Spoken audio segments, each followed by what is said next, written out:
Okay, so we're popping into RimWorld now. We're going to be checking out our Adam and Eve challenge run we've been working on, where we start with 2 colonists on what's effectively naked brutality, but 2 instead of 1.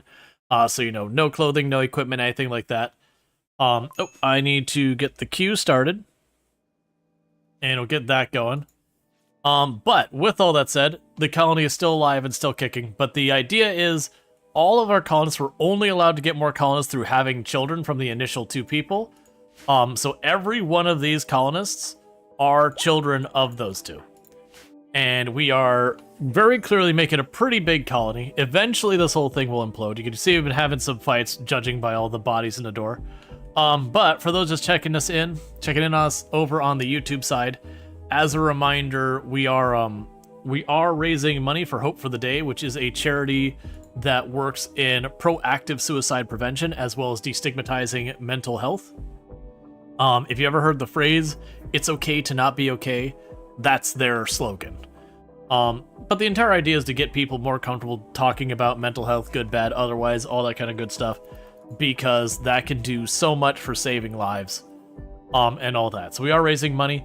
I do have over here on the Twitch side, in chat at the top, we've got a link that you can use to donate. There's also the bot posting every so often. YouTube side, I don't have all that set up. You just realize that your shirt blends into the chair. It does, kind of. And if we do hit, like, $500, I'll do a whole stream in the cosplay of the avatar for the channel. Just as a thing to incentivize, because I don't have a lot of incentives planned. I'll also wear it for whatever's left of this stream as well.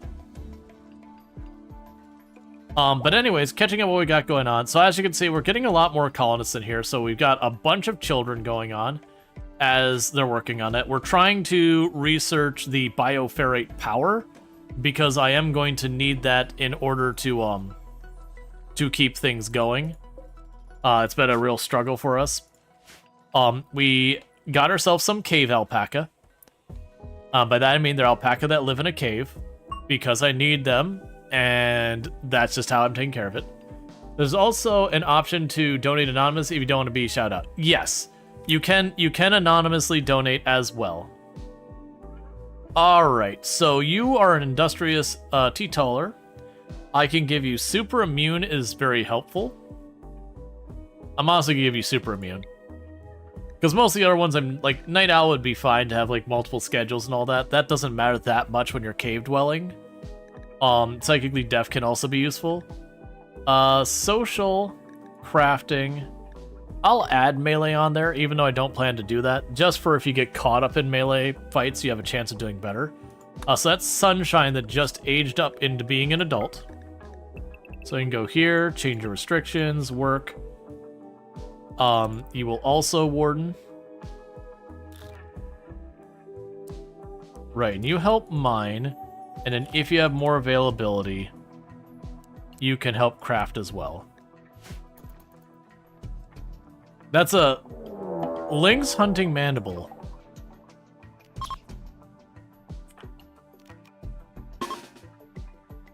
Who has the baby? Put the baby away for a moment. Alright, so we got a lynx hunting one of my pawns, so we'll grab everyone. We'll run them down here and deal with the lynx before it can hurt us. Wait, so we can't rescue anyone who joins? No, Valix. So, our kids aren't going to have kids with each other. That's not a mechanic that exists in RimWorld. Basically, as long as we don't have our starting colonists die, it's something I just don't need to worry about.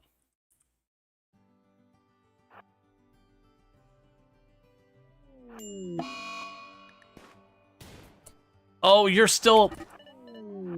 I missed that you were doing that. Let's get you closer. You actually get out of here, Server Lord.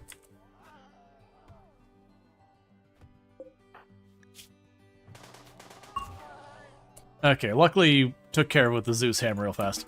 Yep, so that's our, like, 4th or 5th disease. It'd be nice if we get the penaloxylin or whatever it is.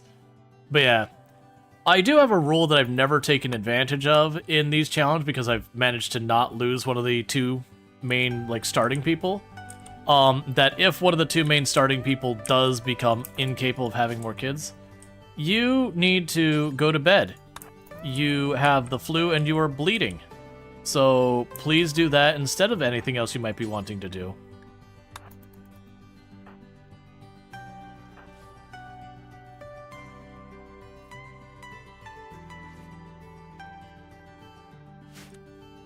Alright, well, let's not take chances. For the ones with the flu, we'll hit them with the good stuff. There was like 4 of you who had flu. You, go to bed. You have the flu. You, go to bed. You have the flu. Alright, so of the people who are doctors who don't have the flu, but you get the idea is I'm going ahead with this. Flu's not that dangerous in RimWorld. It can get you killed, but it's a pretty manageable one so long as people aren't starving.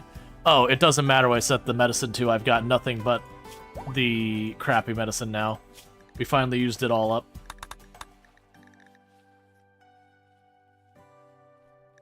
That's fine. Alright. We'll try and keep an eye on the, You can't make me go to bed.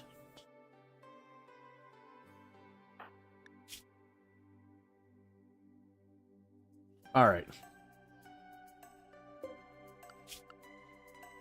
At least all of our doctors are pretty good now. That is one plus of having lots of, like, flus and malaria and all that, is we're getting lots of doctoring out of it.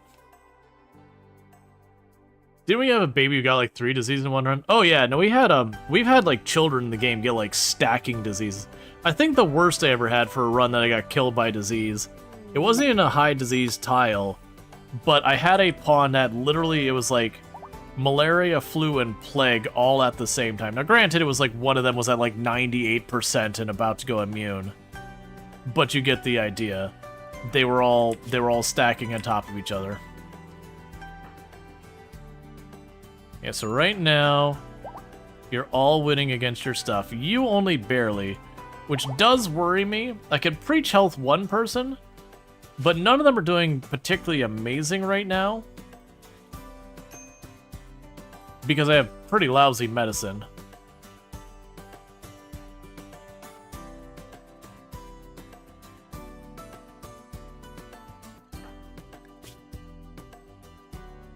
Yes, you're doing okay. You're doing okay. You're not doing great. So right now it looks like Conrad is the one we'll probably preach health on. Donkey Duff is in labor. Okay.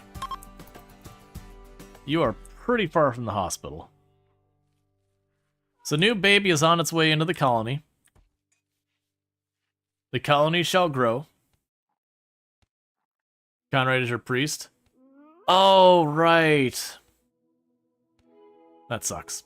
Means I can't do anything to help them if they do fall behind.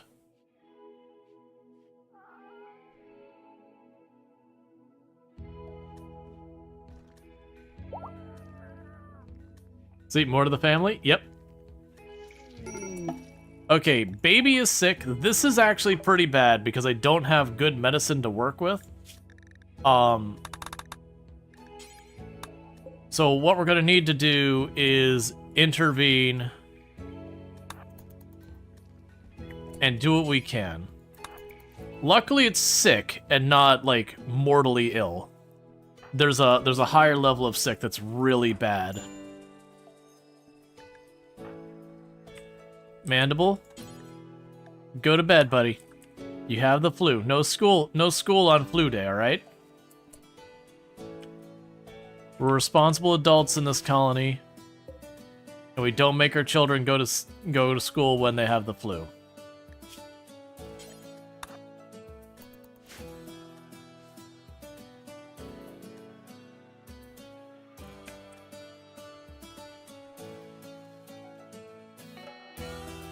Yeah, no, it's definitely worse than that. Still. Alright, so you got an 8% lead. You've got a 12% lead. You've got a 5% lead. You are a 4%, 5% lead. So Mandible's the one in the worst shape at the moment.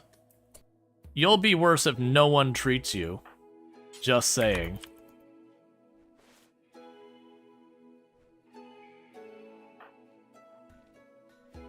Alright. That's grave. And that's the reason we haven't named the person yet, is we don't name them if the odds of them surviving are pretty rough.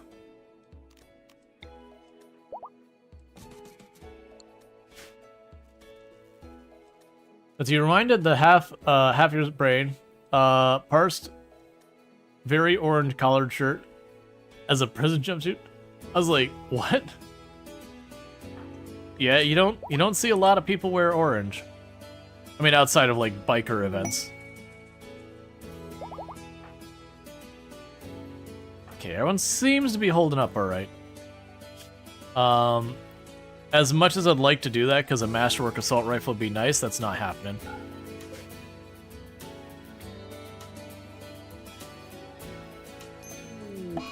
Disease lung rot on Groot's twig. Oh! Who is our hauling person? It's you, and you had the flu. So, they were in here building this, and they got lung rot because of it. It's not the end of the world right now, but that is a problem. Biker events? Yeah, Harley Davidson colors are orange. Now, lung rot in itself isn't that big of a deal. Disease, lung rots on Luxray. I don't know why you were out there. Okay, new plan. You start getting these bodies out of here.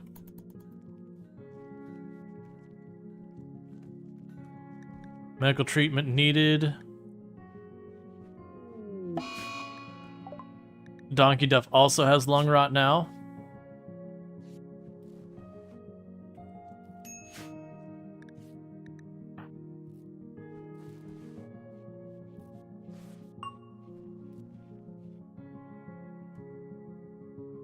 Oh, there's a lot of orange at bike riding events too. Yeah.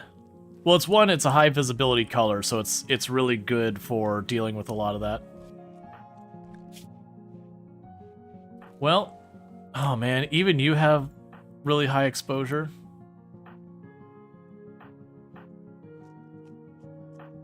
There's just so many corpses there.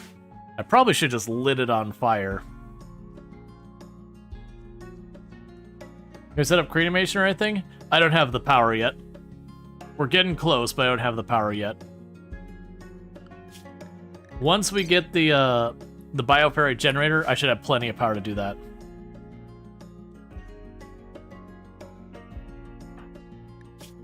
The good news is lung rot in its minor form, usually isn't that bad.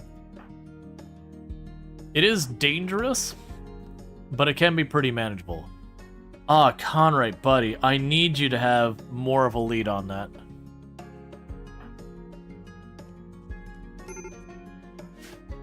Medical emergency on you.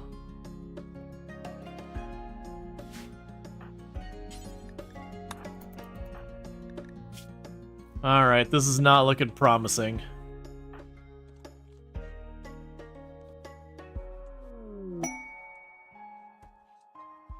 Trying to do what we can for the baby, but... Growth moment on Groot's twig. Okay, so this is your first age up. So from the skills here, I'll give you trigger happy. I will give you social.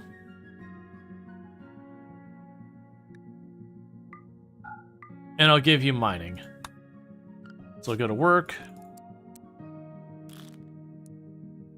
And you mine. That's what you do now.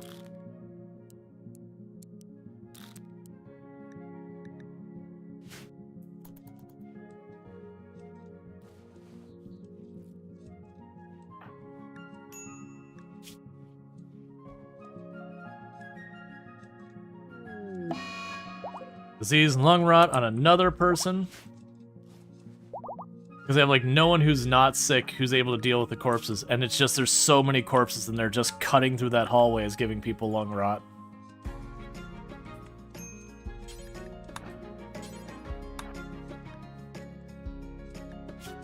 Oh, wait.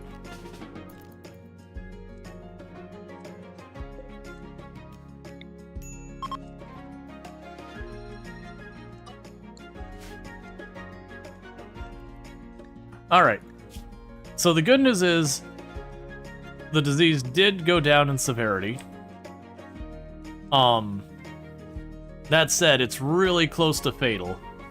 So it's gonna take a little while to dig a hole in the mountain for the corpse pile. No, we don't really want to cut through the mountain. It just so happens that flu was poorly timed. If we didn't have the flu right then, very genuinely, I probably could have just had the adults run out and grab it. I have a dedicated hauler too. It's just between the flu and everything, there's not enough people to go around. Disease lung rot on server lord. It's fine. Our doctors are just all going to be 20 by the time this is all done.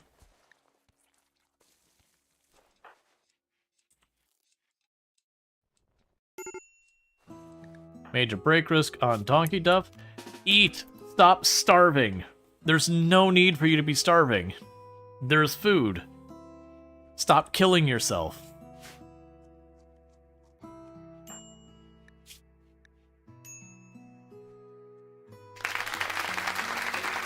Hey, thank you, Silver A-Track, for the $10 donation to Hope for the Day. I really do appreciate that, supporting a good cause, and thank you so much for that support. Raising money for proactive suicide prevention, as well as... Sorry, I'm just trying to... Proactive suicide prevention, as well as mental health awareness and all that good stuff. Destigmatizing and all that goodness. Alright, so Sunshine's probably also going to get lung rot, but at least we've got these all sorted out where that should be outside. Medical emergency. Still at extreme. But it is not going up, it's kind of just holding. You're about to be immune. How's Conrad doing? That's what I'm most worried about. So Conrad does have a decent lead now. It's not a huge lead, but it's decent. And unfortunately, I can't preach health to the baby. Babies are considered as not having an ideology, and therefore they cannot be the same ideology, which is a requirement for preach health. It's just hovering. There's so many kids, poor mom. Yup. Yup. Hey, Darth. Thank you for dropping by and all that good stuff.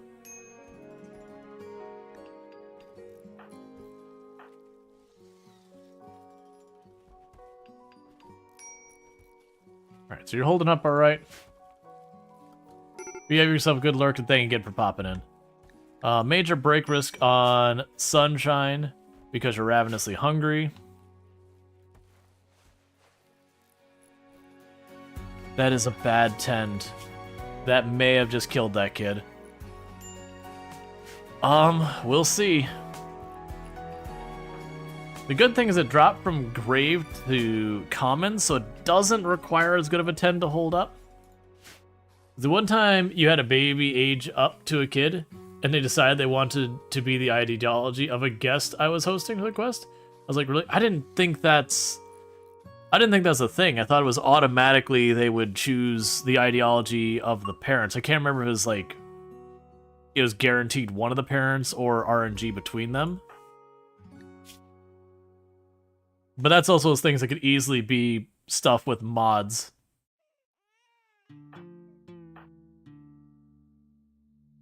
Alright, so you're about to be immune, so we'll be clear with the flu. And then the only one who's in real danger is the baby, who's in real big danger.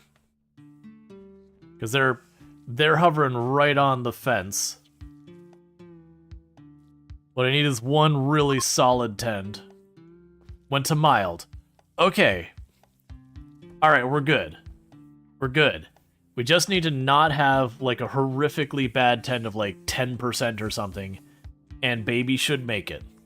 There's a little touch and go there. We got right up to the pearly gates. Oh, and Donkey Duff is apparently already having another baby. literally had a baby, like, 2 days ago and is ready for another. You know what happened? It might have been a vanilla expanded series.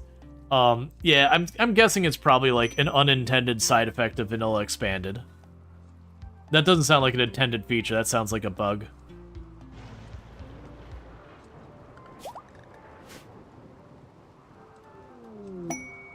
Mysterious structure. We're not worried about that. I've got like 6 people with lung rot because all of the stuff in here. I think in the future I'm gonna have the flamethrower pop out, do a round over the bodies and get rid of them.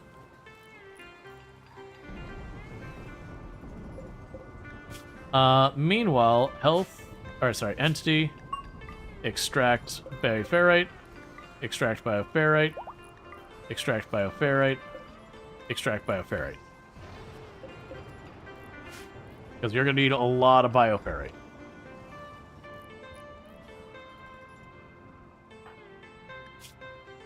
Yeah, so the moment baby gets over being sick, we will name baby. Because that got dodgy.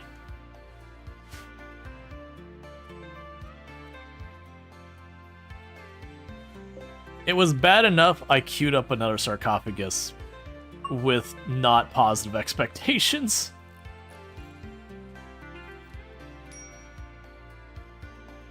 Your favorite mods are, of course, Marrow Rim and Mashed Ashlands. I have no idea what those are. And as a reminder, we are raising money for Hope for the Day. It's a wonderful cause. Who's the first coffin? That was a baby who didn't make it through being born. So just never was alive. I was hoping if we had a freezer, I would mech resurrection mech resurrection serum an infant. But because we still don't have refrigeration, it just means they'll be non-viable by the time we get there. Can we, maybe treat any of the people who currently are running around with lung rot? It's like, as long as it's managed, it's not super dangerous.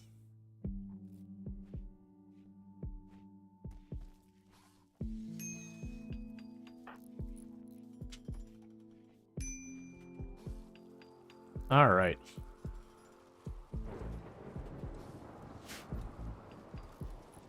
It's mostly if you just let it go, it'll get bad. I wonder what her doctoring is getting up from this.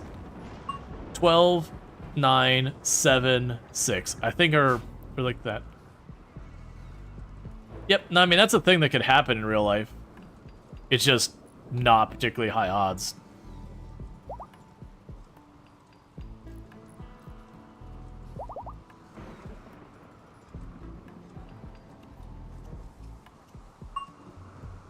You love Morrowind? Yeah, that's fine. I just don't know what the Morrowind mod for the RimWorld would be. I'm assuming it adds, like, spells or something like that. Yeah, so we're doing good on our anomaly stuff, bringing in materials and all that. Going pretty well.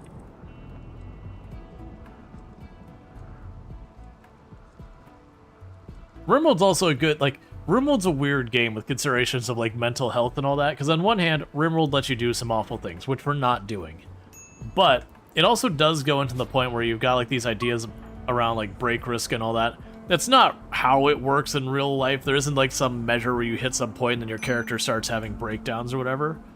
But just the idea that like mental health is a mechanic in the game in the sense that if your people are under too much stress and things aren't being handled, then oh, that's not good. I didn't realize you could go back up. All right, well, you're down to 21%. But the severity of the infant illness did go up again. But you do at least have a decent tend. So I think it'll still keep coming down. I think Mara was a medieval rat xenotype?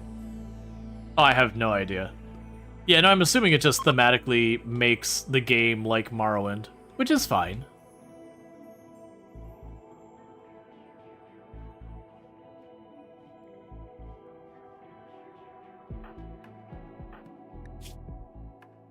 Okay. And you are right about to be better from your lung rot and all that.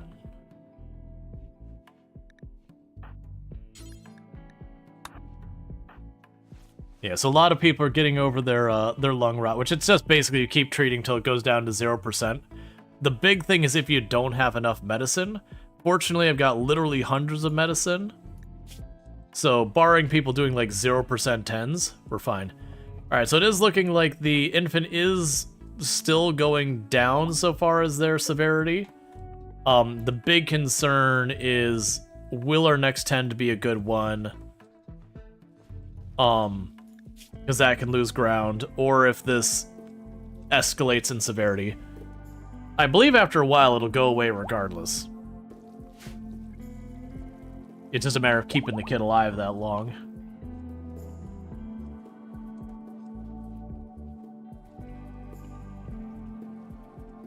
Alright.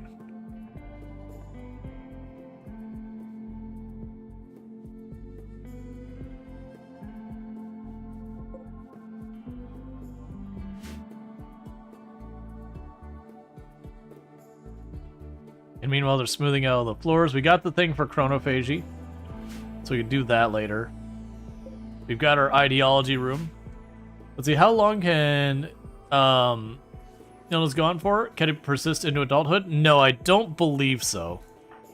I believe there is like a duration of time that's not shown that it will like naturally go away if you're still juggling.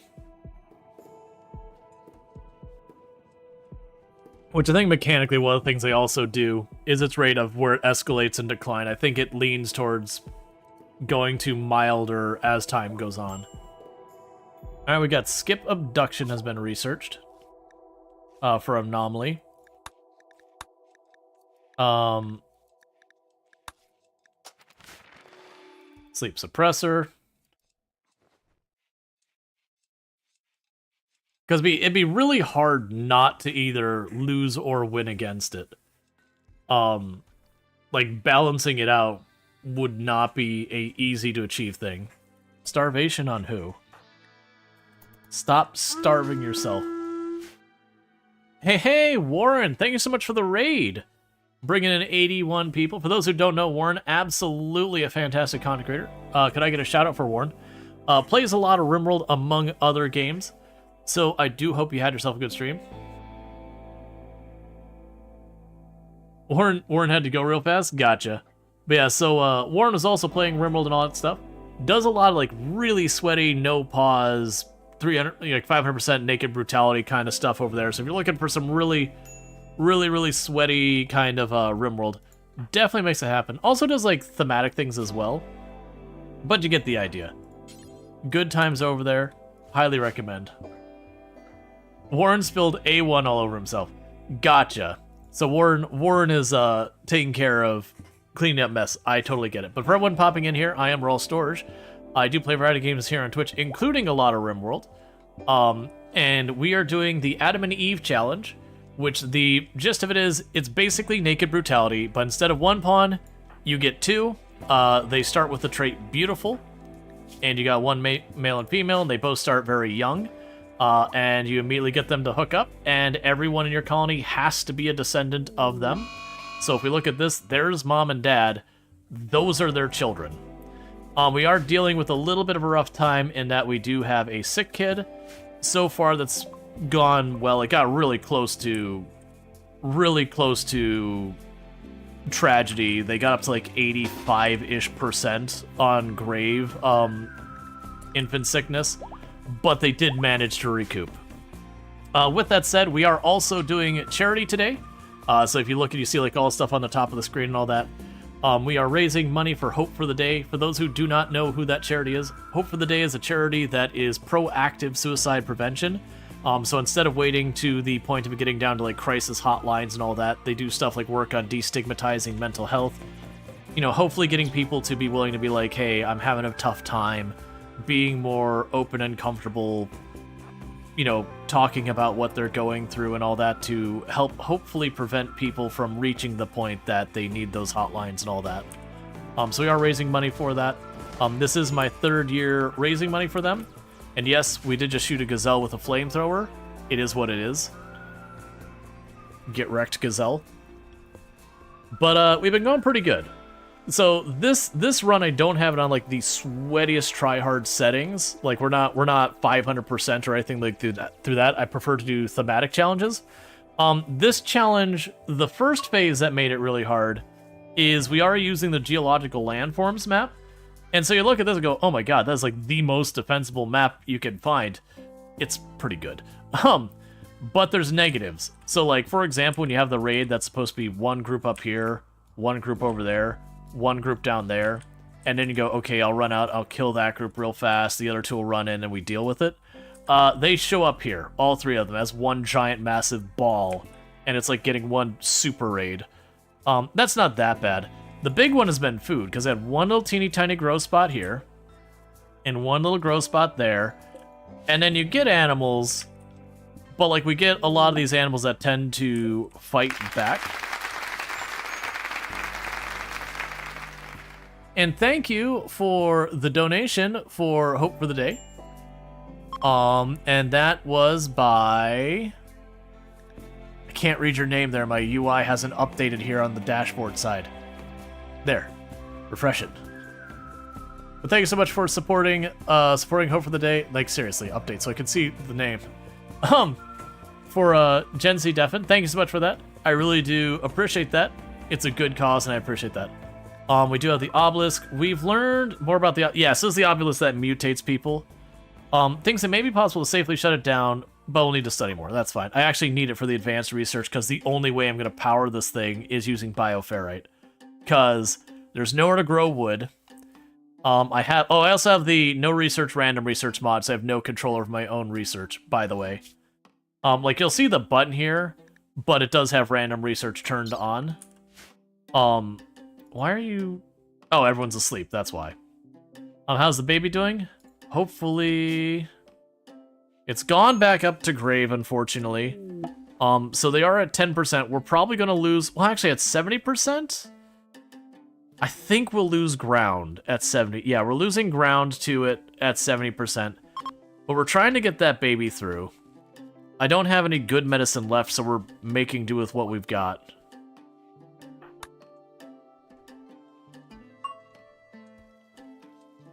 Alright, so we'll let you quickly feed baby. And then now that's done, let's go ahead and do a Sky Lantern party. We also have our genuine cave alpaca. You may think they don't come in that variety, but trust me, according to our colonists, these are definitely cave alpaca who live in caves and eat mushrooms. Don't worry about it. But yeah. Unimpressive. We actually had a bad one. Well, that was still at least enough to get ourselves to reforming again. Alright, so we can reform our ideology. Is there another meme we want to grab right now? So our human primacy tunneler right now. Because I'm using random research, I can't really get away with transhumanist at this stage. We're not going to have sanguiphage. I have nowhere to grow stuff for high life, so that's certainly not happening. Same with rancher. These two aren't happening. Nature primacy and this are incompatible. They won't work. Guilty doesn't work with the whole thing, because if I have to turn people away, we just automatically get pissed off. So I think for the moment, we leave the memes alone, I'm guessing. And instead, because I give myself the ability to make one change per cycle. And I usually won't do stuff like give myself the fast research. Oh, we can add a mining specialist. Boom. One change, mining specialist. We can do that. Alright. So, with that, if we go to our mining people... Yeah, I think Sunshine is our primary person for mining. Oh, and you two can be backed off the hunting. Basically, I've been putting hunting on the kids since they're stuck zoned into the area, so that they'll hunt anything I've got flagged the moment it comes into the area to get a little bit of shooting. So Social, you are going to be our mining specialist.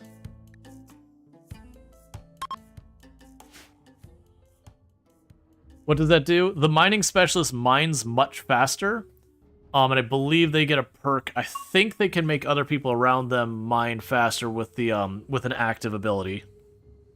I'm not sure about that second part. I don't often have a mining specialist. Basically, if you've got someone whose main goal is to mine, you give that to them. I also have a production specialist for a crafter, but I don't really have a strong, dedicated crafter yet.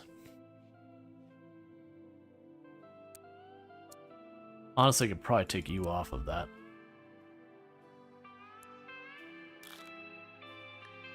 Let's see. Do we have any half-finished stuff here? Luxray, cancel that one.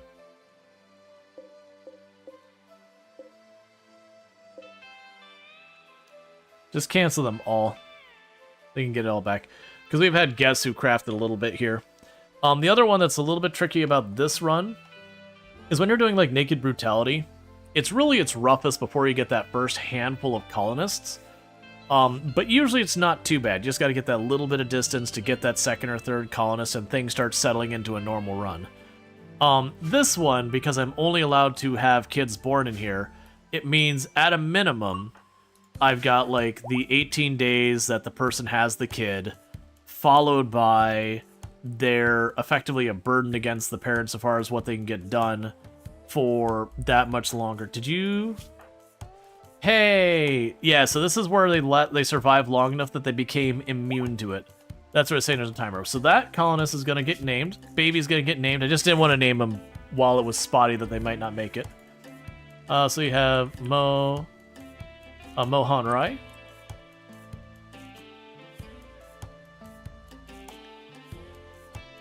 Welcome to the colony. Chimera's approaching. That's a lot of Chimera for what we've got. Okay. So for the time being, everyone restricted to the home area.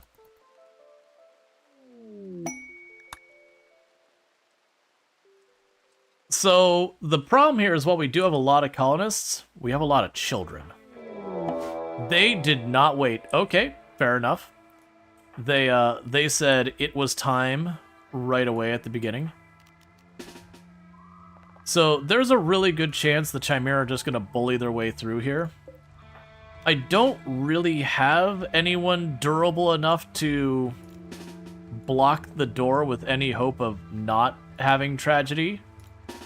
So I'm not really feeling great about this fight.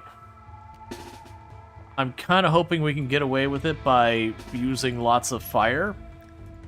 But this is pretty bad. We might get lucky and they might waste their shouts fighting my dryads out here. We do have the flares to try and tie him up. And that's not enough. We'll probably take out one, maybe injure a second one. Alright, Doppel, we're going to swap you around a little bit.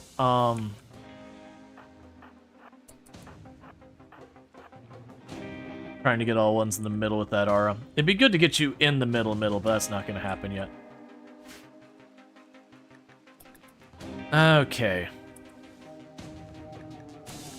So with this, Server Lord, light it up.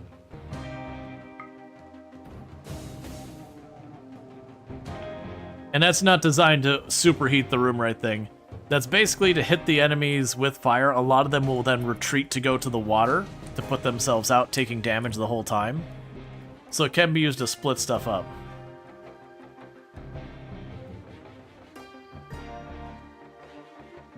Alright, so they're probably going to murder our dryads. My hope is they'll burn their shouts so that their shouts are on cooldown when they get in here. I'm not super confident that's a thing. I am not feeling good for you, Citric. I'm gonna be honest. A Boomlope self-tamed? It's a shame they didn't turn around and go for the Boomlope. Because that could have actually helped us. I'll actually keep that Boomlope. Alright, well, we got one down. Okay. Do the shout. Do any of you have the flares back here? You have a flare there?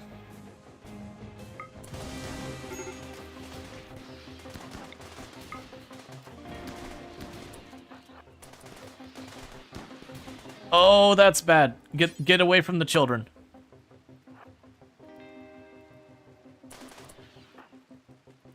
Children, scatter.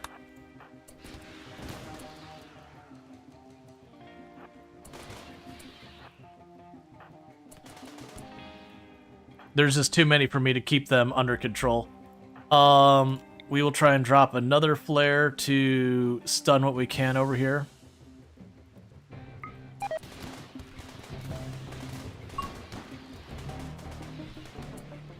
Okay, for the moment, that flamethrower is not going to do us any good. Okay, it's retreating. Nope, don't follow it. That's where the fire goes. Okay. It looks like we managed to make that work. How badly did you get mauled? Honestly, not badly.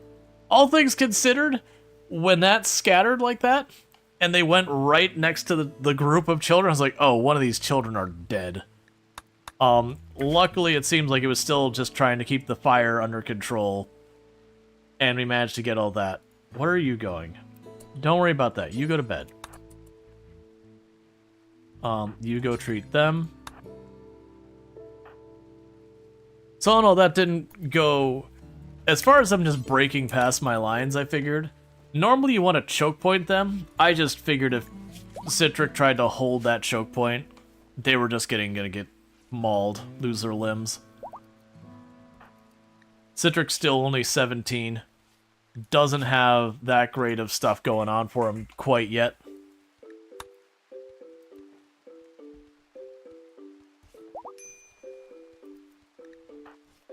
Vortis needs... Oh, you still got lung rot from all the gore hulks that died into a giant mountain here in the door. Okay, well, that was not an elegant fight, but it did work. Ideally, I'd want to get a handful of more melee. Then I wouldn't have to rely on the fire as much.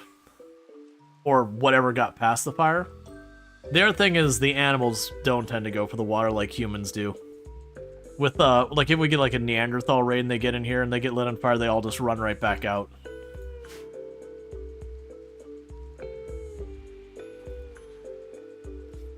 Okay, sorry about that. Cool, and that should be pretty close to the last of the lung rot before we're all sorted.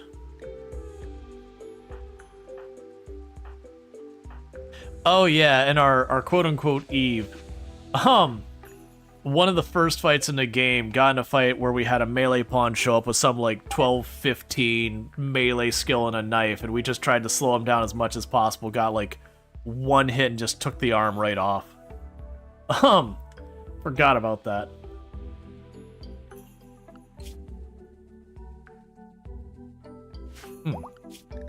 We can let you all back out again.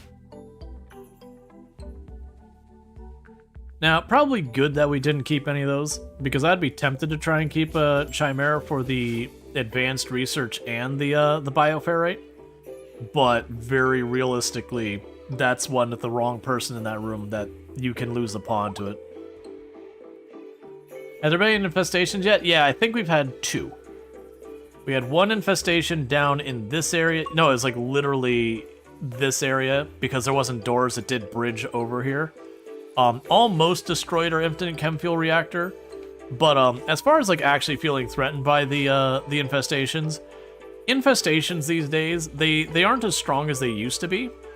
And then on top of that, they're very manageable. Like, you don't, you know, it used to be the strategies that make like the burn room and all that, and that still certainly works. But it's not necessary. You get some melee on a choke point, that's all you need. How do you deal with them? That's the reason why you see all these different intersections like this. That's how I deal with infestations. So if we have an infestation down in these 2 rooms, for example, I put my 3 melee here. When I have 3 melee, put my melee line there, my ranged behind it. One of them will step out, get spotted, get blasted, and then they slowly feed in. They get put into aggro, so they all get stuck piling in.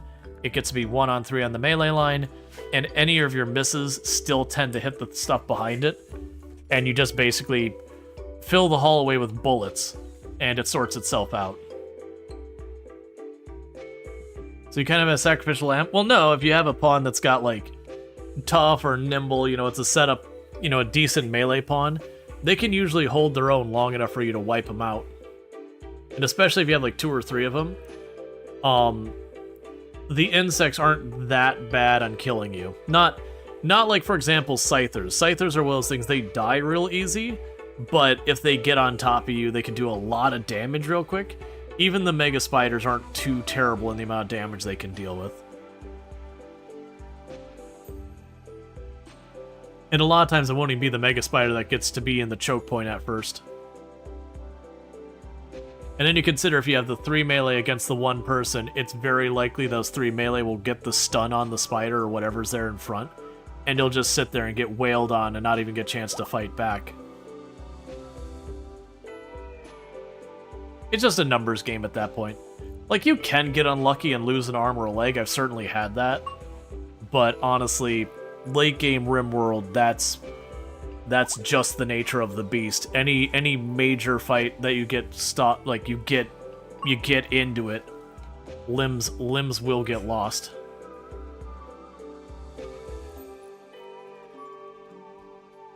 But that's okay. That's when you're starting to get to bionic limbs and all that, so you just lose a limb and you get a better one. It's gonna be a while till we're there. If we look at this map and my power opportunities, there's no vents on the map anywhere, so geothermal isn't possible. I don't have hardly any grow space for wood, so we do have a wood fire generator because I'm using dryads to power my base. That's how rough it is. I did get the infinite chem fuel reactor, and then once I got that, I built a chem fuel generator. It produces a little bit more than the chem fuel generator needs per cycle or whatever. But not quite enough for me to really get away with 2 of them going constantly from what my math showed. So that helped a bit. But even then, I'm literally up to my limit on the power from that. Does plate armor pair well against insects? Yeah, plate armor will do that. The only big negative with plate armor is you move slow. But if you put plate armor on your stuff, it'll give you pretty good defense. Plate armor is actually really good defense. It's just, it hurts your mobility a lot. So it kind of sucks because, you know, yeah, it'd be nice to have the plate armor only when you're about to go into a fight. But I've only seen 1 or 2 people play the game where they actually do swap out their equipment, you know, going into a fight or not. That they'll run around all day with no armor, and then when the fight starts, they'll grab it real fast out of their armory right next to the kill box and all that. And that's dicey, because you get something like a drop pod raid and you don't get a chance to rearm. Then you're fighting with no armor, which gets super rough. You don't move plugging a hallway? Yeah, no, I get that. My comment is because you aren't wearing the armor you aren't fighting all the time. And you want to have that armor on so it's ready when you need it. You can have one of those things that you got your person in plate armor running up here to go grab something and running back down here the whole time with a movement penalty. The fight part's fine. Like, yeah, once you get your melee people in the line, their movement speed's irrelevant most of the time. Only if things go real bad and, like, there's a fire or something that you've got to move them that could come into play, but that's minor enough, it's not even really worth worrying about. Bionic legs make up for slow armor? Yeah. Well, I mean, by the time you're at bionic legs, you're starting to talk about stuff like flak vests and all that.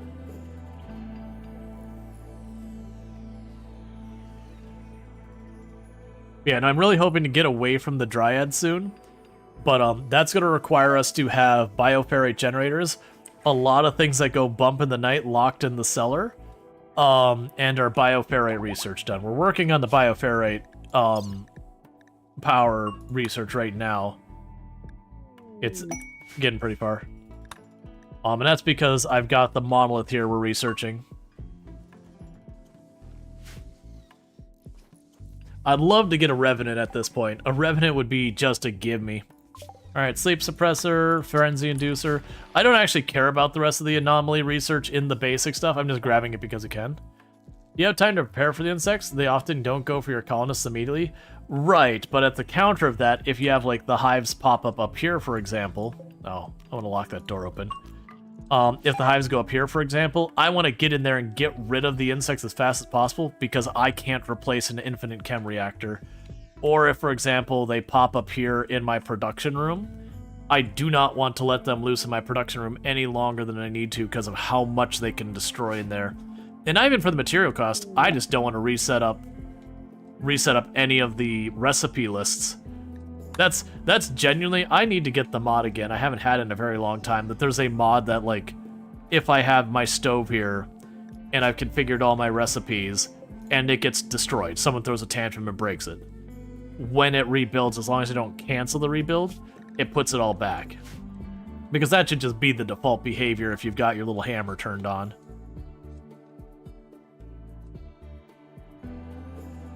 Because, very genuinely, losing the Taylor bench, literally when it happens, I almost am in the I want to stop playing right now because I just don't want to go through configuring it all. Because it's not only putting the recipes there, it's making sure they only count the stuff that's mostly in good shape and yada yada yada.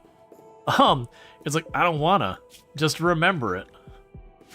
There's mods that do that. I don't used to have them, I just haven't run it for a while.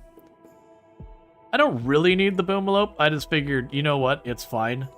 I'll let it live down there. It'll give me a bit more chem fuel. But yeah, once I get the bioferrite reactors, we'll probably start shutting down the chem fuel reactor. Let's see, are the configs not just text file in your clipboard that you can just copy? Notepad save? I don't believe you can do anything like that by default.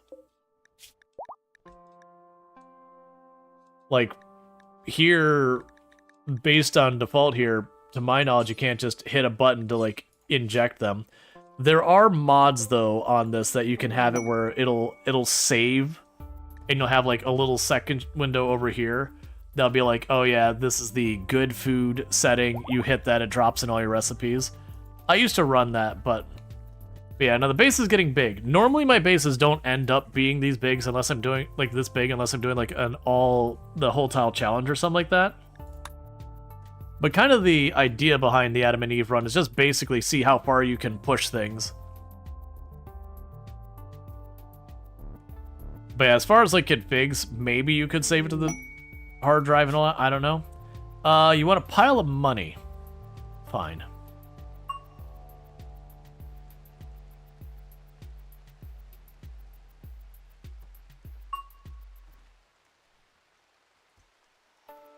Oh, and also, we do have a telescope tucked in way back here, because there's a little spot here that the roof doesn't cover. And then I've got a spot here that I'm going to be putting the mineral scanner once we're ready.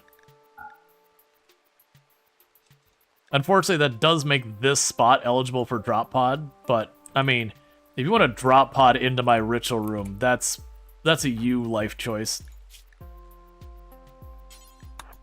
That's not something I'm super worried about. What are the rooms with people chained up? So it's not people. We're using the Anomaly DLC, which is the most recent DLC.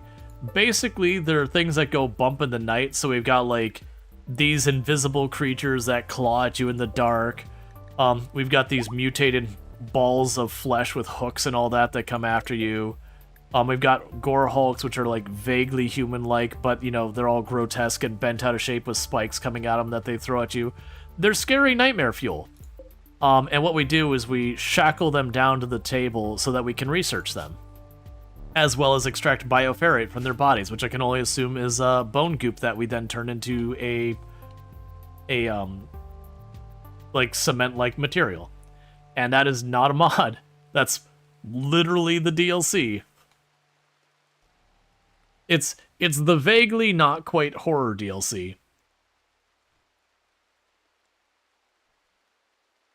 They can break out and get all murdery, and those are all the ones we have down there are kind of the tamest ones. What do you get from studying them? There's a whole second research tree. So you've got like your regular research tree, and then you've got your anomaly stuff. So like, I can take that bone goop and use it to make power. You can make serums that will like literally nullify all mood anything, good, bad, or otherwise temporarily. You can make ghouls which don't, you can just keep resurrecting again and again and again, but they can't work on a lot of other stuff. They can mostly just eat things and damage stuff. There's flares that stun anything that gets hit by them for a little while. It's got a lot of utility benefit. You can de-age people at the cost of stealing the age from someone else. I mean, what? Biofuel refining. So more chem fuel stuff. Okay. I mean, I'm already working on the bioferrite power, which is what I'm going to use, but still good to have it if I ever end up with an incredible surplus of mushrooms, which will probably happen. It's also good to see that they're getting all the floors smoothed out. I mostly did that as something for them to just work on if they didn't have something else to do. And it'll just make the whole base look better, and you'll move slightly faster on the smooth floor as opposed to the not smooth floor.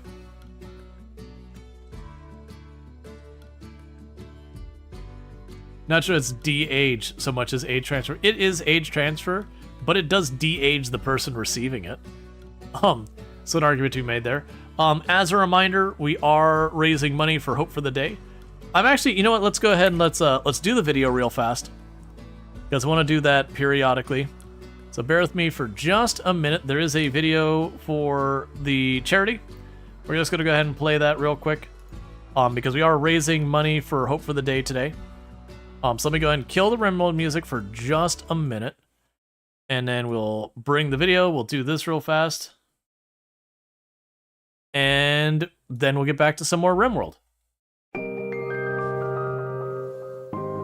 Mental health, like physical health, is something we all have. When we talk about mental health, it's usually about depression, anxiety, and thoughts of suicide. But what's not said is that it affects us all. Think of our mind like a bottle of soda. Life shakes us up. And inside, pressure builds. That pressure is looking for somewhere to go. And if we don't release it, it grows. It grows to the point where we can't enjoy the things we used to, we can't leave the house, or even get out of bed. We have to find moments to open up and release it. It can be as small as sitting still and taking a deep breath. When we talk to each other about what's bothering us, the cap comes off and pressure releases. Forget the stigma, all of us need to talk about our mental health. Start the conversation with Hope for the Day. We are in this together.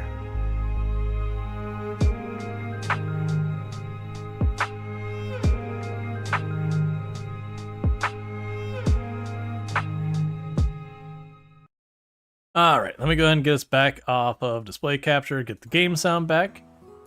And all that. But yeah, so that's who we're raising money for today.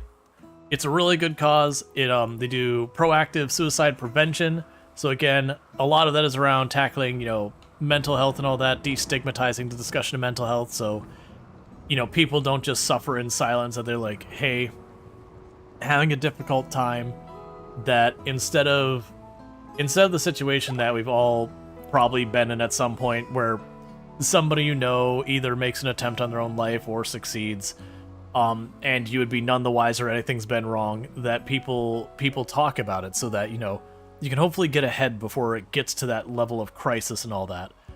But yeah, it's a really good cause. It's my third time doing a charity stream for them, and so I do hope we can raise some money for that cause, because it's a very important cause to me personally.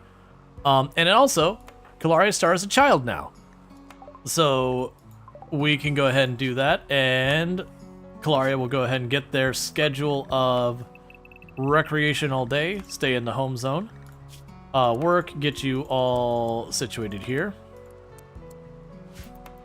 We'll let Kalaria start, get some clothes on, and once that's done,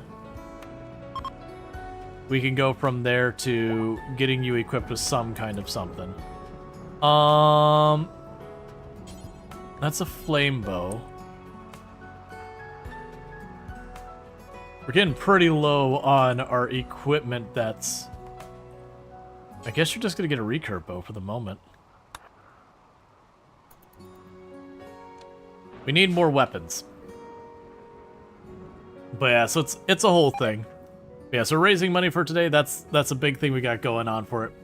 So any and all support to that, I really do appreciate. The link is at the top of chat. Otherwise, it's getting posted every so often.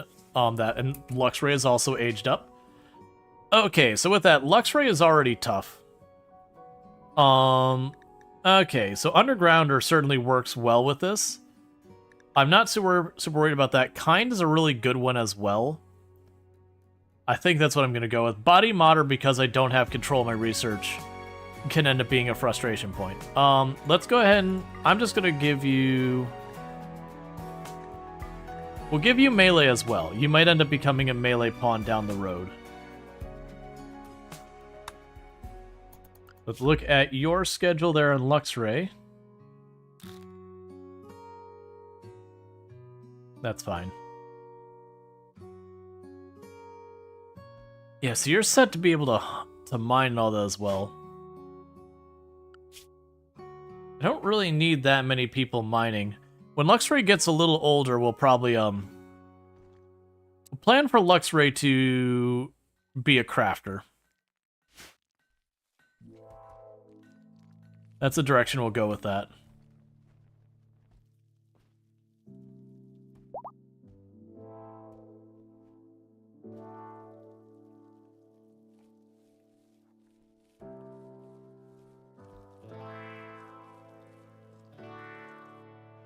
That door can be locked open. Those ones gotta stay closed.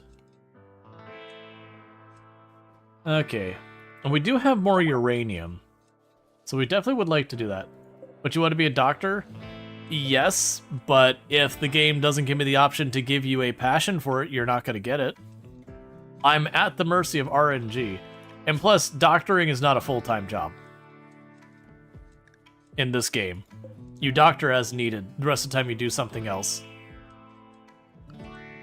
It's one of the reasons why I don't let people choose which pawn they get. We just roll the dice. Man, now so far the game's given me a lot of passions for you, but doctoring has not been an option it's given me for you on your last 2 age ups. You've got one more it could show up, though. Also, can you even doctor yet? Yeah, you just started being able to doctor now, but you don't have a passion for it.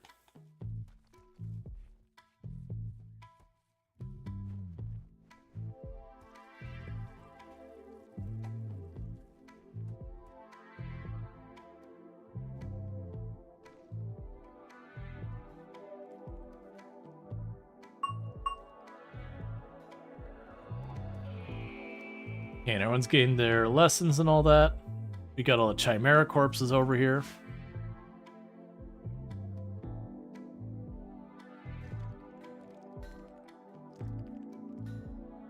All the alpaca and all that are doing fine.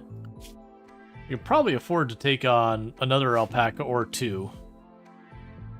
Because they are going to be our source of most of our fabric, the alpaca wool. So I'm going to need a decent number of them to keep our entire colony supported.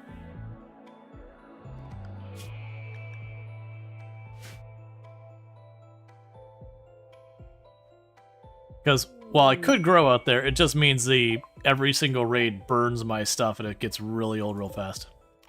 Hey, Cassie was like, oh, you want alpaca? There's alpaca fur. I'll just jumpstart this.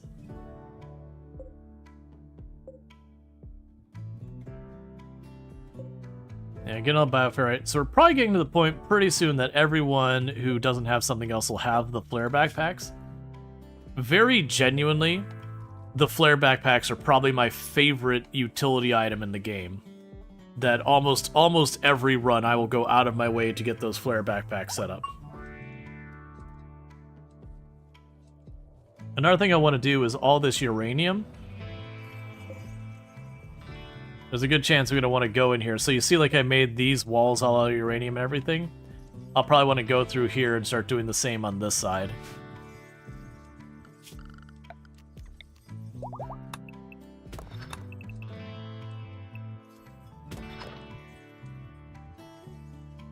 So we'll start with that because I can mine that out. And actually for these, we can probably afford to mine all of that. Make this all out of uranium. And slowly go and swap it.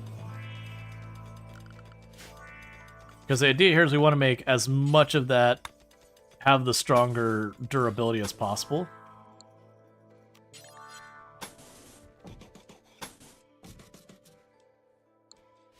Because that'll increase the containment.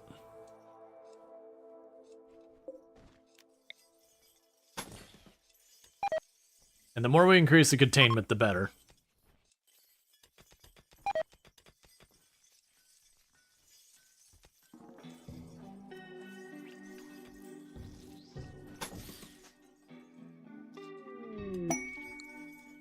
Let's see. Spectacle of Bugs.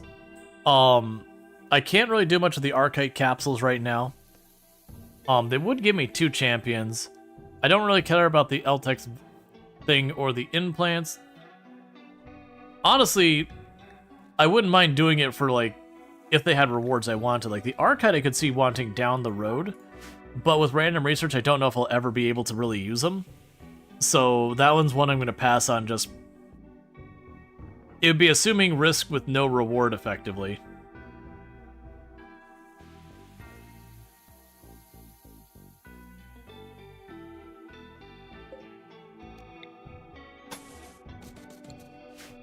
Okay, so get that built. Slowly start getting that. Later on, you end up wanting uranium, but usually by the time I find uranium is something I start wanting, I usually have the mineral scanner up, and I can just make it happen. Like, trying to scan for the things I need, like steel or plasteel and all that, I usually end up finding a bunch of uranium just all over the place. I'm like, alright, that's fine.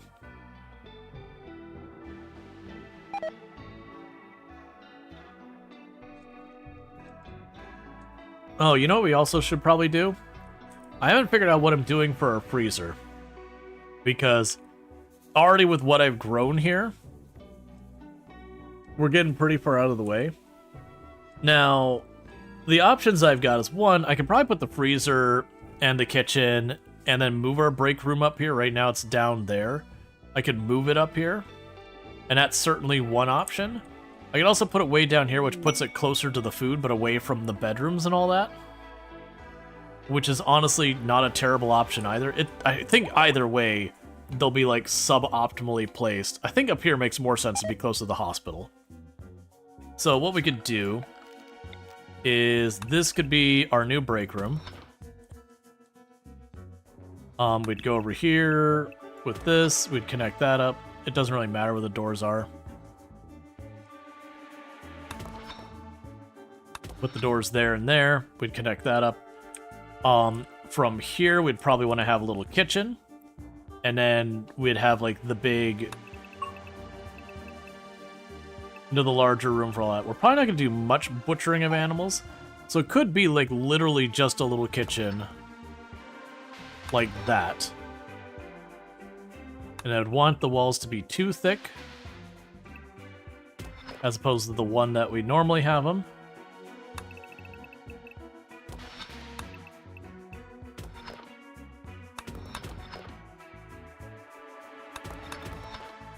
How do I want to do this? Just trying to decide which way I want to orient the freezer itself.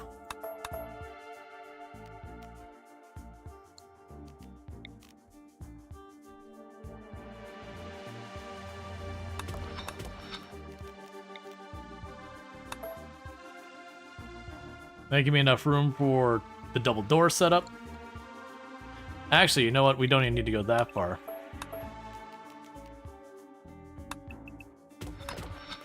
Gives a double door setup. There's enough for 2 stoves on that. That'd be a plenty big freezer. I wouldn't need columns to support it.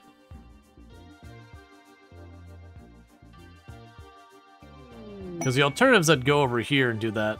I mean, let's do it over that way. This will be a little bit weird having the kitchen kind of off to the corner. But I think that's fine for what we're doing. So we can go here. Let's see, a public space that makes it possible for people to connect to each other, even during tough times, without losing face or money, is important for people to find someone to talk to the first place. Commercializing every niche is society destroy that. Yeah, and there's lots of reasons why you have mental health stuff. And it's certainly worth considering why a lot of that stuff is the way it is. But ultimately, still, for like what we're talking about right now with that, you know, convincing all of an economy to change is one thing. But even without that, you'll still run into mental health and all that. And so I do appreciate the charity being involved in that. But I mean, you're not wrong in the sense that even without the commercializing, like, you used to have a lot more social stuff going out. You know, people going out to the bowling alley, people going out to the arcade, people going out to the roller skating ring, all those kind of things. And it's been a lot harder to have a lot of that stuff nowadays for a whole range of reasons. Like having the time, having all these other things. And you are not wrong that all of that does contribute to strain on mental health as well. Because it kind of removes a lot of your opportunity to build a support network. Have people to socialize with, have people to have those connections with. But there's a whole range of reasons that is the way it is. But that can get real political in a way that isn't particularly constructive.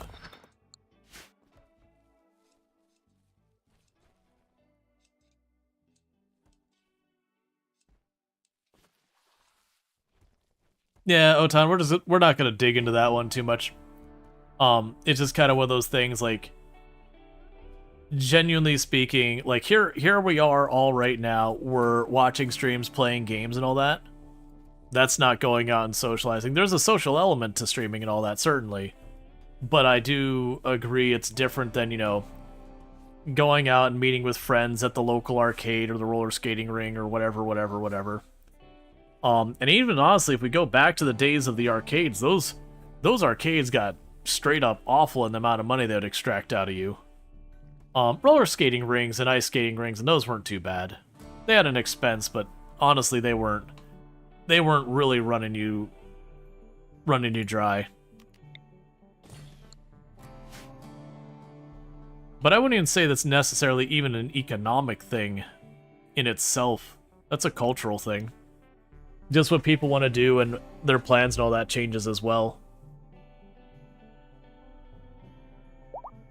In a lot of ways, it has actually been moving towards people trying to go out more. It's leaning less towards going out to like the local arcade or the local pub and all that, and more doing fewer, more meaningful so far as vacation style thing interactions, not consideration to mental health things. But, you know, rather than going to the local pub every weekend for month and month, going out on a cruise once a year instead. And I wouldn't say one's necessarily inherently better than the other, but it is certainly a change. But yeah, no, more human interaction's good. We are a social species. So shutting in all the time can be very bad for mental health and all that.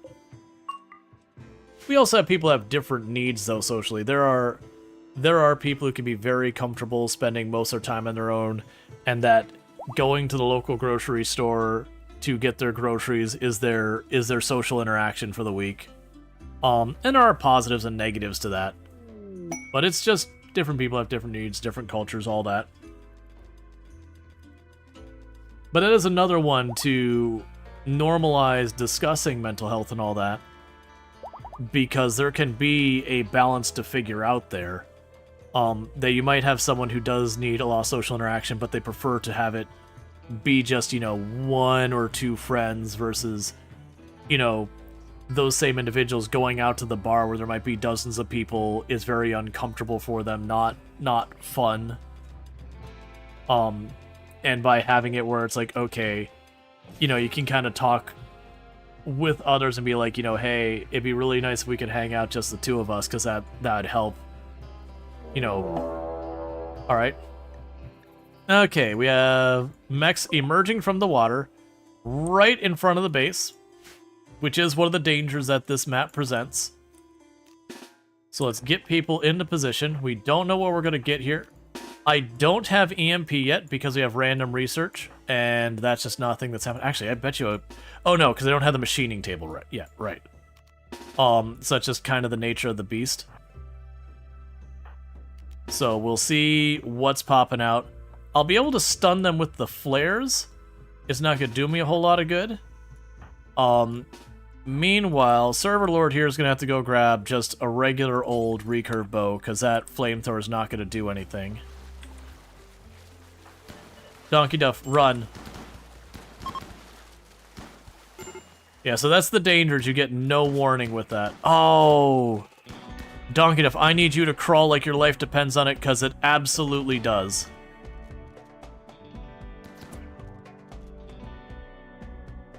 That might be Donkey Duff's death right there.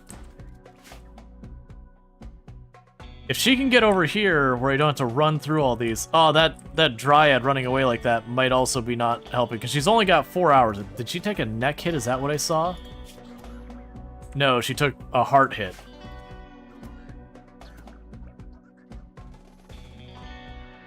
I don't know if I can get to her in time, because this has to be settled. I can't run out in there. Yeah, that's one of the big dangers, is you notice she didn't get a chance to walk away. We paused the game and we went to run her, and she got wrecked.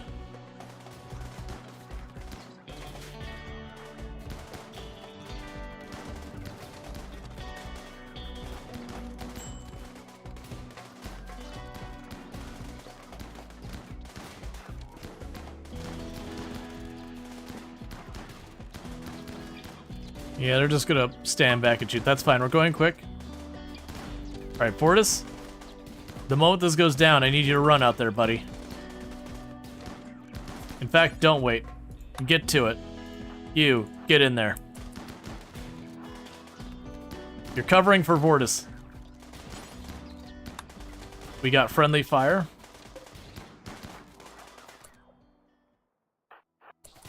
Is it bad? Don't be bad. It's a leg hit, that's fine. Get over there, patch up your other half. Rest of you do what you gotta do. Luckily, I kept medicine on them, so we might be able to get her patched up before it's too late. Yeah, I think we'll be fine.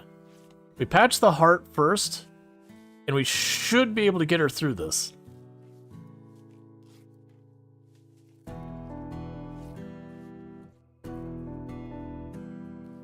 Another thing needs to be a big event. People can meet in small clubs and bulletin boards and announce common interest. Yeah, well, that's the whole thing. It's, there's definitely a problem with having less spaces for people to socialize, interact, and all that. And there's certainly part of it is there can be a lot of expense around it. But we do have spaces for people to meet up that don't have those expenses tied to it.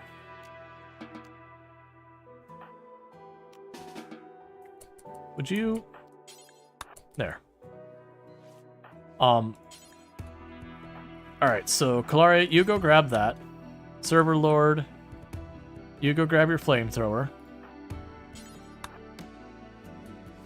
But yeah, that's though you're talking more larger societal things that aren't gonna be as easy as just, you know, trying to get people more comfortable talking about stuff. It's still worth having the discussion, but right now the focus is going, hey, let's destigmatize mental health, that kind of thing, because that's something we can take action along, that we can help with, you know, getting people being okay, like, and the type of thing about people being like, you know, toughen up Buttercup and, you know, why are people so emotional, you know, like all that kind of garbage that does nothing but cause harm.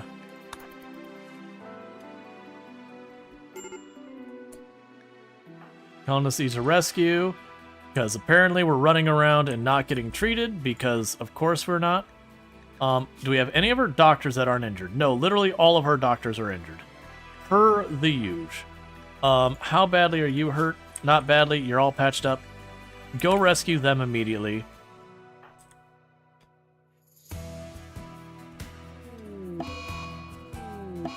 We've got some multiple infections on Donkey Duff. And Citric Orange.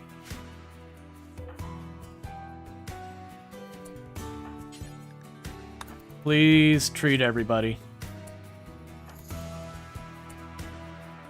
Is everyone treated? I think not. Get back to it.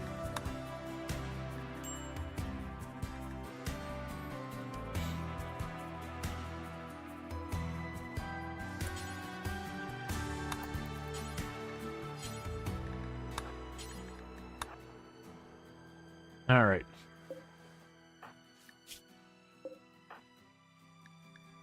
So, meanwhile, Conrite, breach health mom. She got absolutely demolished and she's got an infection on her torso. Would you back off, Cassie?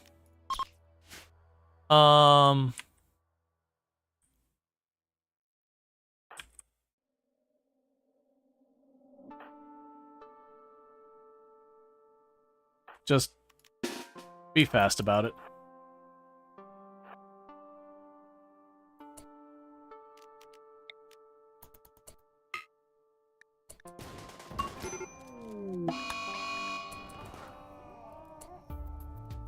Okay, go back to bed.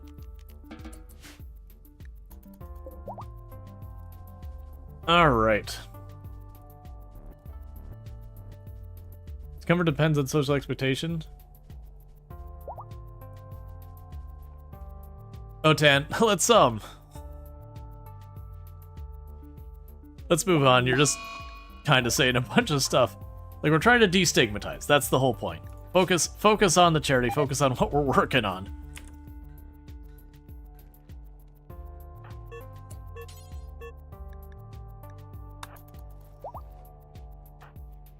Okay.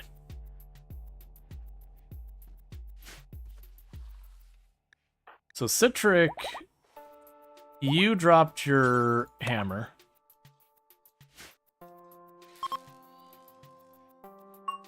No, actually, you don't need to jump in. I've already said it. Like, basically, like, the whole point is we're raising money for a charity right now. We're trying to do that.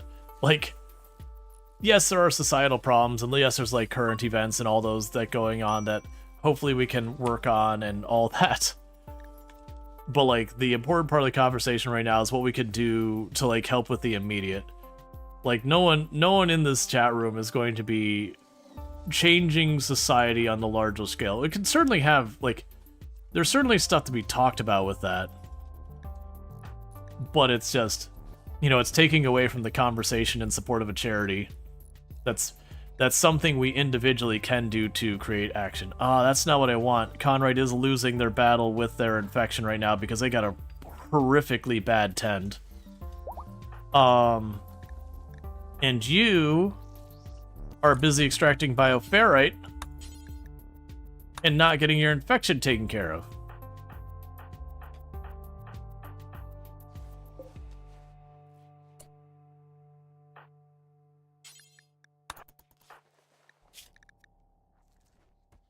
Alright, so you're winning that infection. You're winning against that infection. Where are you, Conrite? Tending to donkey death, that's fair. You're losing. You're not going to win against this infection. That leg's got to go. Alright, operations. It is the right leg. So amputate right leg. Vortis, do it, man. You're my best doctor. I need you to not botch this. You don't got but like 2 attempts. Okay, cool. Alright, so that is very unfortunate. The good news is you're doing relatively okay, so we can install a peg leg right. That's not great, but it's better than death.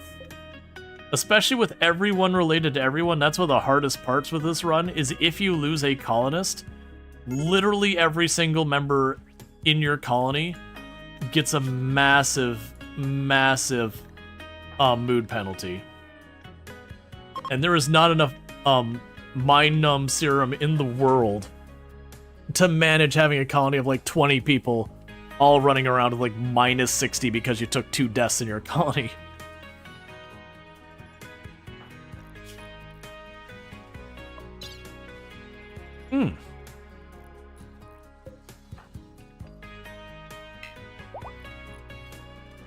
You know what? we've got you here. I can manually trigger mutate. Whoa. Can.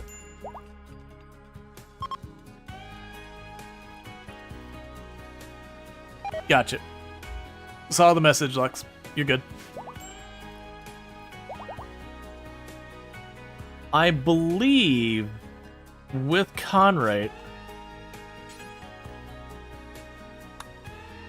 I'm trying to remember. So I know you can't trigger mutation. Oh no, it was just your arms because you can't. There's like no tentacle leg. It was unnatural healing could replace a leg and have a chance of giving you arm. But the other thing over there, it'll replace your arms, lungs, stomach, liver, and I think one other thing as a chance of replacing. But since the leg isn't on the table, I can't use as a cheeky way to swap out a leg. And I know we had the option of a healing mech serum. But, I remember the quest at hand, I wasn't in a good place to deal with it at that time, so I actually held off. Hey, Silveraxi, how's it going? Good to see.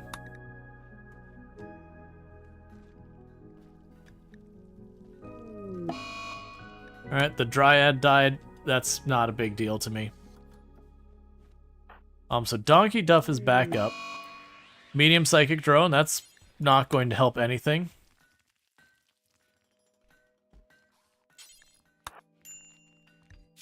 Alright, so we're past the infections. And the good news is we didn't lose anyone to the infections caused by the drone, by the mech shredding. Did you lose your Harbinger tree? No, those are way up here. There's a reason I haven't been using them that much. I mean, honestly, for this one, we can stop holding the entity corpses there. Honestly, we just stop holding corpses there at all. That's where we were keeping them before the trees. I want to say you were set to a low priority. Yeah, I think it's just literally the matter we had them all restricted.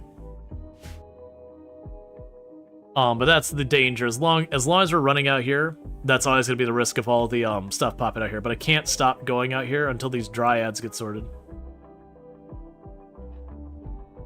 Or until I'm no longer dependent on the dryads. And we very much are right now. I need them for the wood and the medicine. Eventually we'll be able to solve both. I could actually let go of the wood ones, but we're still using wood generation for half of our power. But the good news is we're getting real close to getting our bioferrite up. We're about 75% of the way there. Once we get that set up, I should be able to set up the bioferrite power. And then it'll be a matter of getting enough things locked in the cellar to keep it running, which might take a little doing, but we can start popping this. I did switch Donkey Duff over to being the one with the recurve bow, and a big part of that is I want to keep Mom and Dad out of the fights eventually. We're just not at a point I have that luxury, or at least if not out of the fights, farther back. But that's not going to happen until there's more of the kids grow up.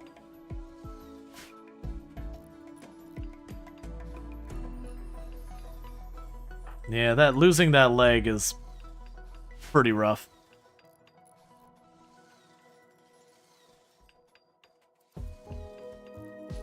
So we are on the market for a new leg. I believe we actually have a book for bioregeneration floating around here. I'm not sure if we finished reading it yet. Oh no, I'm sorry, not bioregeneration, biosculpting. Never mind, that doesn't help.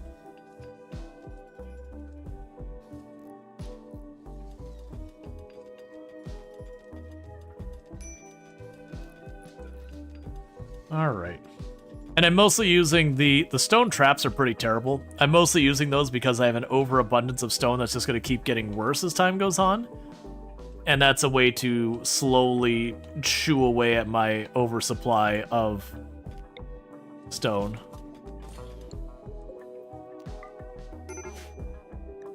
Major break risk. Because you're ravenously hungry, because you're always dealing with that. You start working on your tree, and then you won't even stop to eat half the time.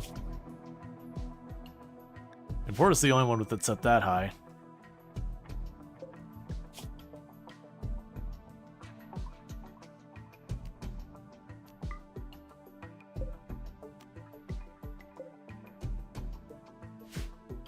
Alright. Bulk goods trader. Okay, we might be able to get some good stuff out of this. We definitely would like some more not garbage medicine. That'd help a whole lot. So that'd certainly be something worthwhile.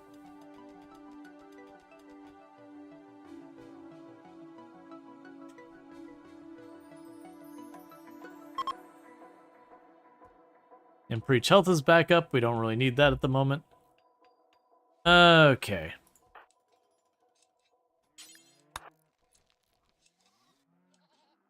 Now, the downside is Bulk Goods Trader typically won't have, and Royal Tribute Collector. Okay, so let's see here. For the moment, I've got a bunch of trace amounts of leather. Let's just get rid of that. We got trace amount of alpaca wool. We'll take the money for that as well. I do not need more dryad trees. Deep drilling and passive cooler book. I'll take that in a heartbeat. And then the biosculpting one we're done with, so we'll swap books. I do have a decent amount of gold, but I don't really need that for the moment. You do have chem fuel and stuff I could buy, but you don't have medicine or any of the useful things I really need there. So where did that book disappear to? There it is. So haul that book in. Because that'll get us the deep drill. That'll be important later on when it comes to trying to get the ore. Because yeah, I've got a lot of ore we're still going to be able to dig out of this map before it's done, and these meteors are just piling up, slowly choking off some of these paths.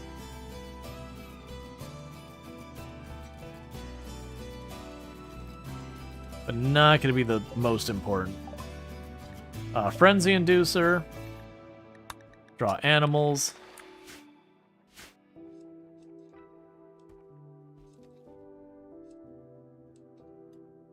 Slowly smoothing out those floors, and the people who can do all our mining are working on getting this all sorted.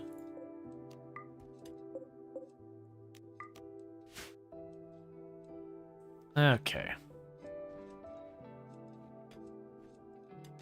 Now we can work on getting the freezer done.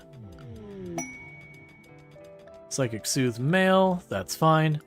How far? I always forget this.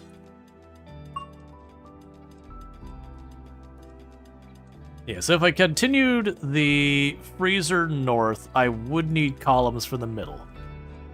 I'm like, that's fine there, but it would be somewhere around here I would need to have a column to support. So if I decide to make that freezer bigger, like if I really wanted to go for it, I need to do something like have a column there in the negative space, and then you could keep going. We might do that eventually. Right now, that isn't a priority. The downside is that's way out of the way. I'll probably want to make those auto doors just so they're fast. I don't like having many auto doors. They eat up components pretty badly. But having one set of auto doors, the one and only place I typically put those is I will put those for the freezer. There's just a benefit in being able to like zip through there real fast. You're leaving the map because dangerous temperature. Yeah, and we're getting to that point. I need that power so I get the heaters on. Because we are going to need to have heaters back here, at least in the bedroom area. Hello there. Hey, Bentley, how's it going? Like, the bedroom area should have heaters, and then probably, like, this little living area should have heaters, and the hospital. Like, this little spot up here, give the heaters. All of this down here we could just leave cold. I think those could get pretty cold before they die. Yeah, it's minimum grow temperature or freezing temps. It wouldn't honestly be bad for me to put a heater or two down here to try and keep these a bit warmer as well. I'm doing pretty good. Just doing our charity stream, raising money for Hope for the Day. Doing what we can to help with suicide, suicide prevention, destigmatizing mental health, all that good stuff.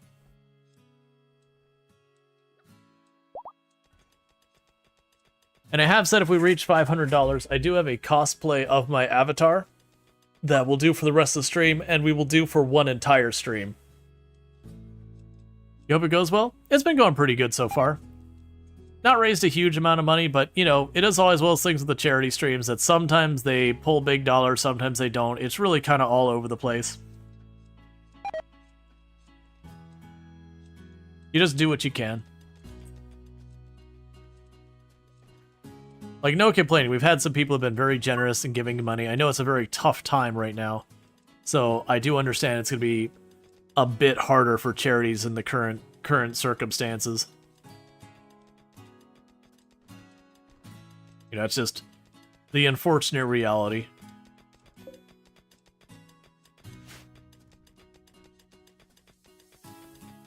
Where are you not supposed to be?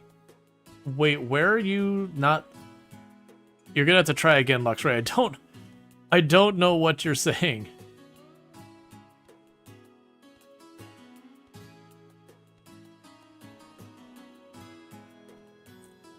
Alright, so this is intended to be the future break room. That will move it up here.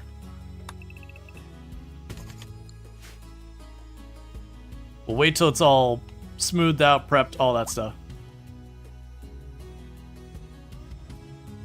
Were you not supposed to be working with another streamer today? No.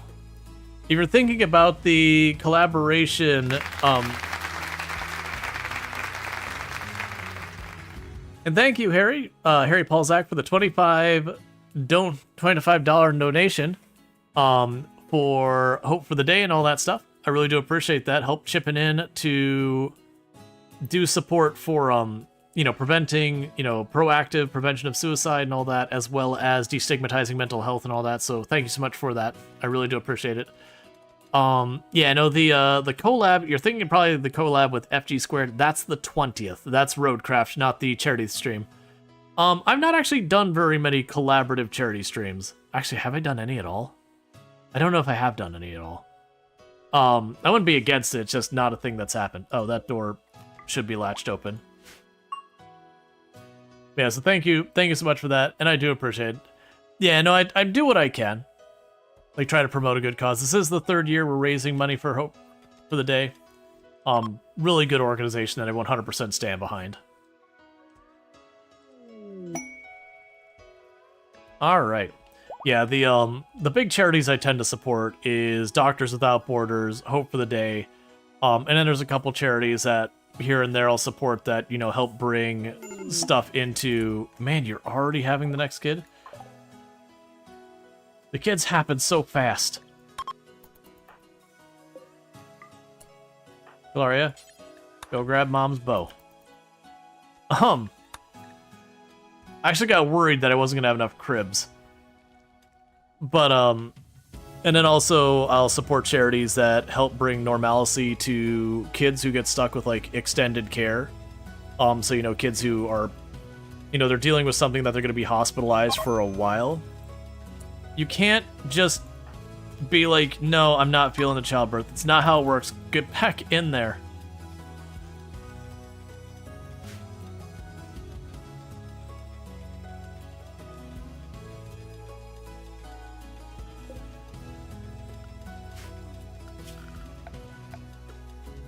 Okay, so these won't be ready for a while, but we'll go ahead and put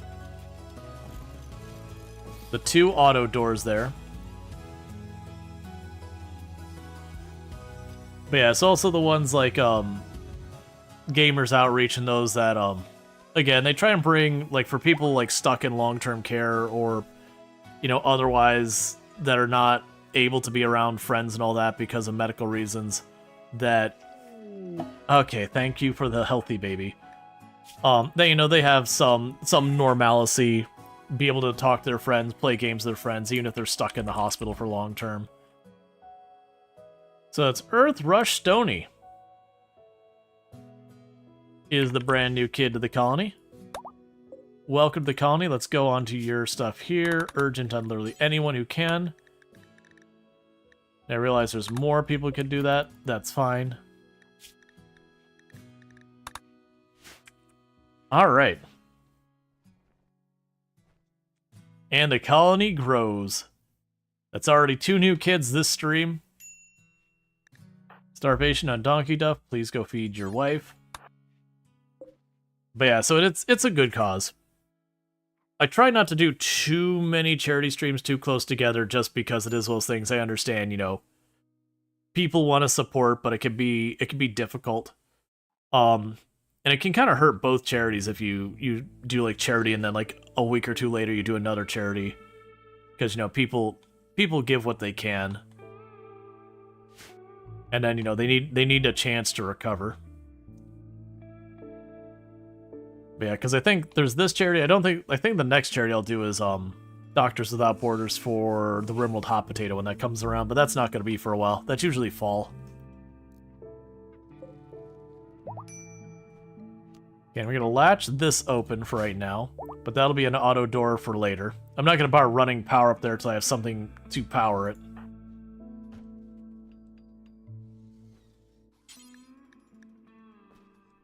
Okay, go grab yourself a bow. Alright. And even to this moment, we're still about 50% children to 50% grown-ups. If you use the grown-up very relatively to consider 14-year-olds grown-ups. They're grown-ups by RimWorld definitions.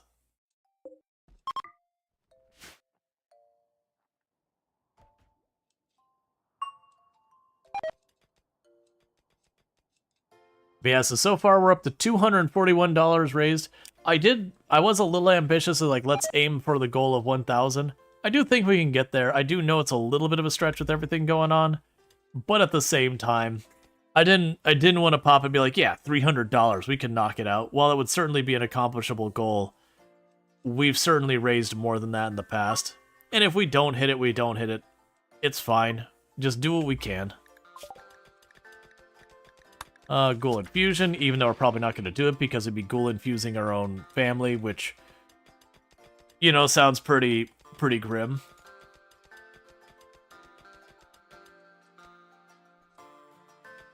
Alright. So let them get all that mined out and whatnot. The big downside here is that means anytime they get the food, they're going to have to drag it all the way up to the freezer. But then the good side is this will be our break room, because right now there's no way I could get it all together down here, but then it's the problem is it's nowhere near the rest of the stuff. The base is getting big, and the bigger it gets, no matter what, you're going to have some people who got to run a ways. It's just the way it is.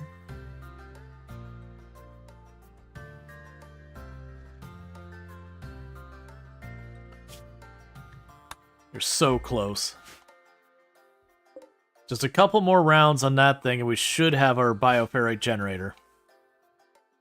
And then the lights will start coming on and this whole place won't be a dark cave that no one can see in.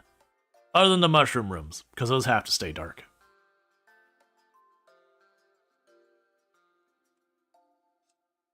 And then after that, we can start getting our stuff going. That's actually one of the reasons why we still have the basic research bench, is I'm still missing all of this research that doesn't need the advanced one. And I don't want them getting into all of this stuff if I can help it, until we've gotten to the point we're ready for it.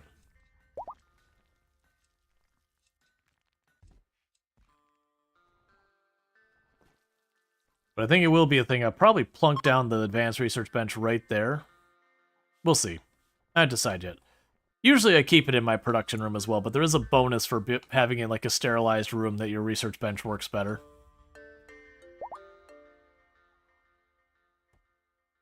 What is your... Yeah, your construction's getting pretty close to maxed.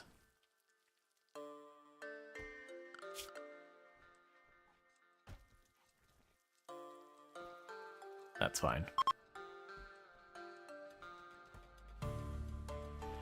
Right, Anjiru Sensei is the one who's hauling and cleaning and doing all that stuff. That's right. I think a recent research room is also really good. Yeah. Like, we certainly have the space for it. It'd just be another room to get going. And for the record, there could be ancient dangers in here. We haven't seen any yet, but it is always a possibility.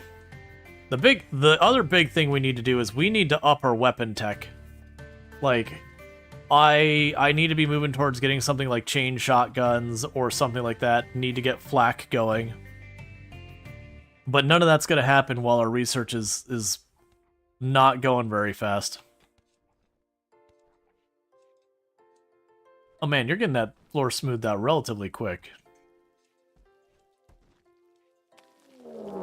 Infestation. Okay, so infestation appears to be targeting, I can't tell, it looks like Groot's room maybe. So what we're going to go ahead and do is Citric here. Right now we're going to back them here. And the rest of you are going to bunch over there. Okay, so it's split up between multiple hallways, unfortunately. Oh, Mandible. I need you to pop that door. Be fast. Okay, so we're going to have enough time to react, so grab you here. And everyone but Mandible. Drop in there. You just pop that door. And now run away. I said run away.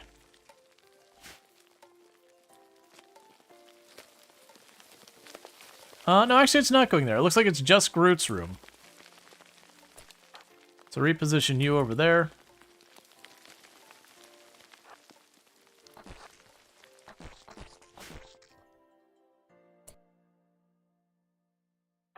I'll see if you can get into position.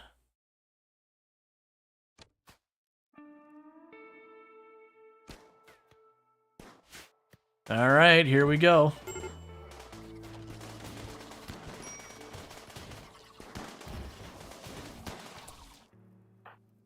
Honestly, just don't fire. That flamethrower's gonna do nothing but cause grief for us.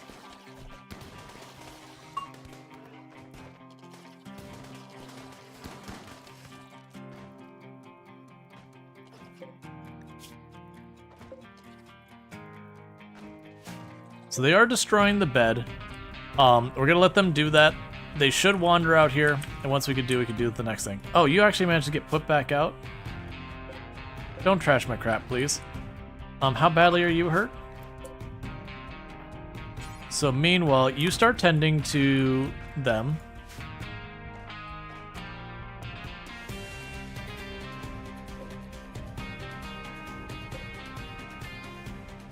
Yeah, so you'll step out in the hallway again.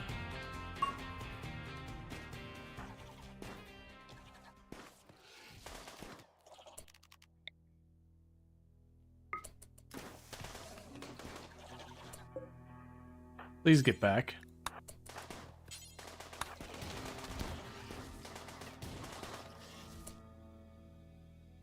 Alright, so I've got one down here breaking stuff. We'll need to deal with that. So. You actually got ripped up pretty bad. I'm going to send you down there.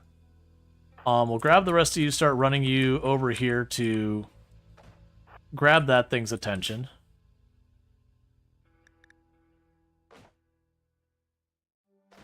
You need to not be involved. You take care of the other kids.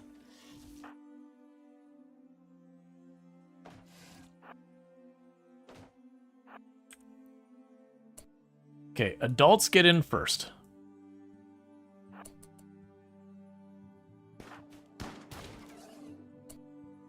Nicely done. Meanwhile, I need one of you to go up here and deal with this. So Luxray, you'll start popping some nests. Vortis, you're taking care of her melee pawn, who did get pretty scratched up. That's, again, total lack of armor. They're still getting their melee skill up. It is what it is. But that was one melee pawn holding the door. Oh, I need you to hunt that one. So I can't get back up.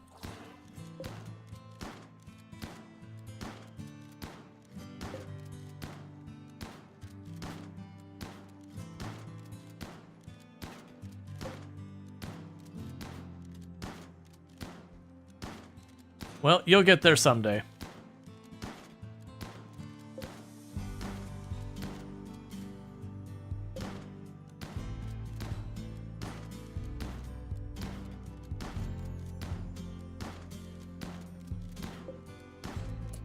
Nicely done. Infestation prevented. Yeah, so that one's still having only one melee pawn, which does hurt a lot. If we get ourselves a group of melee pawns, it is as well as things you can stun them to get very little damage through there at all. Still, went pretty smoothly. They did trash the furniture in there, but it was one of those things, it wasn't worth me throwing someone in there. Disease infection. Cool, man.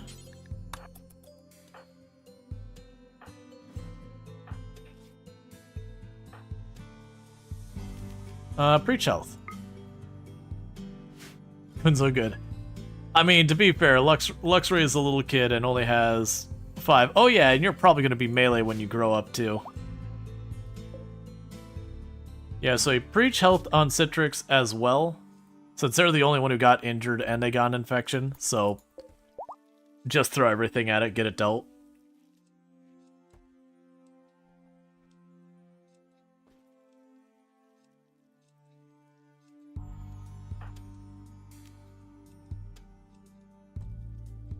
Yeah, so that boosts mining speed. We don't really need it, though. Hypothermia on Server Lord.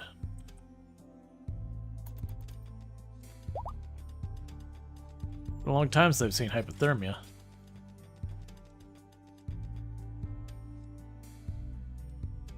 It's getting way cold up here. I need to get heaters up here.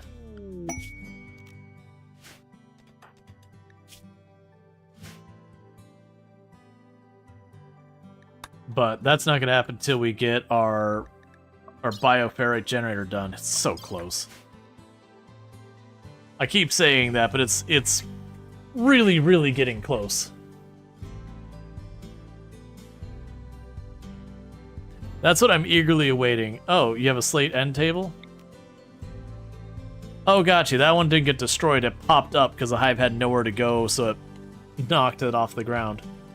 That's fine. Cool, and so all that's sorted out, so we can go up here and say, okay. Smooth that out too. Finally have a job for fire. I mean, the fire's there. We probably should just right now.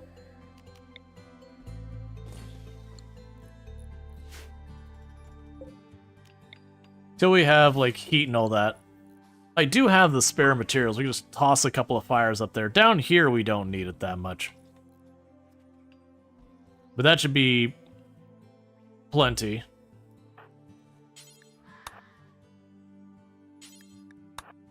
Okay, so get both those fires made.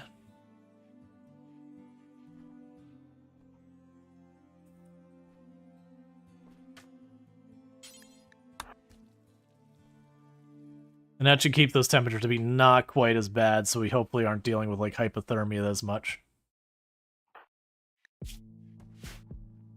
I think it's also we just need more clothing and I don't have enough fabric coming in. Oh, we got some alpaca to tame.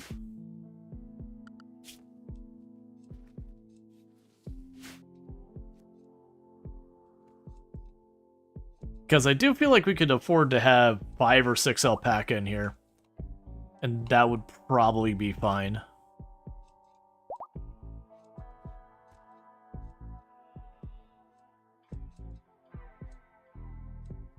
Probably plenty for the season? Yeah. And like I said, the idea would be these 2 fires would go away. And most likely what we'd do is we'd move those heaters. Mad Raccoon.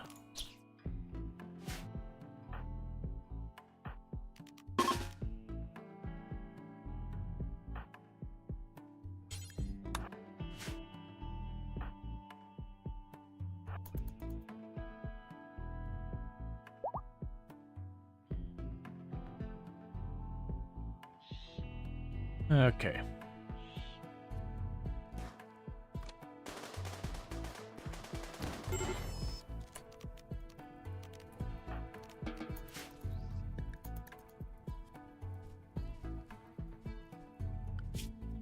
And the alpaca are gone because there's not much. Oh, wait. Missed undrafting one. Ah, food poisoning. Lovely.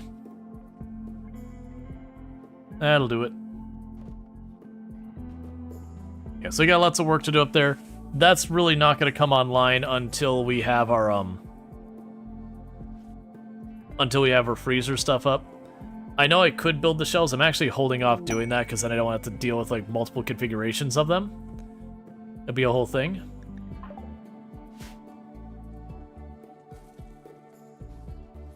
Yep. Well, you're getting over your food poisoning. That's good.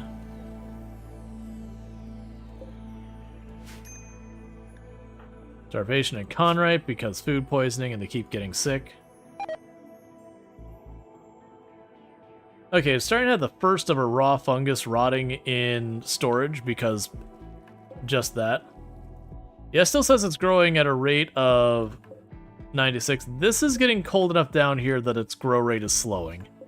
So yeah, so we definitely want to go and get a heater down here for the mushroom area.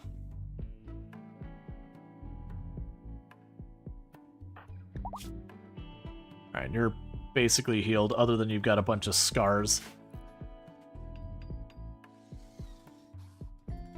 That'll be another problem you run into with melee. If you have like a really long run with melee, they will slowly accumulate scars just from the many fights. And eventually that'll weaken them enough that they can get one tapped. So that's always a danger. Now luckily those ones are on limbs, so that's not a big deal. We can replace the limbs. But once you start getting like torso and head scars and all that, then it starts becoming a little bit more of an issue.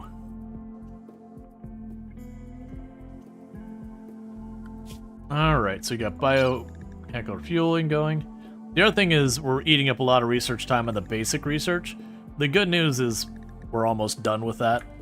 And that is training their intellectual skills, so I'm not super upset about it. Because what'll end up happening is after a while I'll just disable researching all of the entities.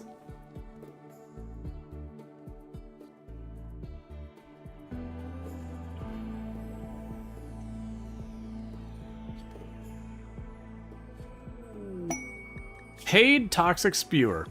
So you can have a Toxic Spewer with 2 Yetkins on it. That'd be perfectly fine to do it. Where we're at, we're in the mountains, so caravanning sucks. So it isn't Rual's ones that, yeah, a little bit of plasteel is nice and all that. And, you know, the Cylig Neoformer can be fun. I just don't want to deal with caravanning at all. Have we had the cube? We have not had the cube yet. I can awaken the monolith to make it its next level.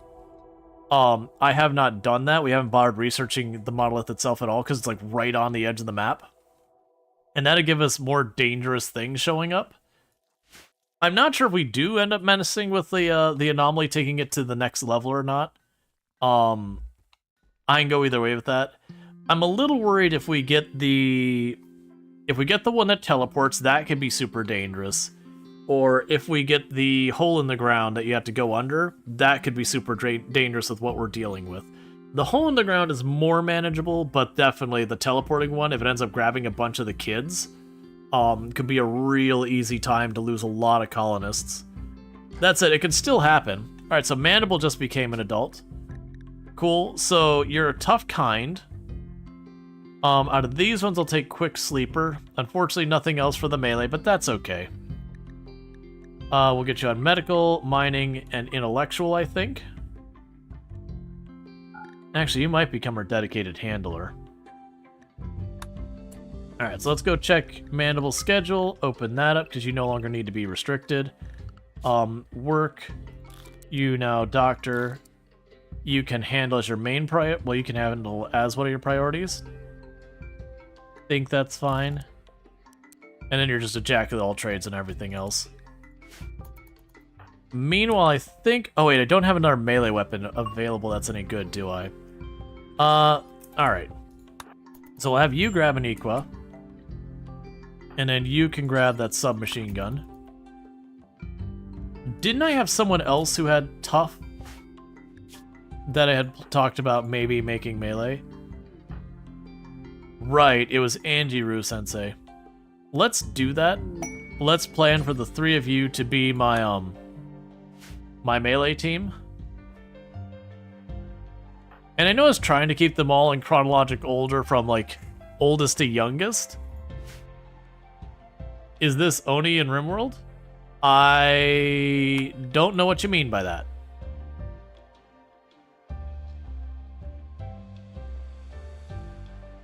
Like, I understand Oni's oxygen not included, I just don't understand the Oni in RimWorld comment. See, they grow up so fast. It seems like just yesterday he became a child and decided to sleep on the floor. Also, hello, been lurking a bit for this run. Yeah. Had to dig your way out. Oh yeah, no, it's not dig your way out. Like, the path is here and we carved in. But we are making like a big cave base. I don't do a lot of big cave bases. Oh, Mandible here, we can take you off hunting. You're melee now.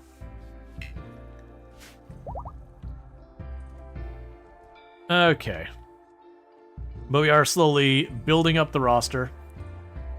Getting more adults in here.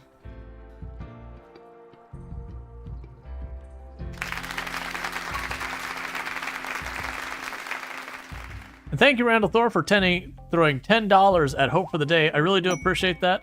It means a whole heck of a lot that you'd support such a wonderful cause, and I really do appreciate it.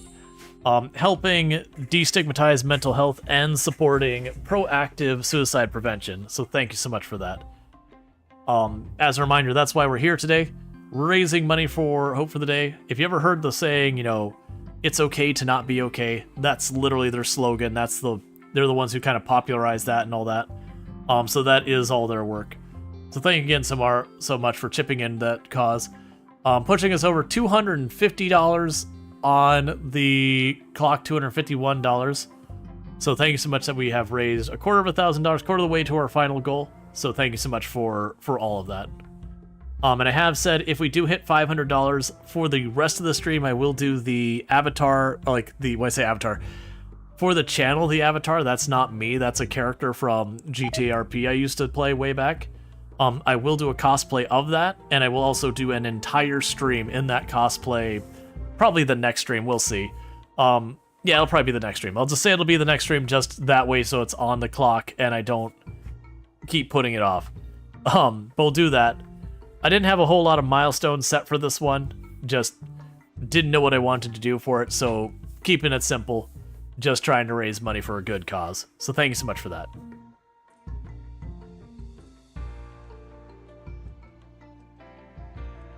Alright, just checking a couple real quick things.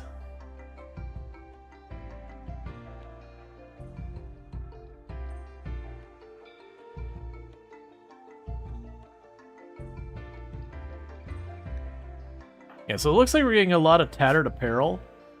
Yeah, earlier on in the run, we were having to perpetually hunt just to keep things going. And now we haven't had to do that as much.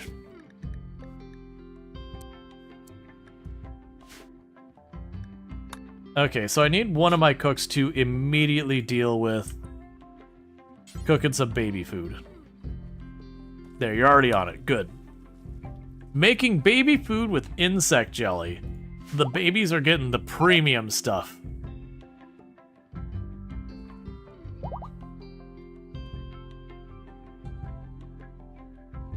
Not your like cream of carrot kind of baby food. We're getting like top-notch bougie baby food going on.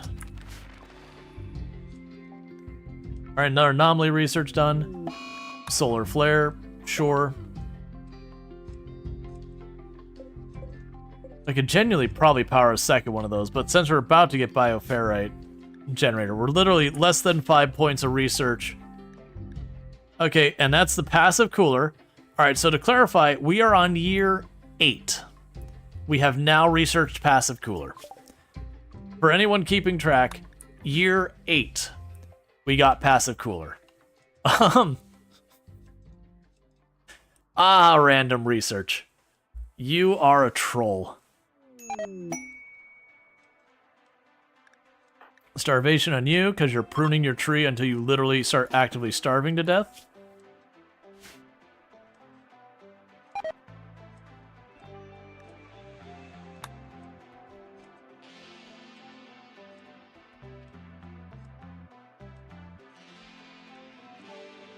Did they finally fix random research to work with the monster DLC? No, we had to do the thing where you disable it and re-enable it, which does let me see what is researching.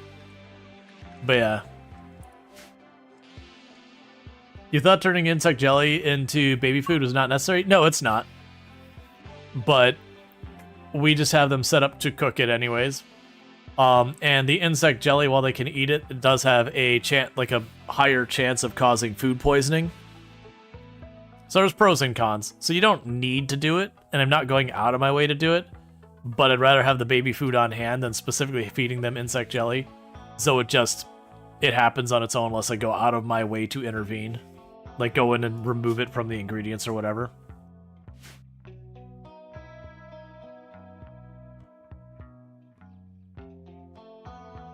Fun fact that you didn't totally make up at all. Insect jelly can be used as lubricant for all sorts of things. I mean, technically, almost anything can be used as a lubricant for certain processes. Like, technically, you can use duct tape as a lubricant. If you have two things that have a very coarse surface and you put duct tape over it so they don't grind against each other nearly as much, that is a lubricant. It's a crappy one, but you have improved its lubrication. Really just incrementally.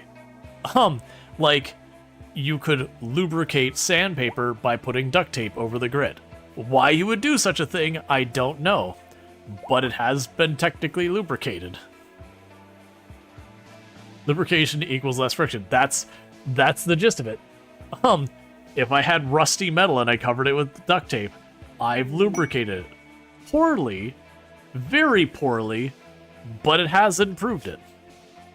Okay, so...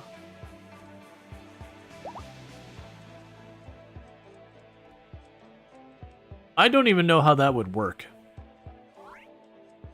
Growth moment on Server Lord. So you're now a 7-year-old. So, Sanguine is really good. Hard Worker is really good. Great Memory is really good.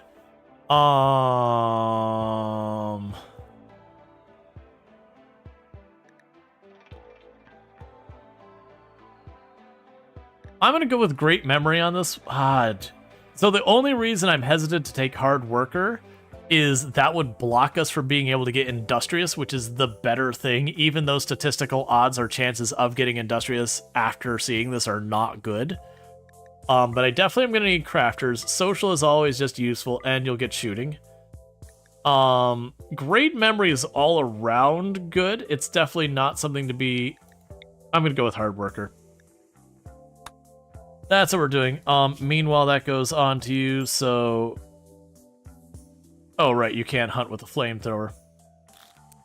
So you are going to be a crafter. And you can also help put out fires now. Which is good, because you are the one making them.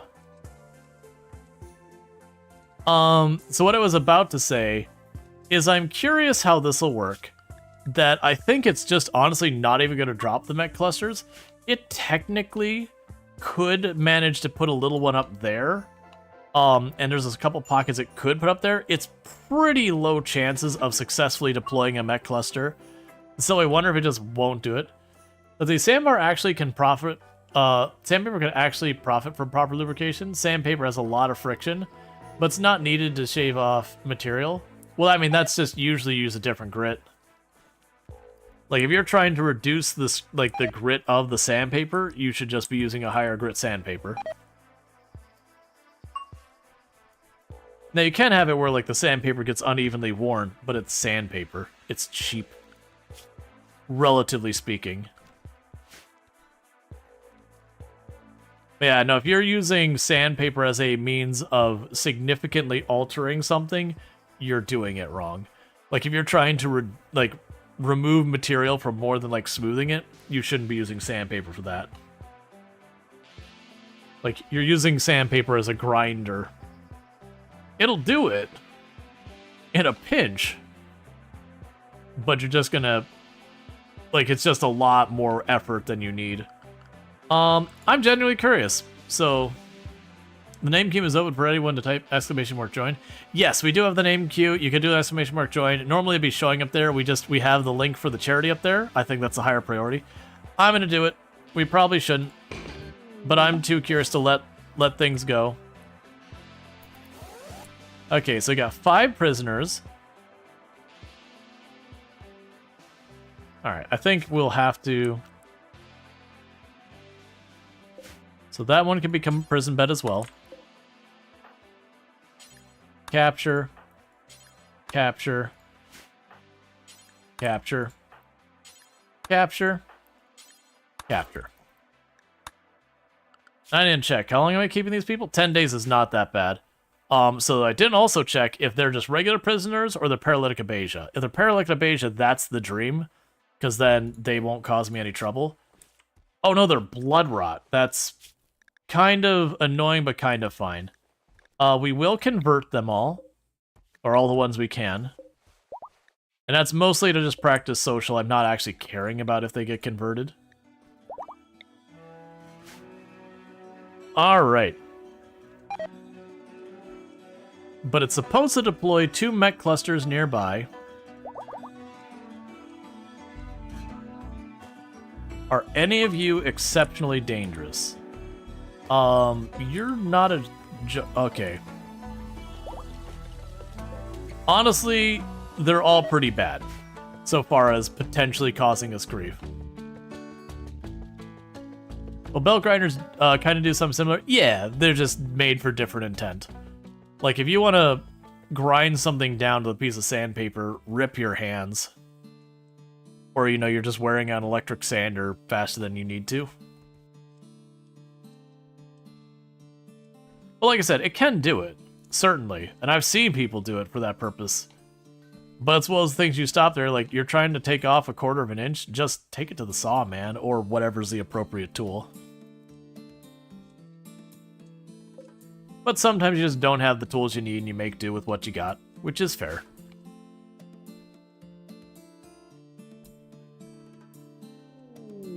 Shoot frenzy. There is a really good chance that they end up trying to break out before this is done. And about 4 of them had pretty high melee scores. Alright. I didn't want to do it. But our melee team's being moved to the front.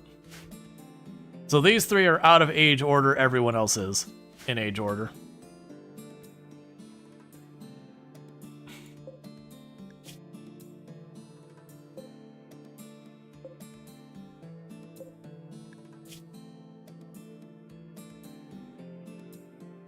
Okay. Is one of your prison doors open? Yes. Yes, it is. Thank you for noticing that. That was because that was the room that infestation triggered on. That would have triggered an early prison break.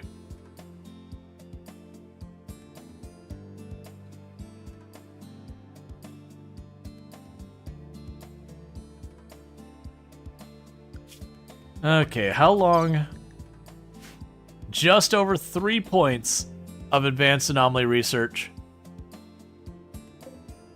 And then we'll be good. And that's, honestly, we've been getting all of that. I still haven't gotten to the point where I could disable the Twisted Obelisk. Because I'm probably not going to use it.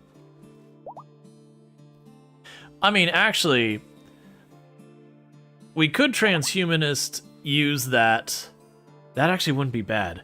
So if we took Transhumanist on our next one, we could use the Obelisk to keep mutating limbs and all that. That would satisfy Transhumanists. So while you still take the penalty for, like, it's a disgusting tentacle, they also get a bonus for, you know, like, improving themselves kind of things.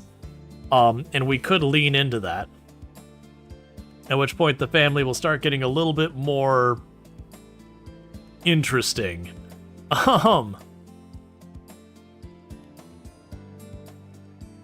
Because there's certainly going to be no shortage of people to use it with.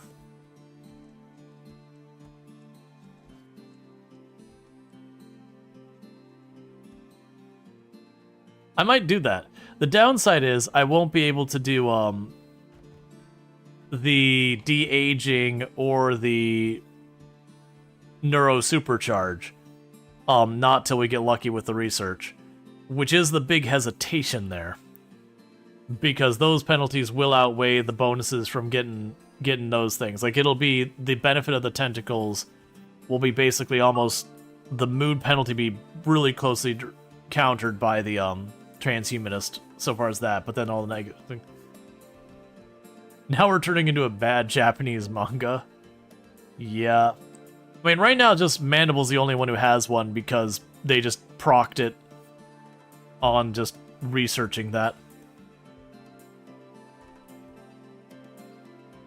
That would be interesting. I think that'd be a good direction to go. Because I'm already, if we get the biotech stuff, I'm down to start taking people we capture, like capture different groups to get the gene extraction to try and like super juice our pawns. It's gonna be a whole thing once we get like this bioferrite power going of just like wiring up more and more lights. I'm gonna have to be very careful that we don't overextend until I get more things locked in here. The only reason I'm not grabbing more yet is I don't have the electricity yet. So I want to expand there. That way, if we get something like, if I were to proc the Noctil event, for example, that'd be a rough time. I just couldn't manage the lights with that right now. My expectation is these mech clusters won't land. I don't think they'll find room.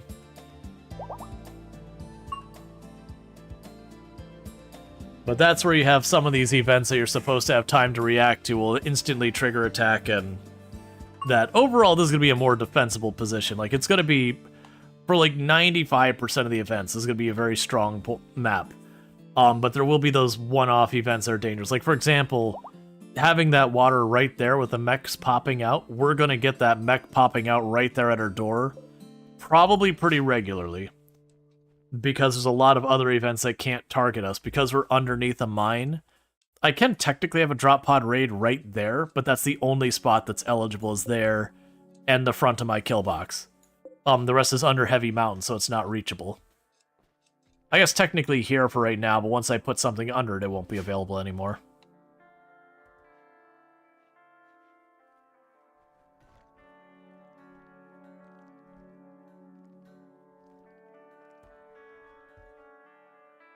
All right.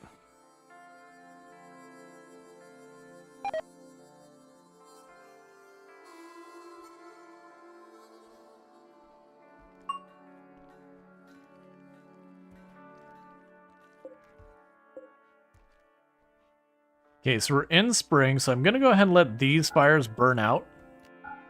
I don't need to keep refueling them much anymore. That one can stay down there because I actually use it to burn apparel still.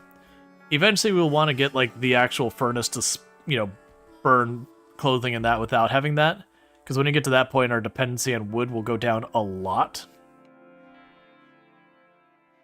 But we're not there yet. It'll also be a really good thing if we get the opportunity when a weapons trader comes through. See if we can't get EMP. All right, another baby's on the way, as it do.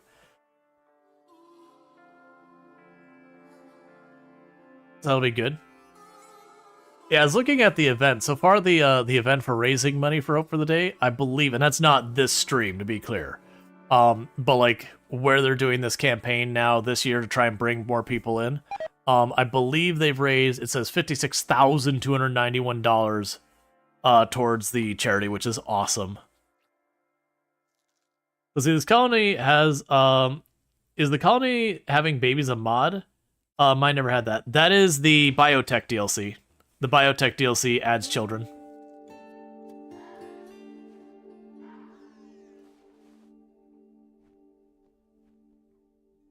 Yeah, that was one of those ones when they came out with that DLC. A whole lot of us were like, "There's gonna be children." Everyone was like, "Oh, oh no, they didn't." Heinen, be careful, friend. Be real careful with this one.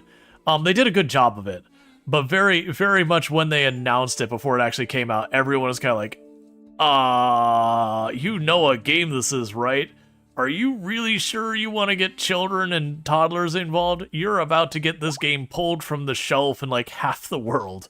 But they did a good job of handling it to they don't make it so you can't do a lot of terrible things. You still certainly can, but like you'd have to go out of your way to do it in like the least efficiency, because like there were people going, oh yeah, we're gonna have these things that'll be like children farm for eating or whatever, but like the amount of food you'd have to do is just completely unreasonable. So thankfully that's not really a thing. And like it doesn't celebrate or whatever so many other awful things you could potentially do. And then they just kind of circumvent other problems entirely. So they do a good job of it could still be pretty bad. Another thing they also have is if you actually look at your default game settings, I think it's under the storyteller area. I'm not gonna mess with it. I believe it's down here. That they literally have it where are you at? That children won't show up as hostiles by default. Like it's just turned off. You can turn it on, but that helps alleviate a lot of the pretty awful things. And of course there's a whole bunch of people who turn that on. That's fine, that's whatever. Like no judgment if they do. But there were a lot of us who were kind of sitting here as like, I'm not sure I'm comfortable doing this. Like, this is not really something I'm looking to simulate.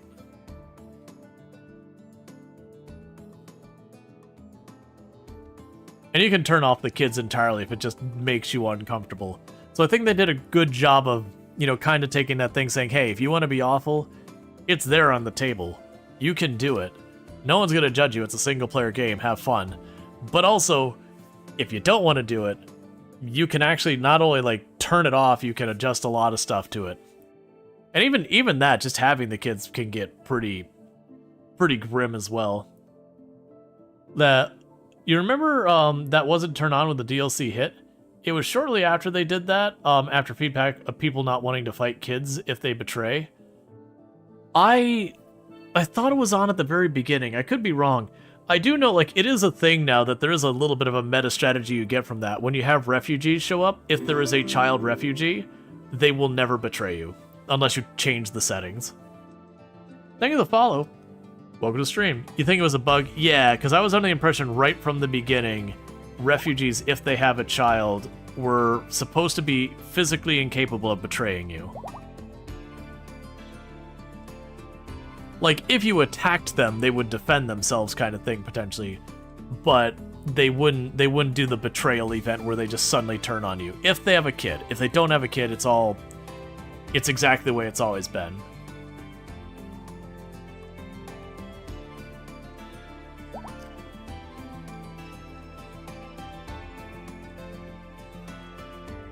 Alright. So we're getting all those floors smoothed out. It's coming along. That's already almost done. We're still cutting brick, and we got a lot of it. Party. Love to see it.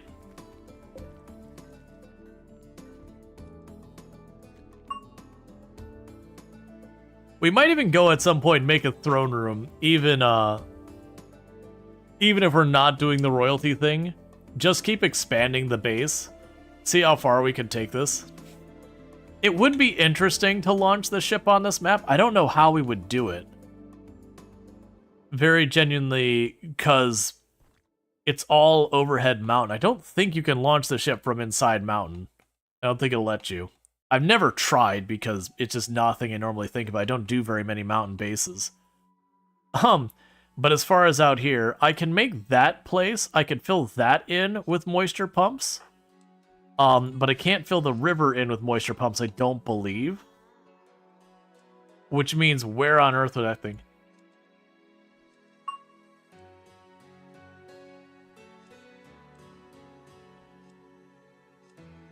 Betrayal event could also exclude children, so that the children simply don't become hostile. Yeah, it's just not how it worked. You just checked because you weren't sure. Gotcha. I know I didn't run into it myself. I thought it was always the other way. Alright, So you're already going to give me 50 standings from the previous quest I accepted, which might go to hell right now. Okay, so they are all prison breaking. We are going to play this a safe way, and just, if they die, they die. Because I don't have the ability to kind of safely knock them all down. Get out, get out, get out, get out, Groots. Get out, get out, get out, get out. Run, run, run, run, run, run, run. Oh, come on.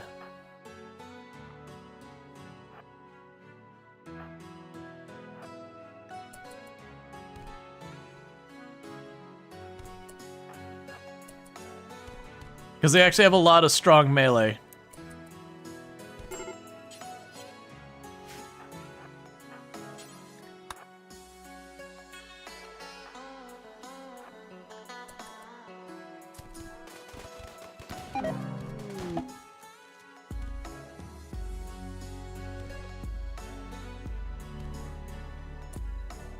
Well, quest failed.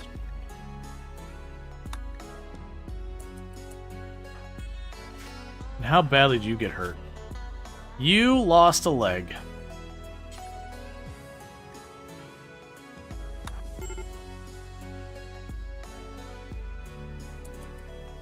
There's Groots. I've got everything out of order now, so it's confusing me. Yeah, is that patch 1.4 added a lot. They changed the raiders would ignore children unless the children had weapons and had attacked. Oh, I didn't even know about that one.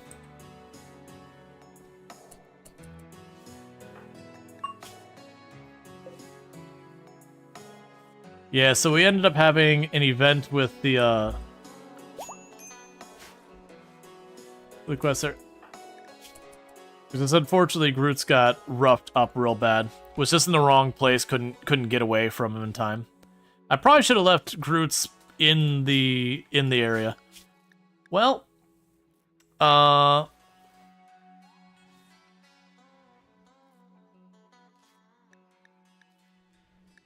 we can go here. Switch that over to colonists.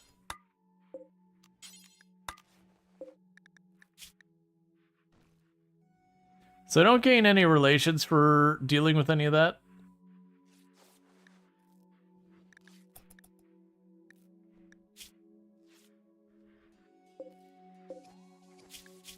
No, I'm just gonna release him anyways. We have a timeless one. Hey, Scaffera. Thank you so much for the raid. I do appreciate it. How was your stream and all that good stuff? Welcome in, raiders. Yeah, so he failed that quest. I did make it a comment that it was very likely that that one was going to fail. And that's partly because that would have been fine if I didn't have our prisons mixed in with our regular rooms. It is what it is. I mean, we probably would have failed it, but Groots wouldn't have lost a leg.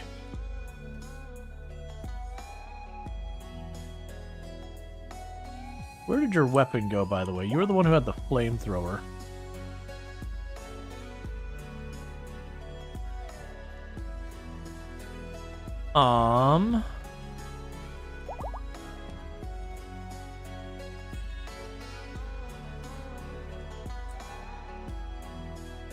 Yeah, I thought you got downed right here.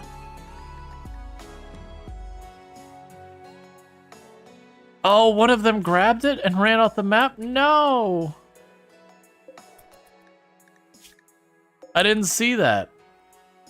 I missed that one of them had grabbed the weapon before they ran. Well, that sucks. I would have gone after them all if that hadn't been a thing.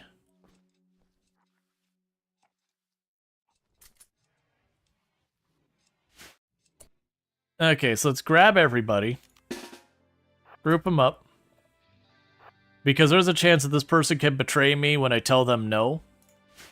But we aren't taking any outside people. That's against my rules for the challenge. So we'll talk to you.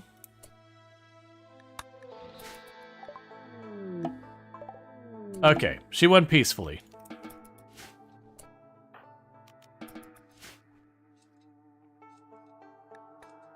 That sucks so much. Why do you need... Oh, you're still bruised up. No one bothered bandaging you. That sucks. Ah, they took my flamethrower. I completely missed that. When Groot's dropped it, someone's nabbed it. They do that. I just got caught by surprise that it had happened. I hadn't noticed it happened.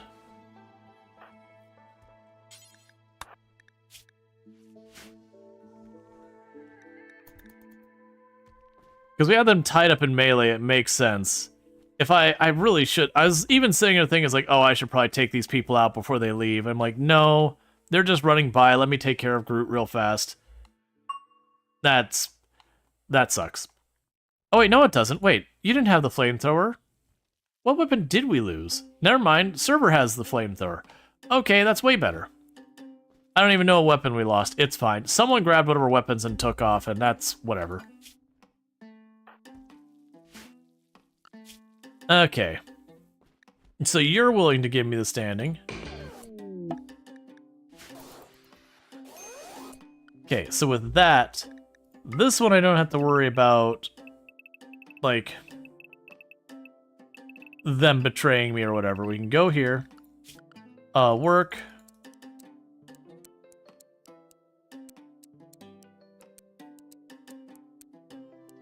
And we won't let them cook or anything like that.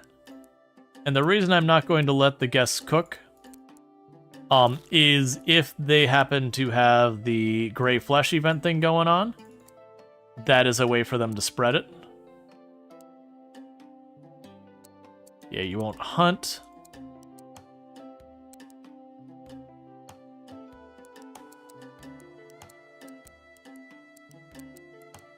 Yeah, you can haul and do that kind of stuff.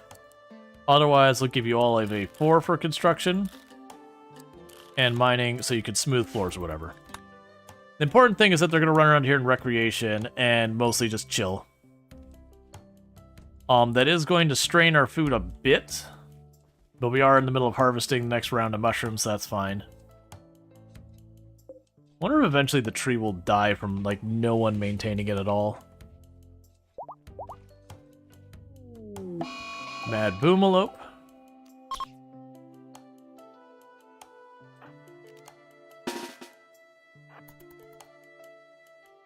How are the crops growing in the dark? They're mushrooms. Mushrooms have to grow in the dark.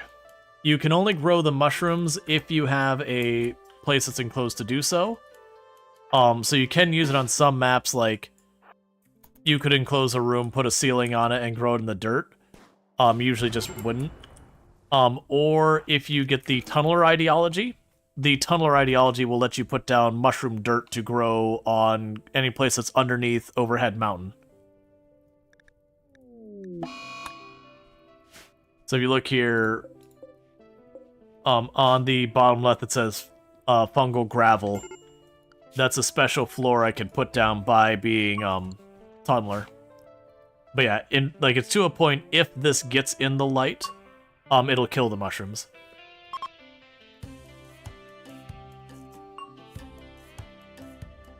So yeah, so it's basically a crop you can use just for this. It's one of those things that it's not quite as, it doesn't give quite as much nutrition as a lot of the other crops. It doesn't grow quite as fast as a bunch of other crops. It's like, for itself, if you're just going calories to calorie, like nutrition to nutrition kind of thing, it's a pretty middling crop. But it's the fact that it can grow at pretty cold temperatures and grow inside and all that does give it some benefits. You mostly only use it if you're doing a tunneler base or particularly weird challenge. Will mushrooms grow outside if you have sunblocker? They should. Because with sunblocker you should get no sunlight, so they should grow out there with sunblocker. That'd be an interesting thing to do, is like set up permanent eclipse, permanent dark, and grow the nutrient fungus. That should work. I don't see a reason why it wouldn't. As long as the light amount... I don't know if there's like a limit on how high it can be, or if it has to be actually 0%. Wanderer joins. Rejected. It's against my rules of the challenge.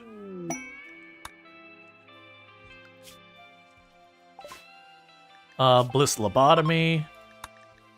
So you can do the summon flesh beasts. How are we doing? Still at 3. That should be available for research anytime now. It's ready for study right now. You're just working through all the other stuff. That's fine. But yeah, no, you can definitely grow mushrooms outside. If you put them under stuff so you can't see. Like, so it doesn't get sunlight. What challenge run did I do that?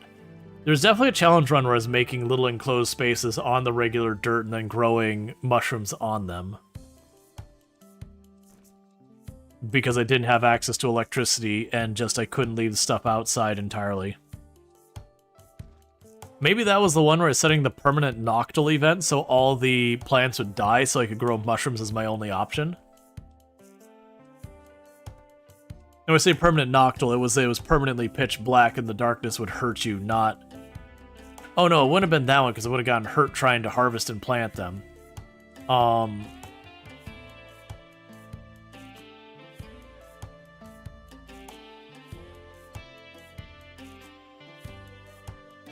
permanent deathfall is a different thing. Permanent deathfall doesn't get rid of the sunlight. I have done permanent deathfall. It's fun for a gimmick. Like that one's interesting because it basically means you have to use fire. It's the only way to deal with it, because otherwise you just keep killing the same thing again and again and again because you just don't have time to process.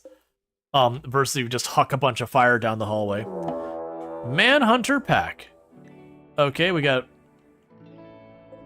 That is a lot of boom rats. Alright, well, we are going to have a bit of a spicy one here.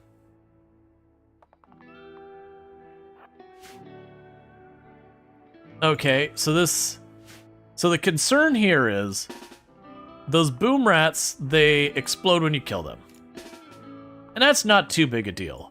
The problem is my defensive line is entirely inside and has no way to vent heat in a timely manner. So realistically, we're getting a whole lot of fire inside an enclosed space, and I'm not going to be able to get ahead of it. I will make... I don't really think I need... Well, what you're shooting at? How happy are you? You're fine. Bring you into here. Your helpers could stay out of it. So realistically, we are going to lock the door and keep them out. I could. I just don't want to... I mean, I could. That's actually probably the better idea. So, cancel everyone doing their stuff. Let's get Donkey Duff in here. We'll slap that door closed and we'll lock it. Yeah, that's probably the safer bet. Because even if I fight it and it goes smoothly... there's just going to be the problem of all that heat. And I don't need anything for it. And honestly, the Dryad sitting out here doing their thing is kind of whatever. We also have the benefit, if a raid shows up while they're still manhunting, that's actually a dangerous amount of boom rats. They're basically walking landmines.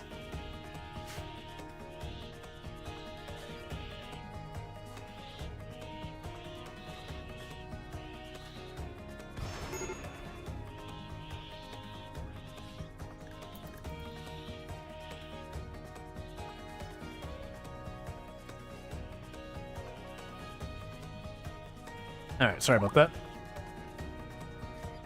Yeah, because the fear was otherwise we would end up killing them in here. And honestly, I feel pretty confident we could wipe them out and maybe one of them gets close enough to do some damage to us. With the flamethrower, I'd probably just go over and knock them. And then when they start chain reaction, you know, they would just start blowing each other up. But it's just kind of the reality that what would end up happening is this room would get to probably thousands of degrees and we'd have to retreat into the base. That door would burn down because it's like one of my only not metal door or not stone doors. So I'd probably have to retreat people to these back hallways until the heat dissipates, which would take a little while. So it'd be kind of obnoxious.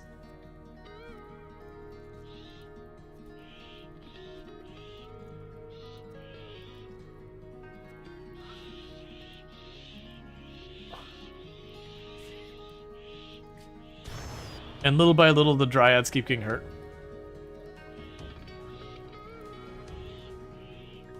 Yeah, no, that's the thing. I could remove it, and I mean, So the pro and the con with removing the outside door is situations like this. I can close the door and let this problem not be. If I can't close the door, they would run around in here. I mean, honestly, with all the interior doors, I probably could just tear out that door.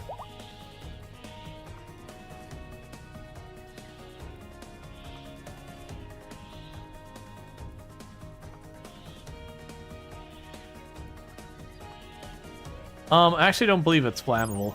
I'm pretty sure it's not. Flammability is 0%, so they can't physically burn down this tree. They'll burn the grass down, which sucks, but this tree is not burnable. These trees, I believe, are burnable. But the Dryads will try and put out their own trees if they're up to do so.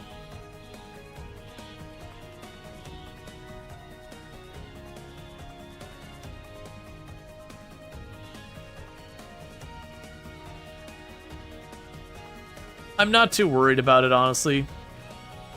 Only these two are considered tribal in the whole colony, because when a child is born of a tribal, it's not a tribal. I don't know why, it's just RimWorld things. So very genuinely, it just doesn't matter.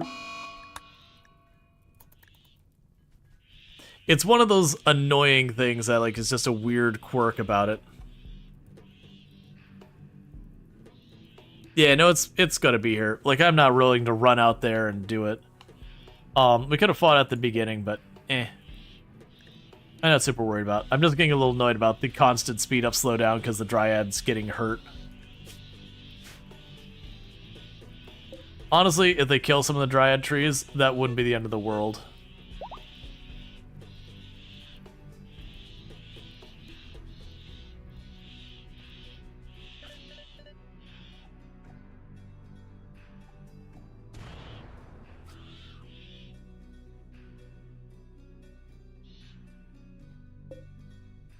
Luckily, the Dryads so far are keeping it held down.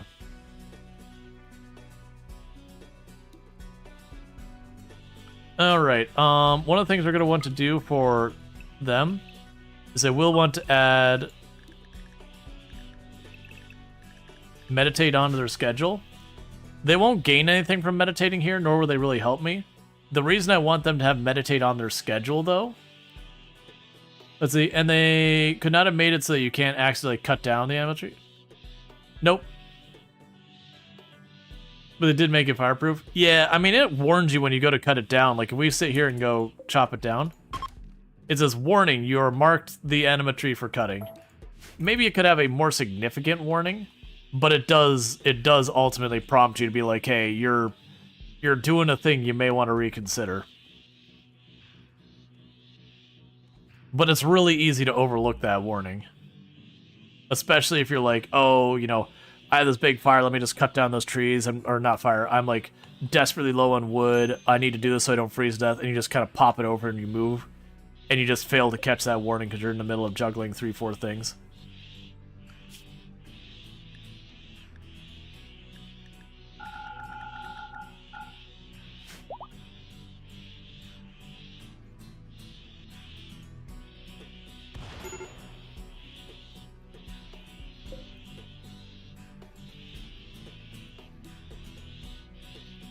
Just more and more little fires.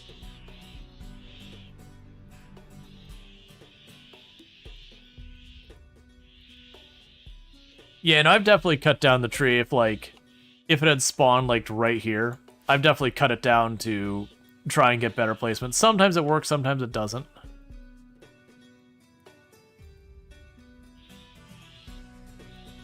I didn't see who's taking the damage, but that's whatever.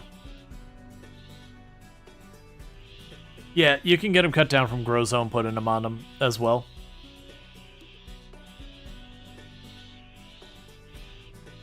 You would just ignore it then? Please stop social fighting with the guests I have to have at a certain level of happiness or more.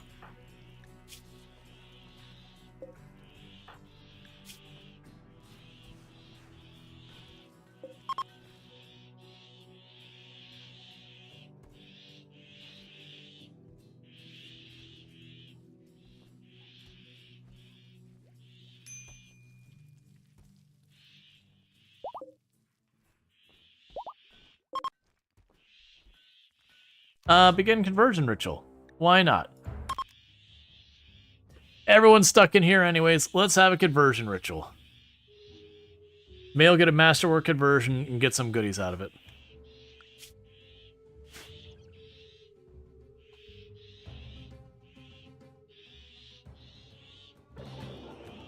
And effective. Cool. That still means we gain some social.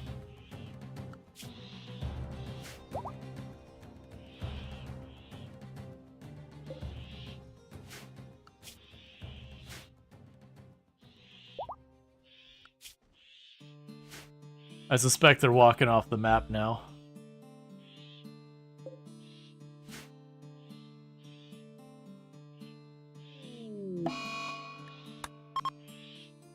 Yep, so basically we're going to lose all the dryads, but that's whatever. We still have the trees, they'll come back.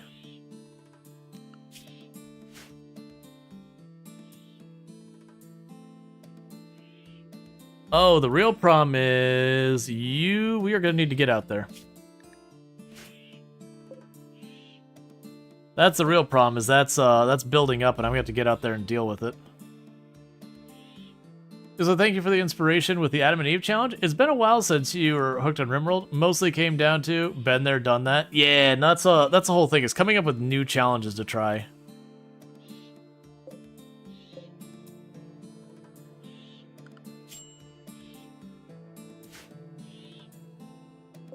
Alright, so when we wake up in the morning, we're going to have to run someone out there to deal with that.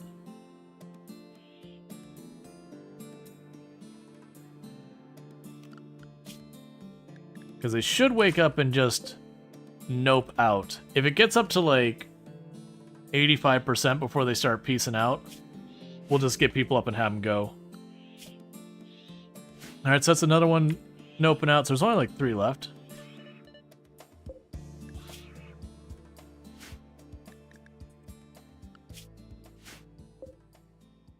Okay.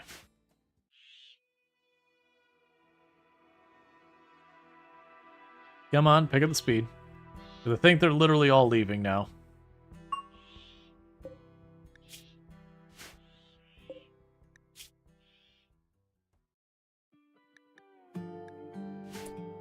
Alright, so we should be good here. Because this one I think is just down, is going to stay that way. But we need that to definitely get sorted.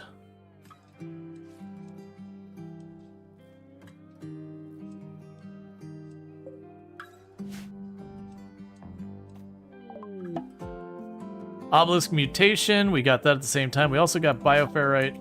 Or not bioferrite. Let's see. Oh, goody. One of our guests grew a tentacle arm. That's fun. They'll love that. But you get that bit. You just find it annoying when you selected area for woodcutting, and 3 gets affected by it. Alright, Night Dweller, you take it easy. I'm going to take 2 seconds while we're on this ad break. I need to use the restroom real fast, so I'm going to do that, and I'll be back here in just a minute. And thank you again for tuning in. I'll be right back.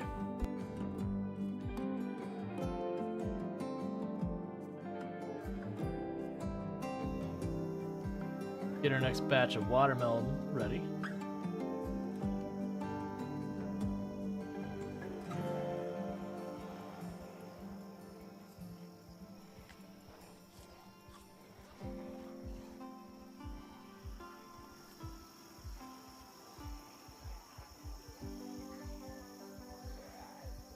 Oh, geez.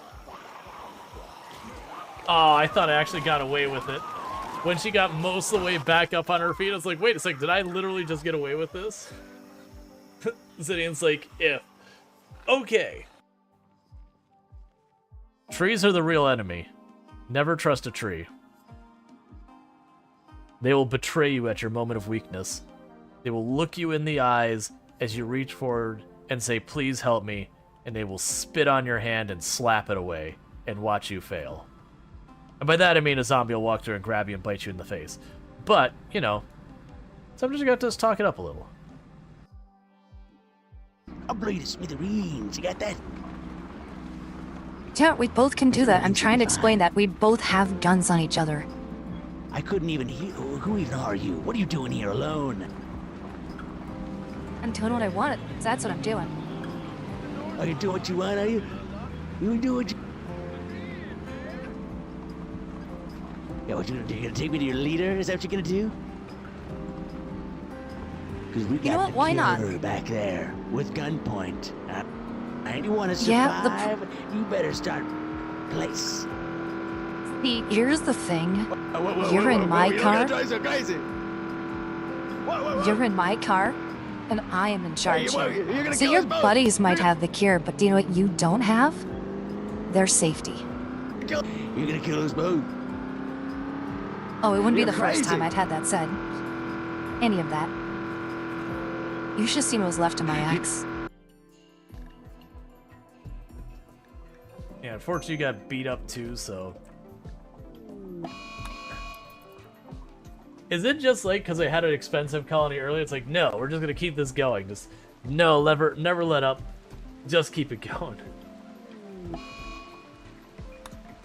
Ambrosia addiction, why not? Let's add it to the pile. Disease gutworms, okay. What is this? Oh, good. Ducks join. I actually would like the ducks. The ducks would be lovely. Rare thrombo. We're gonna leave those alone. They're gonna eat all my plants. It's deeply upsetting. Not gonna call it any specific group because again, it's not about individual groups or whatever like that. All right, and we are back, and that is the wrong scene. Let me get the right scene. There we go. All right, and we're back. Decreasing the cost of winning Twitch. Nice. We actually had people just win Twitch this past week. We had White Jaguar won Twitch just this past week. Adding the name to the pile, I believe there's 5 people we've had who have won Twitch. I got their names written down. They've got the roles on Discord. I want to do something for that, like have a thing like during the break, like people who won Twitch or whatever. I don't know. I'll figure it out. There's lots of stuff I want to do stuff for, and then coming up with what to actually do is where the hard part comes in. There's one boom rat lying here, slowly dying. Guest is unhappy.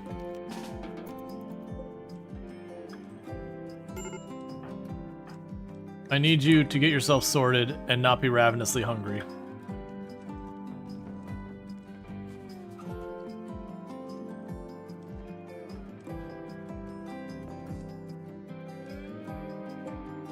Yeah, so you can see that doesn't... Their meditating does nothing. But them meditating, the big reason I'm having them do... Oh, one thing we need to fix real fast.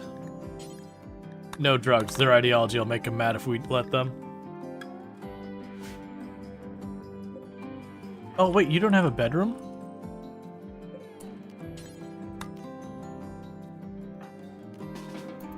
No wonder you're unhappy.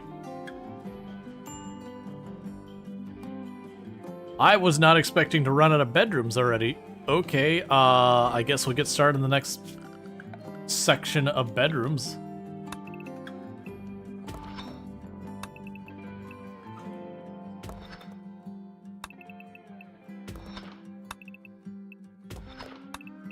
Because if 5 guests are enough to push me to the point I have no bedrooms.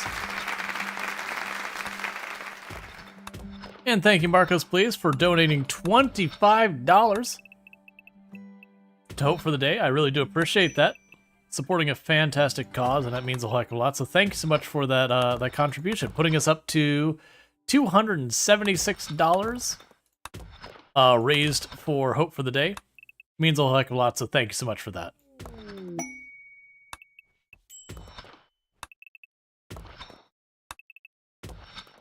So just lining up the next set of bedrooms. The base must grow. Cargo pods. Some free hyperweave, not a lot of it. Guarding. Transport pod crash. So I'm not allowed to take that colonist. But we will take a 2-second glance at them. Are you aligned with someone? If I accept them, they're gonna sit in my colony for literally half a year, unless we get lucky. Manhunter on the boom rat. That is really inconvenient, actually.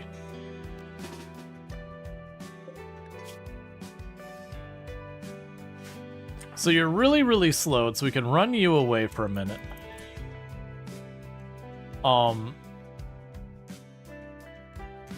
And grab all of you. So all of you go over here, except for you. You cut across. Please don't shoot. Okay. I just want to make sure we didn't shoot the person here. I think they went Manhunter because they were starving. Oh, and they still had the Scalia or whatever it is. Scaria, which caused them to go berserk.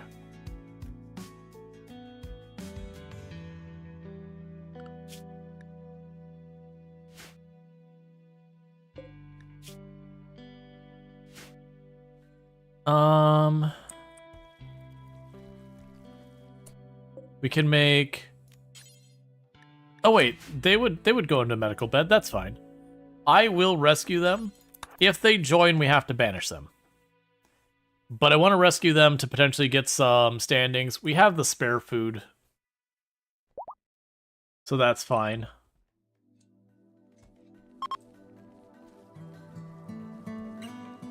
It'll give more opportunities for social and all that. And how are we doing on Anomaly?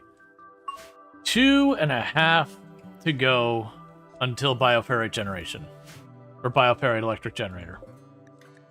Yeah, because that's Ted Hillsore.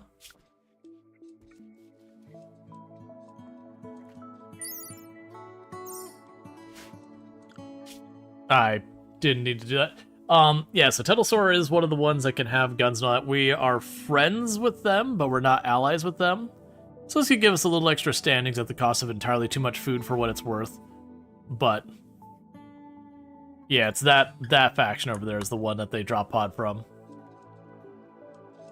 Well, like I said, if they join us, we have to banish them.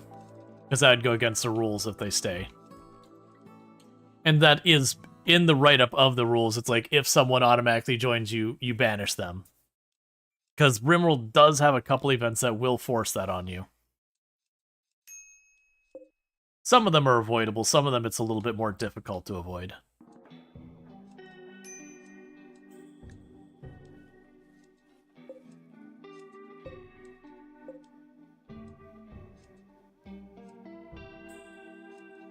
Alright. And we're getting pretty close to the point where I'll be able to let the Dryads go, I think.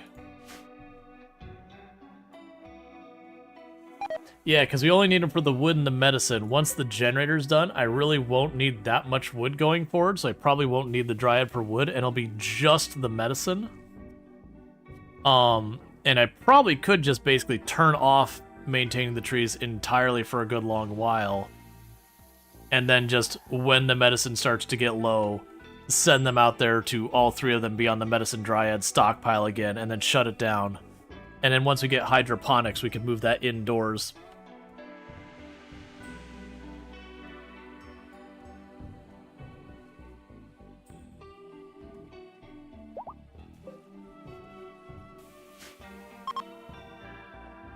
I actually kind of wonder, I've never tried to grow anything, like for the fungal gravel. I've never tried to grow anything but the fungus in the fungal gravel.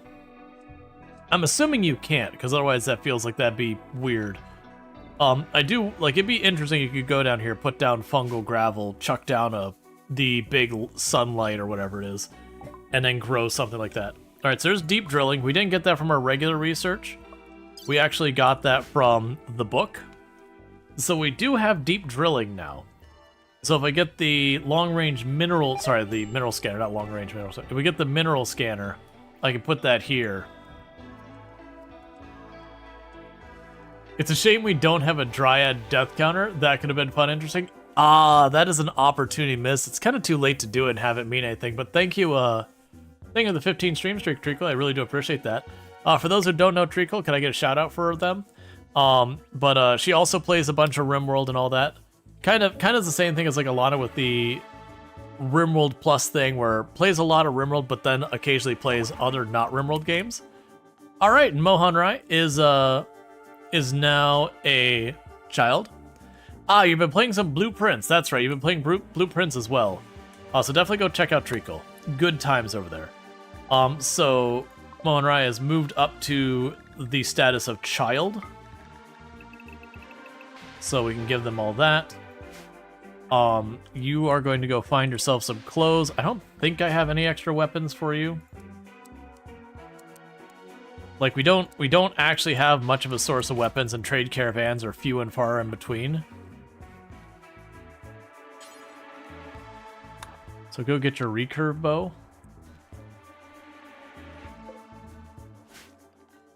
We don't have the machining bench either because the random research has been unkind with that.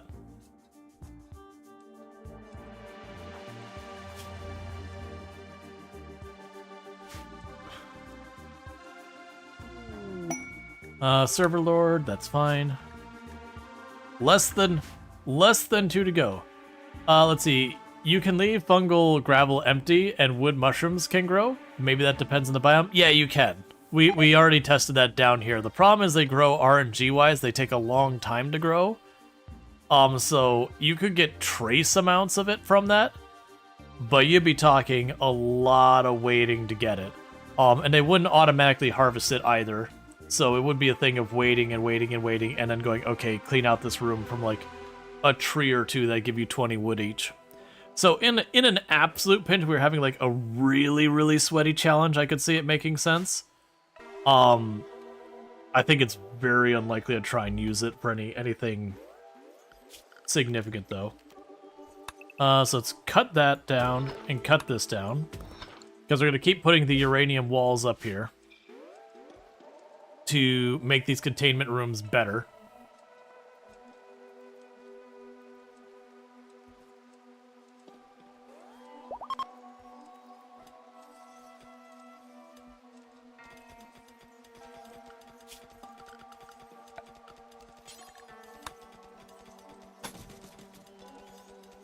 Okay, so we build that middle tile, then we can just crisscross the rest and not have to worry about it. Actually, I can go down this whole wall.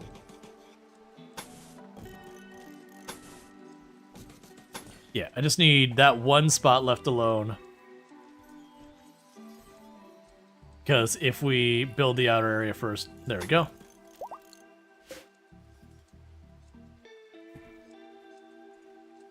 Because little by little, we're replacing as much of these walls as I can get away with the uranium for the higher durability and all that. Because that will improve containment. But I'm not willing to open it up entirely to accomplish that. It's just trying to get, like, on average, all of it higher. And this is way better than anything we can get out of the uranium. Unmined minerals like steel and all that is about as good as you can get.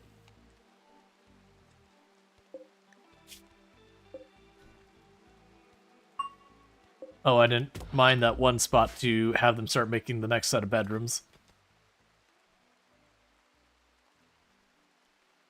This will be like the big residential area up here, I guess. Honestly, we're getting at the point I might need another grow area.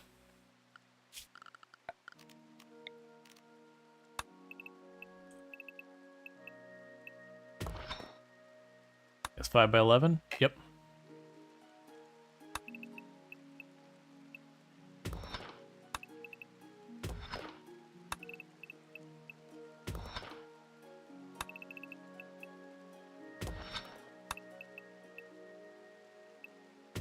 Okay. So get even more mushrooms happening down here. Because that is one of the downsides, is for area, the mushrooms aren't amazing on the nutrition. They're a little bit laborious, a little bit low nutrition for the grow time and all that. Not terrible or anything. But, you know, versus if I had the same grow area with corn, we'd be up to our eyeballs in corn. But it is what it is. We make do. Growth moment and Groot's twig. Let's see.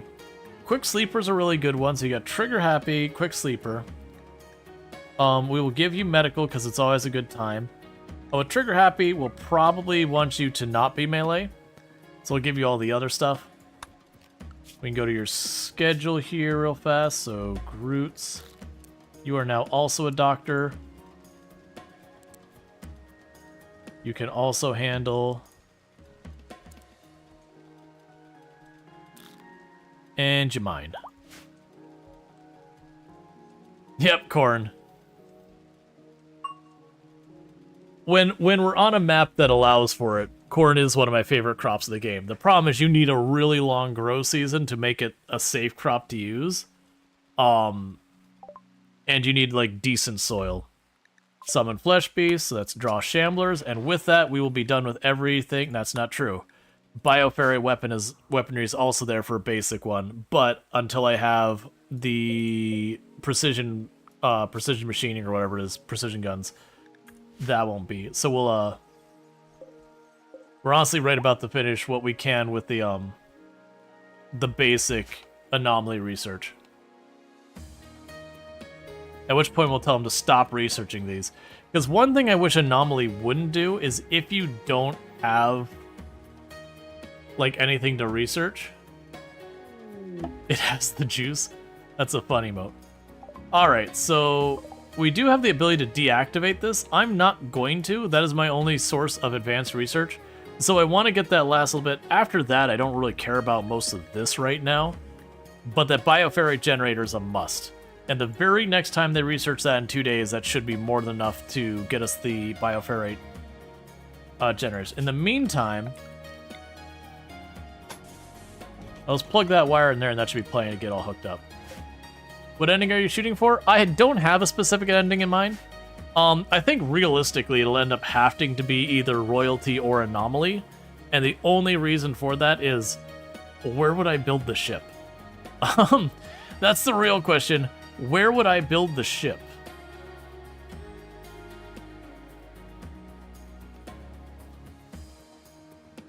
But this run isn't necessarily specifically about rolling credits. It's gotta see how far you can push it. Because once you start losing any colonists, this whole thing goes down with hell in a handbasket. Because all of these people are related. So say we have a bad raid and these 3 die. That means all the rest of them, I've got to survive something like 30 days or so with them having like minus 90 mood from losing family and all that. There's just not a good way to manage it. Which usually means you start having breaks again and again and again, which means you take more losses in raids, which means you have more negative mood penalties.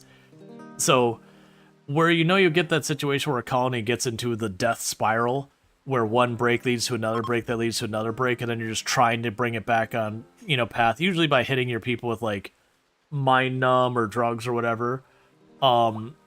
With them all being family, it's not so much as a death spiral, so much as a death dropout, like the floor just drops out from beneath them kind of thing. So we go here.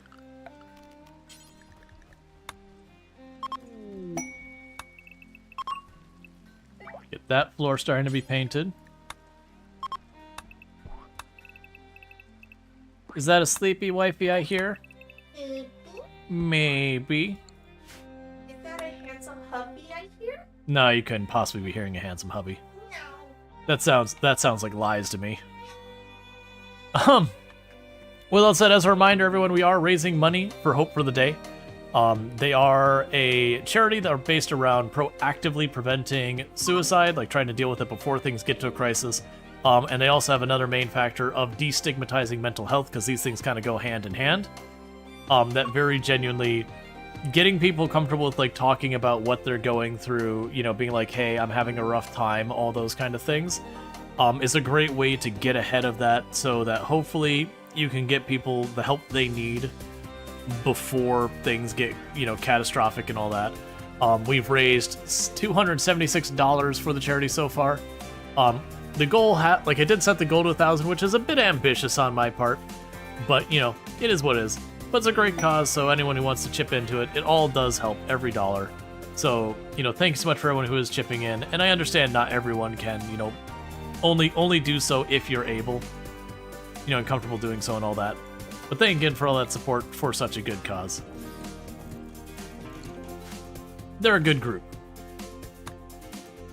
All right. I'm just eagerly awaiting this last round of research. In this next incoming day, we'll get that last batch of research, and the lights can finally come on. Nearly $300 is still a really good amount. Yeah, no, it's one of those things I have to keep reminding myself of that. Because I'm spoiled from being involved in the RimWorld hot potato and the amounts we raise with that I have to like mentally put myself back and be like, yeah, but the RimWorld hot potato is an exceptional outlier in how much it raises. So I cannot mentally let myself use that as a baseline, because I will be nothing but disappointed because I'm setting the bar at an unreasonably high level using that as a baseline. Which it's a good problem to have if we're really looking at it. The fact that this other event has such a high level of success that it screws with your perception.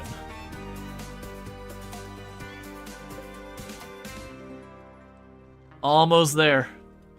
We're so close, and then I get to build my first bioferric generator. We got about 300 on standby. And like I said, my plan is to hook up the first one. We're going to start popping lights and all that. We're going to immediately do a ritual to try and get the next anomaly event going. Honestly, the worst case scenario is if we get the thing where it rolls gray flesh and it just chooses a random person who's already in the colony. That'd be the worst case scenario, just because there was a heck of a lot of people here to start sussing out who's got it. Set the bar at your level, don't expect a thing, and then when you get more than 0, you get excited. There's a certain amount of logic to that. I've certainly mentioned doing that when it comes to games coming out. Like, don't try to not let yourself hype too much, which I say as I'm very excited for Roadcraft, but try not to let yourself get hyped too much. So like when people are like ranting and raving about like the next game coming out, being able to sit there and be like, hey, I hope it's good, but like, you know, we'll see what it is when it comes out. You're like, don't pre-order, don't do that. Like, wait until it's actually out, kind of thing. That could be a really good way of managing a lot of that stuff. Okay, so you're ready to study. Who is my researcher? You're fine. I'm gonna manually make you study that. I wanted to make sure I didn't accidentally turn it off. Because if I manually have you do that real fast, we'll get that advanced research done. And it's good. So with that, for the next random research, it doesn't matter at this point. I'm just gonna choose one. Probably synthesize the other one. But with that, we have... It'll be under power. Bioferrite generator. Let's go.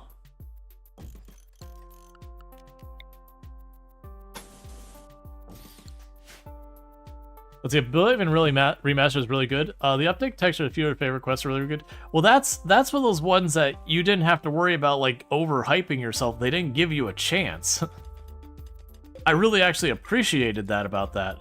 Is they could have pumped out being like, hey, here's Oblivion remastered, it's coming, and hyped and hyped and hyped, and probably have had pretty solid benefit to their sales doing so. But instead they're just like, oh yeah, it's coming. Boom, there it is. Don't blink, you'll miss it. So you didn't have a chance to get yourself overhyped about it, and there was no pre-orders or anything like that. They just kind of dropped it, and it was just there. Versus, like, I have a feeling GTA 6's launch is going to go... Like, it's going to probably sell extraordinarily well. But I have a feeling, like, no matter what, people are going to be disappointed. Because it's been so long, people are going to have a unreasonably high bar in their head of what they expect. That no matter what it is they offer, it's not going to meet it. So maintain... Maintain. Because I've seen that happen to a bunch of games that they've come out and they were really good releases in their own right, but just because of how high the bar got set. because of how long people waited for it and how much in their heads they got themselves amped up for it. It just underwhelmed. Alright, so we're going around turning on all the lights. Because this thing produces 4,000 power. So with that, stop powering this and deconstruct it. We're done using wood as fuel. The Bettericiator is an easy thing to adjust for several available mods. Oh yeah, and that's the whole thing. But even if you don't have the mods and all that, I'd still say that game has been extremely good. Meanwhile, temperature-wise, let's put a heater in here and here.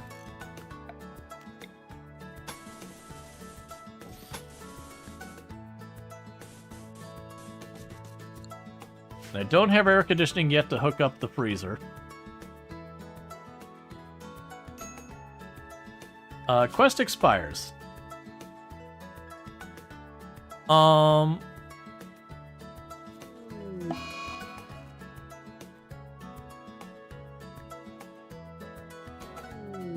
So I'd be down for that.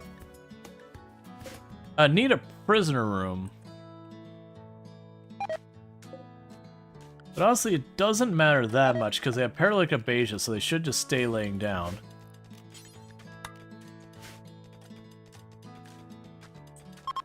So we can go quests. We'll get the Goodwill.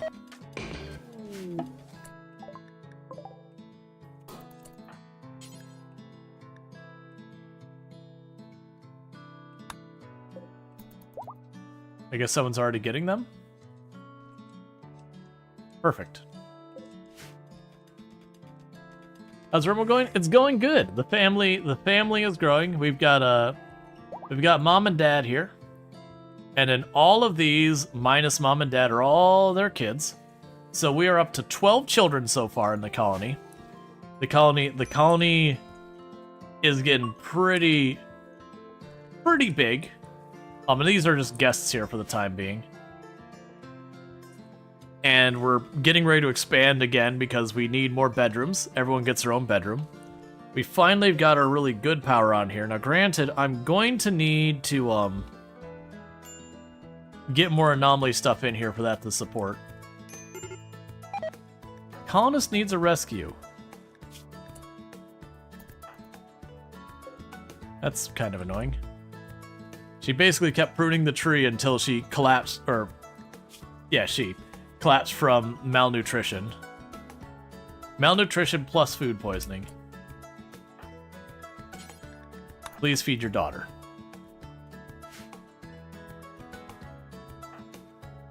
It's good to have you back. I hope the kids went to sleep without too much difficulty. Go grab your gun again. And then you two are also starving because you spend a long time fruiting the tree. The colony needs more skooma.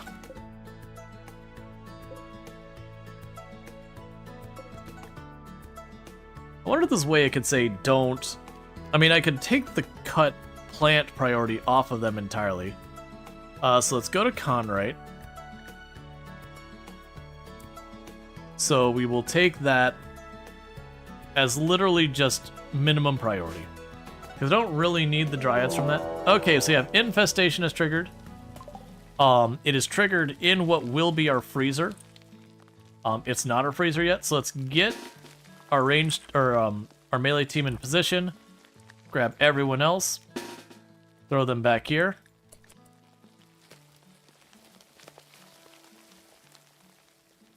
Get everyone out there as fast as we can. Pretty easy night for sleep. Read to them. Then Jordan falls asleep next to me in his bed. Caleb next to Jessica in our bed. Usually nap with Jordan for a little while. But yeah, no, I way back I was helping take care of someone else's kid. That was not an unusual thing for while we're waiting for nap time. For nap time to feature more people than originally planned.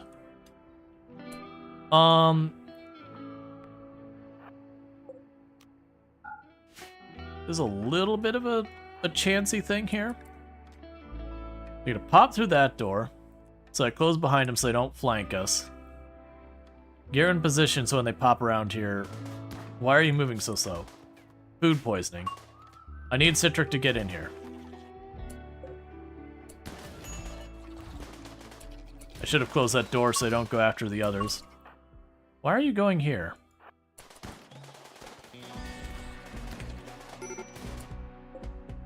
Well, that's real bad. So they're flanking around to get Doppelganger. I think it's too late to close that door. Oh, that is not the time to start throwing up Doppelganger.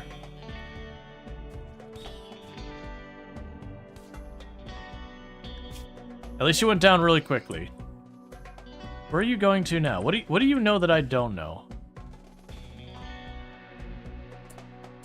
Well, they're down, so you won't do that. They're just gonna trash my stuff is what they're gonna do. If I pop in here real fast and destroy their stuff, they might just nope out. So I want to attack the baby.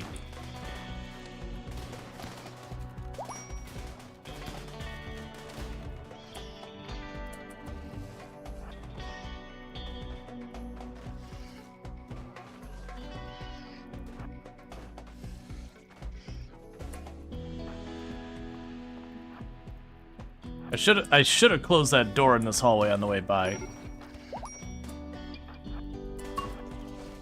Okay, you stop doing that.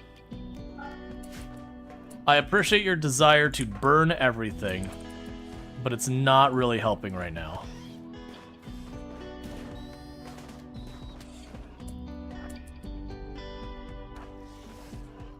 Oh, don't trash that. No, stop. Stop you right there. Don't do that. Oh, I need you on this side so they don't melee the child.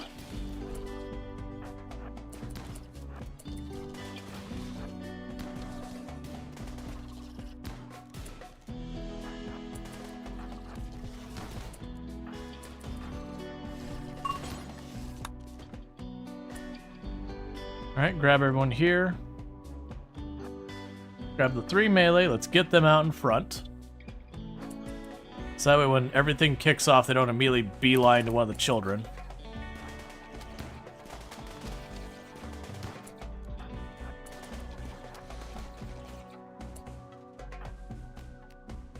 Okay, do we have them all down? Yep.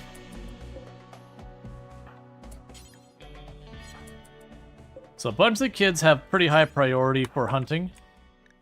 Okay. Why is, like, everyone starving? Where did all of my food go? Like, all of my food is gone. You blink and it's gone. The good news is these mushrooms, that's actually not close to growing. Those are pretty close to growing. New plan. If it is a wildlife on the map, it is available to be consumed. So problem is, like, everyone's starving. I have no food. Doppelganger here needs to stop walking around and get into bed because they're bleeding from yes.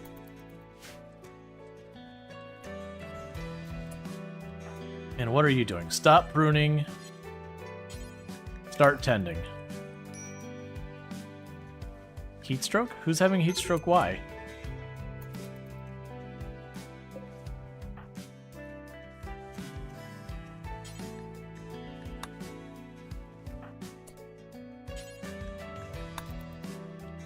Okay, so they should be hauling.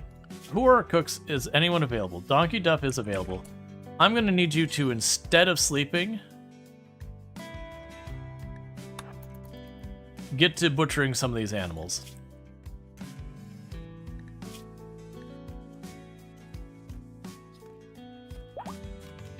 Okay, I just need to get some basic stuff going first. We can get ahead of this starvation. Because the one nice thing about all those insects happening is we can eat them. We are tunnelers, we do like the insect meat. So we just need a second for people to get on board with the butchering and keep that going. I need you to keep butchering, friend. We are hungry right now.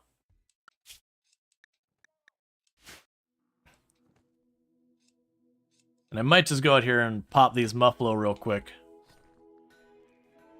I think it's just the fact that we took on so many people. We're starting to run up to the edge of what we can handle.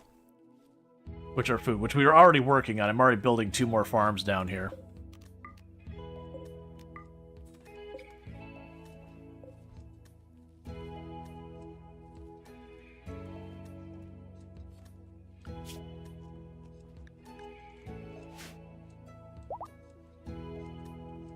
Okay, no one else is actively starving right now. So give our people a chance to recover, and then we'll probably run out here and start hunting. And as a reminder, we are raising money for Hope for the Day. For those unfamiliar, Hope for the Day, obelisk mutation, not helpful.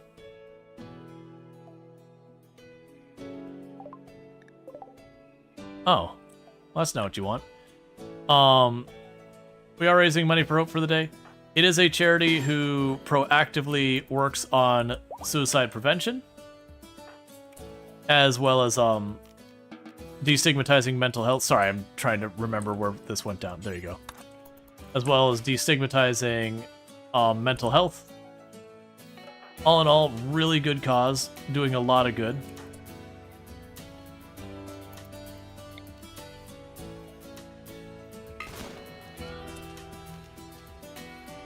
I didn't actually need you involved. Everyone else being involved is fine. I didn't need the flamethrower.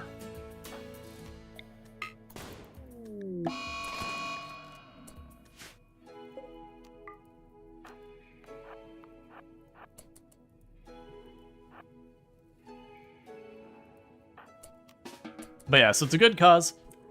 They also do, like I said, a lot of destigmatizing mental health because it's much easier to, you know, prevent people who are dealing with that if you can get to stuff before it becomes a crisis. And a big part of that is managing it earlier on. So I want to get rid of this thing because that'll attack anyone who gets too close. I'm just going ahead and getting rid of the Muffalo while we're nearby because we can eat them and we need the food.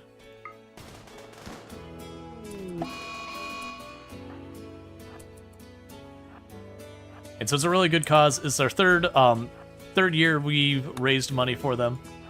And I really do, you know, it's very meaningful to me to do that. I mentioned it earlier on the stream that growing up, I did unfortunately have 3 different people who were close to me that did ultimately end up taking their own lives. So it was, you know, it's a thing that hits pretty close to home. One of them was like right out of high school, like just within like a month or 2 of high school ending. The other one was pretty late into college. And then the last one was like well after college, and that was probably the hardest one because he had a family and everything, and it's just a difficult thing. And so the hope is a lot of people do suffer in silence, that they're going through it and they just don't feel comfortable talking about it. There's a lot of stigma, and especially where things were down here historically, you know, you were expected to, you know, like toughen up Buttercup, you know, real men don't show emotions and all that kind of BS garbage. So it's very, very heavily stigmatized. And so rather than people talking about and potentially getting the help they need, instead they just suffer, you know, and nobody knows they're even fighting that battle until, you know, until things go bad. But by destigmatizing it and having people being a lot more comfortable, like, hey man, I'm having a difficult time, you know, things aren't going great, like I'm not in the greatest headspace, like having those conversations, that could save lives. So it's a charity I really like supporting because it does allow a lot of good to happen. Because sometimes all it takes to prevent, not even bringing people back from the brink, but preventing them from ever getting to that thing, is literally just venting. You know, it can certainly take more than that. Like, depression's a very difficult thing that has many different things you deal with in it. But sometimes just being able to stop and be like, hey, I'm having a hard time, like, here's what's going on, and having someone to listen, that can be the thing that keeps you from starting that spiral. So, it's a very important cause, so it is what it is. It's something I believe in. Earlier just during the stream, I had to take a little bit to like compose myself because talking about, you know, losing friends and all that isn't easy. But I think it's an important conversation to have. Who are you? Why are you here? Is that Empire? Yeah, it's Empire. You can just stand out in my lake. It's fine. Alright, so looks like we got food temporarily sorted because we got, was it 4 Muffalo and a whole bunch of insects to give us a temporary boost in food. By then we should hopefully have the mushroom, like the next batch of mushrooms. I'm pretty sure we'll have all of you out of here soon. You've got 16 days. And you've got about 6 days. So in about 6 days, we'll get 5 people out of here, and that'll massively reduce the strain on our food right now.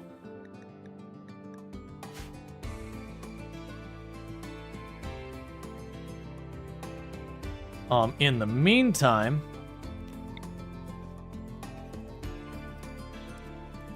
I need to start expanding our lights. And the reason why it's important that we get these lights sorted out is just the fact that because we have Anomaly turned on, we can trigger what's called the Noctil event. When that happens, being in the darkness will cause you to gradually sustain injuries until they eventually become fatal. So we don't want that, because that's not a good time. Alright, we'll worry about the rest of that later. So that'll get all the lights in the bedroom sorted. We do have these lights. They do cover the entire room, so that's good. We've got that all covered. The storage room is all covered. I'm gonna leave these ones in the dark. The chances of having the Nososphere and... Oh, that's not a good spot for that. The chance of having the Nososphere up at the same time as Noctil is pretty minimal. If we get there, we get there. Slapping a couple lights up last minute wouldn't be the end of the world.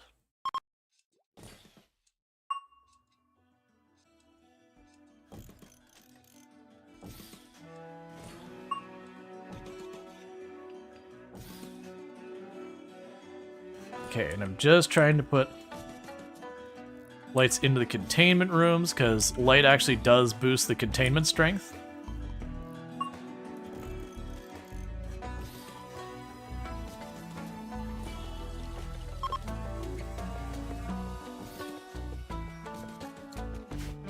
Alright, we're just getting all the lights set up.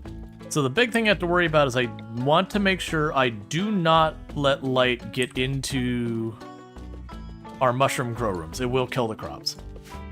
Because being able to talk about something is enough to release enough pressure of that depression to get it to a more manageable thing. Yeah, it can. Sometimes you need more, like, it's one of those things, again, with the destigmatization, like, for people who end up needing medication, like, making sure people are comfortable, like, destigmatizing that and not judging people for needing medication. For some people, it's going to be a little bit more than just a basic conversation. Sometimes has to get up to the point of therapy. That isn't any kind of failure on anyone's part. We all have different needs. And everyone deals with some level of depression. There's just, you know, there's a difference from people who need a little bit more hands-on with it, versus, you know, you can be someone who, you know, you just have a rough week or whatever. But it is being aware that those resources are available, making sure they are available, which is unfortunately a place a lot of places do kind of fail with that. That, you know, you just don't have the availability of the things you need to work with all that. Alright, so we're getting all that sorted, expanding the base even more.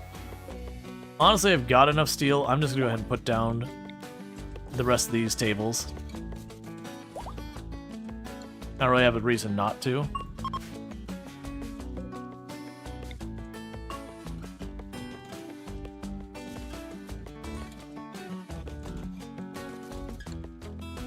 We also should have lights inside here as well.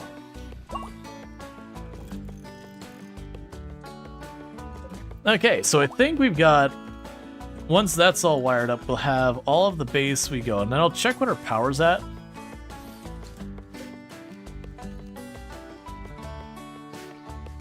Because that'll be a big question there.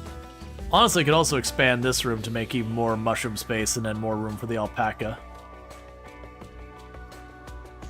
But yeah, no, it's definitely a thing that I really wish we had a lot more, one, resources available to, like, again, not have it be stigmatized.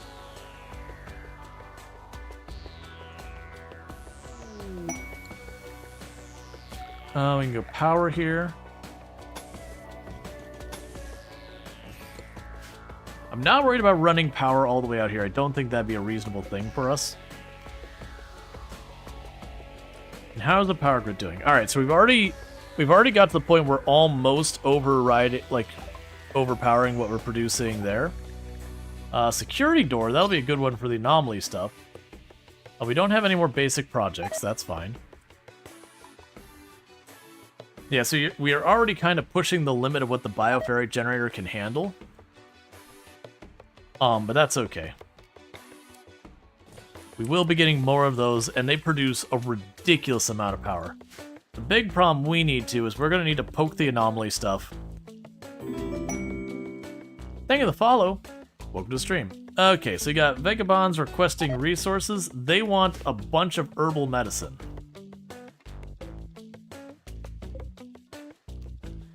Cool. We're gonna switch you over to medicine now. I don't really need the wood dryads anymore, just the medicine ones. So when they get down here, I will give them that herbal medicine. I think that's fine.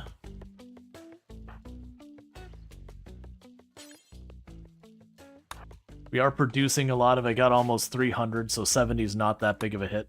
I mean, it's not quite a third of it, but still, it means I got a lot in supply.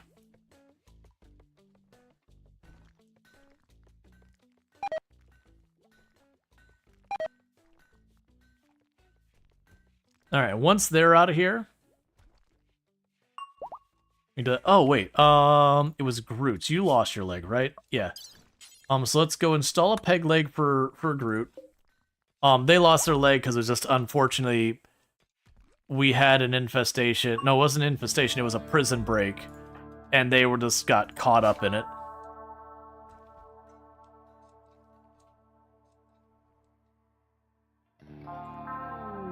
Hulking Monument. I would love to get that. I don't have anywhere to build it, so it's not going to happen.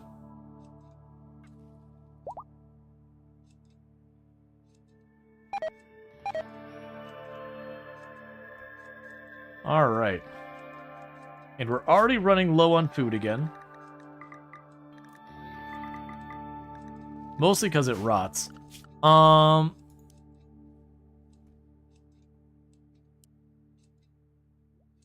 Not you. I'm gonna have you all run out and hunt real fast.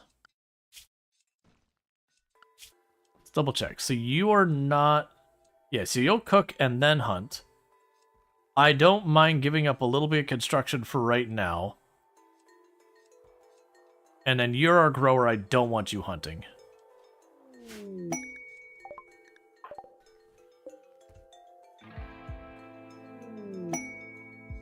Inspired taming.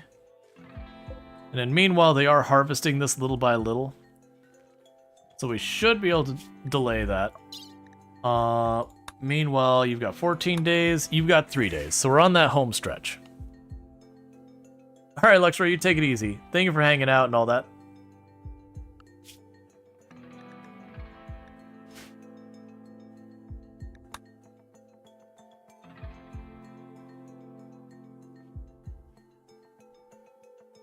Yeah, so with that, we should be able to manage our food until that mushroom starts properly coming in.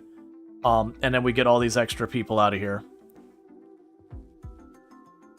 Otherwise, I mean, I've got that getting mined out down there. That'll be good. We're just about done mining out where the other bedrooms are going to go up here. We got enough for all the doors. And that'll be just another thing to add on to the agenda of things to work on. There's no shortage of that. We are starting to dye more of our floors so it's not just the same uniform color everywhere. Because what I'll do is, like, all the common spaces will be like this cream color with the ideology color in the middle. Bedrooms will give them their favorite colors. I'm not growing any of the dye that much because there's nowhere for me to grow it without hydroponics. So it's going to be slow. So I'm only setting it to do like one hallway at a time. And we did successfully install the peg leg, so roots will be going quite a bit faster. Okay. Luxray should be getting pretty close to being an adult soon. Yeah, so Luxray's about to be an adult. Groot's has a while. And Earth is about to be a child.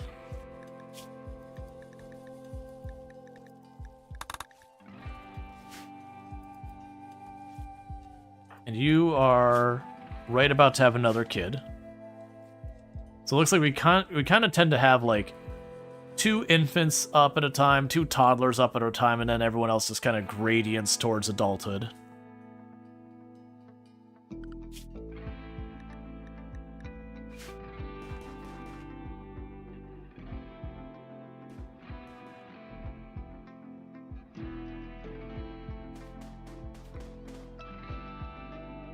All right.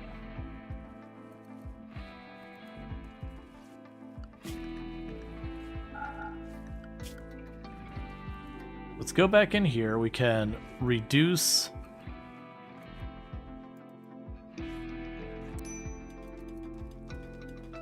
your priority on hunting and reduce your priority on hunting again. Same here. Okay. Because I've been keeping the kids as soon as they're old enough to be able to. They hunt, but they're restricted to stay in the safe area. So it's only the wild animals that venture down here, so you don't have to wander far. Because getting near the edge of that map, yeah, we basically took out just about everything up there we care about. All right, Donkey Duff is having baby. Let's go ahead and get that sorted out. Could someone... That... Okay, just let the person in labor crawl on the ground back to their bed, I'm sure. That's not deeply concerning at all. Hey, Kintaro, it's going pretty well. The colony's been continuing to grow. We're up to child number 13.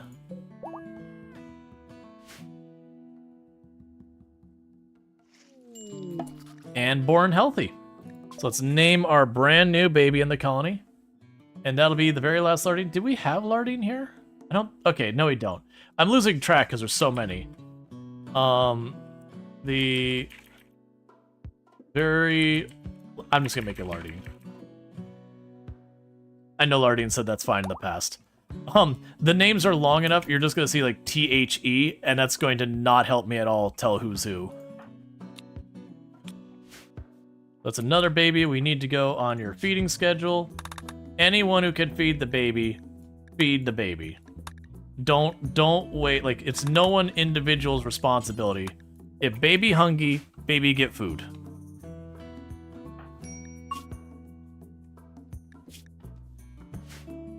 Also, please feed mom. Mom has had an exhausting day. Okay, Donkey Duff is feeding mom. Wait, that's... You are Donkey Duff. Oh! I see. Alright, so please take baby back to their crib and not leave them on the hospital floor.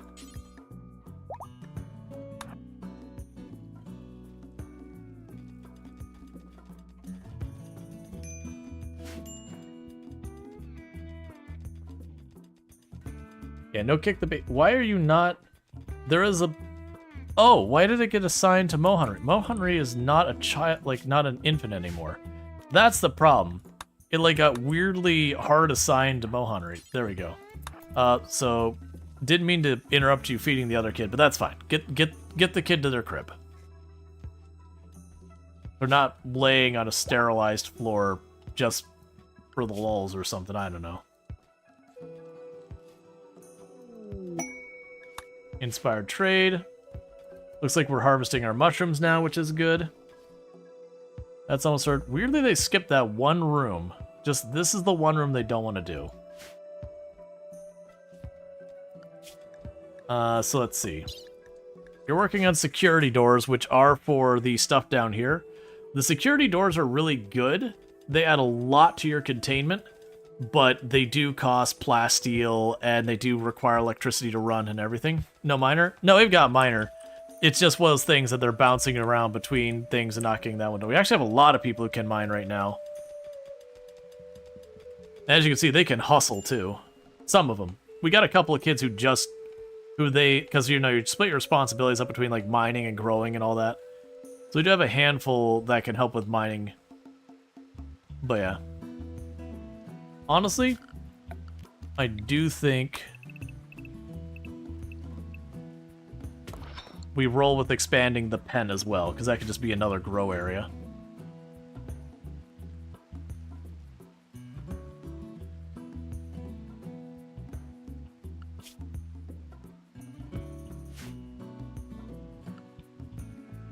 Alright, pretty soon we'll actually be able to keep everyone contained and not have them go out at all. Alright, so the shuttle leaves in less than a day, and that'll be these 5 out of here. That'll be good. That'll give me like 15 reputation, or 50 reputation with the Empire. I believe that puts us up to Allied. Yeah, that'll put us up to Allied. So that'll be good. And that'll give me a handful of free beds for as our infants become toddlers and all that. And then we'll have our new wing we're building up here. That's going to become a kitchen, and this will become our freezer. This will eventually be our break room. At which point we will then remove the stuff from this room up to the break room. So we're going to expand on that to make it a larger, more impressive break room. That said, that's going to take a little bit. I'm not sure what this room becomes in that scenario, because this is our ideology room. That room I'm not sure what we're doing with. It could honestly just be like an armory or something, so like another storage room, but this storage room specifically for weapons, armor, that kind of stuff.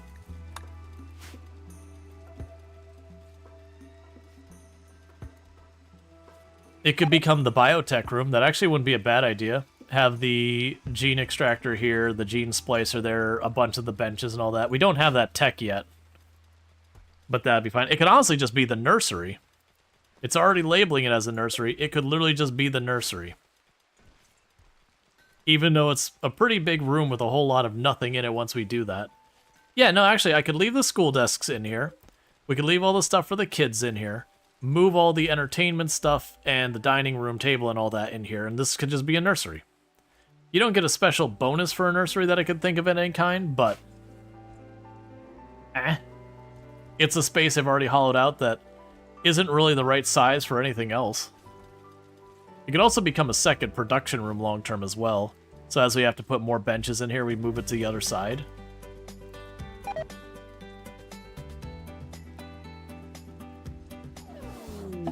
Shuttle has arrived.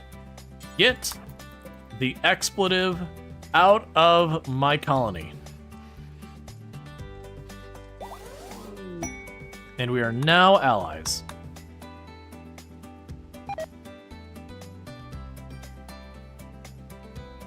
Eating up all my food.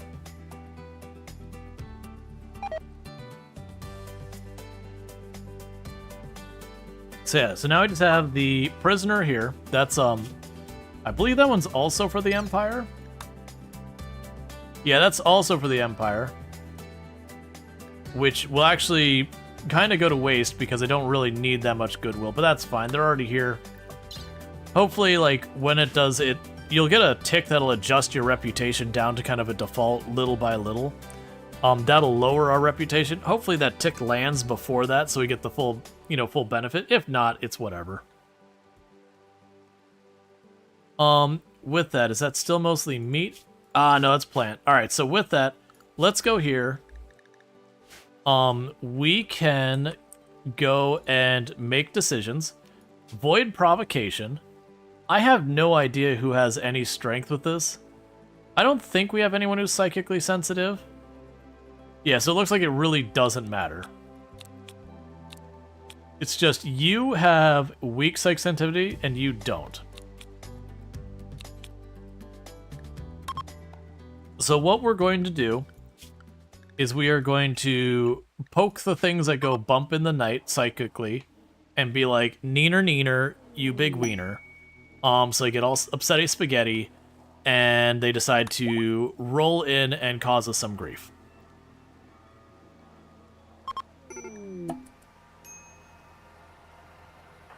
Alright, so you got knocked down for 2 in-game hours from doing the Void Provocation.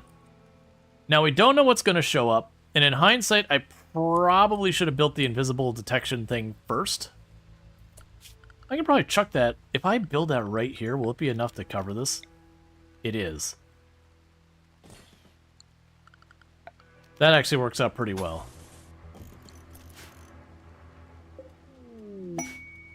Paid hostility. We'll wait on that.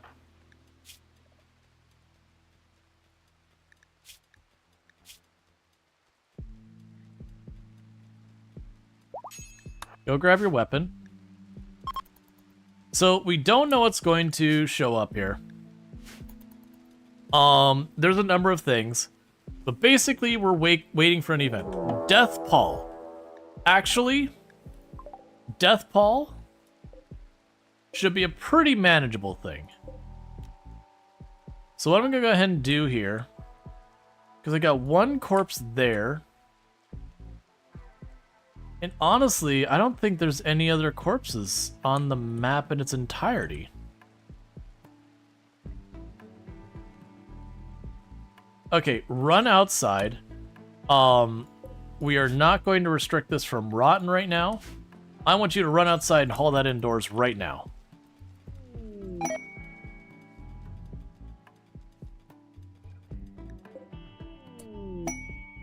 A hare has self-tamed. Okay, there was one person who died up there.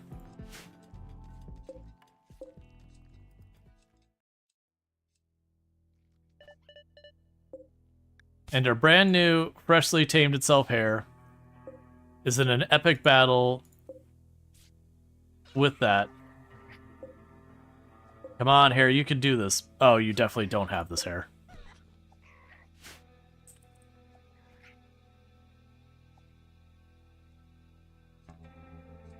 So I could run up there and light them on fire and solve this problem. I don't think that's necessary. Actually, we could even just take this a step farther. Everyone goes to the safe zone. Storage, you'll no longer allow rotten. Yeah, so I shouldn't have to worry about it. They'll just wander back and forth up there. It's whatever. Research, anomaly, death, life, dust. We'll mark that. I'm not going to bother resetting any of them to research. I don't actually care that much about it. I'm not going to collect the corpses to make it worthwhile. Shamblers are also super difficult to get them to cooperate on capturing them. They just have a tendency to die. Alright, so the hare has died.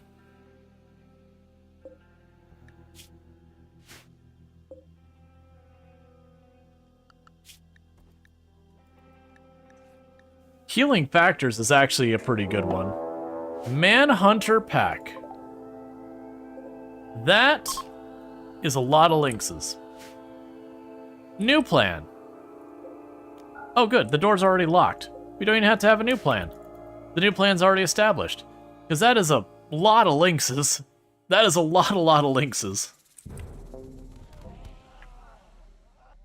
Hey look, they killed the Shambler. That is a bad time number of lynxes. I mean, honestly, with the flamethrower, I could probably hold him at the door. But then that would contribute more corpses to the death pall, and that doesn't help me at all. And I don't need anything outside, so...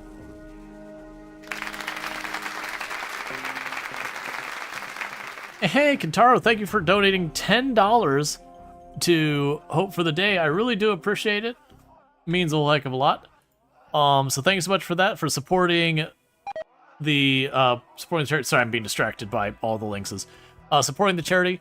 Hope for the Day does suicide prevention proactively. And they go and they make it a big effort to destigmatize mental health. If you've ever heard the phrase, "It's okay to not be okay," that's them. That's their thing. So thank you so much for supporting that cause. It means a heck of a lot, and I really do appreciate it. Putting us up to $286. So thank you so much for that.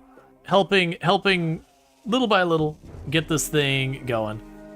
My goal was to try and hit 1,000. We're gonna probably fall short. That's okay though. We still are raising $286. That's $286 we would not have otherwise been able to contribute to the cause, and that's still a big deal. So thank you so much for that. That isn't me trying to be like, no, you didn't give enough. I'm not trying to insinuate that.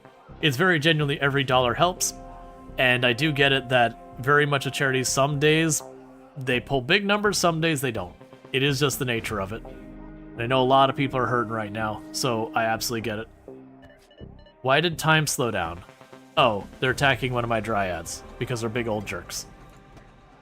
I didn't realize I had a dryad up to be attacked.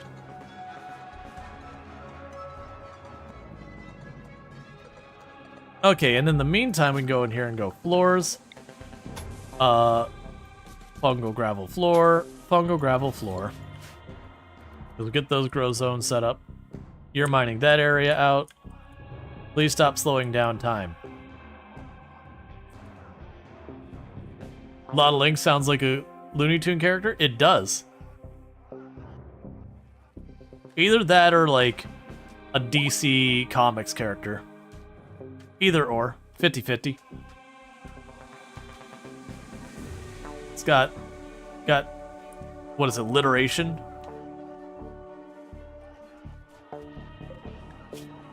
Alright, well, that Lynx lost the fight to the Dryad. The Dryad did ultimately lose the fight as well, but they did mutually destroy each other.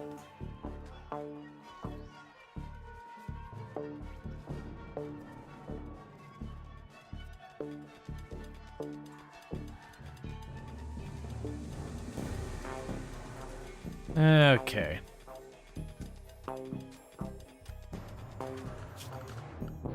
Didn't quite finish mining the rest of that out. Yep, the Lynx died, and it got back up, and then immediately got in a fight with the other Lynx, and then it died. And thank you, JD2V0, for $25 towards Hope for the Day. That puts us up to $311 raised so far.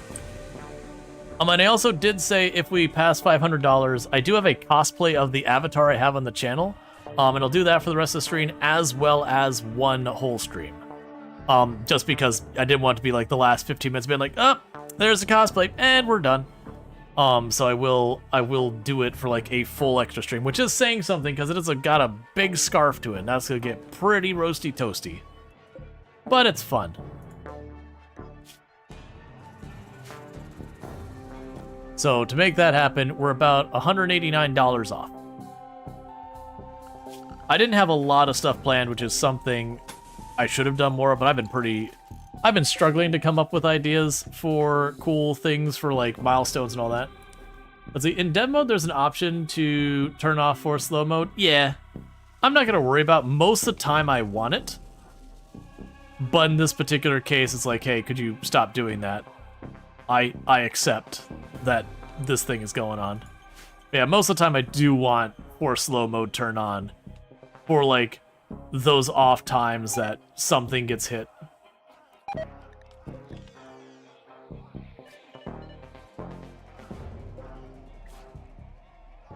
I'm honestly curious if slowly the Shamblers managing to knock down one after the other. We are slowly building up an army of Shambler Lynx up here. That one by one they're killing the Lynx, and then the Lynx are being resurrected as Shamblers and then fighting the other Lynx. So they are slowly converting the Lynx army into Shamblers. Which is one of the big dangers with Deathpaw. Is that there's a lot of things on the tile to get in fights with each other. You can slowly ramp up more and more. That's honestly one of the ones that'd be interesting, would be if there was ever a way to deliberately cause the death pall if you could like cause a death pall and then you know you like start launching the rocket and just see what happens. I believe there's a thing that if enough Shamblers show up on the map, they will switch over to Shambler Assault. I think that's a thing. That's the danger on the death pall. It's a pretty decent number though.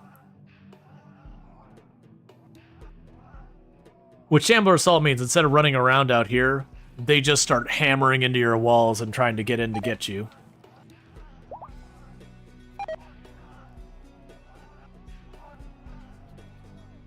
Nope, Dryad's about to have a bad time. We got more Shamblers fighting.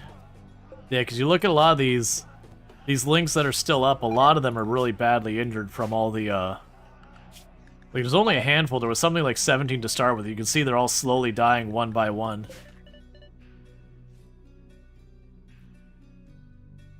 How could you do this? We were friends. Links to Shambler links. Yep. It's the zombie apocalypse. It's just only the animal kingdom. It's a zombie apocalypse, but Lion King edition.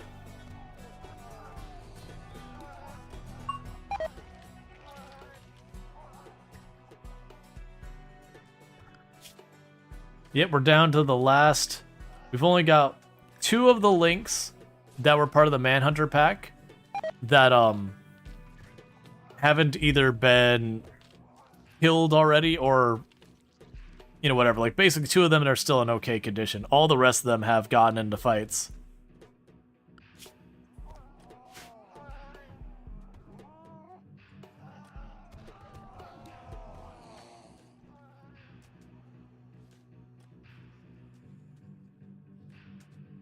And meanwhile, all of our people are just running around, doing their thing back here. It's fine. No need to worry. This is all mined and sorted.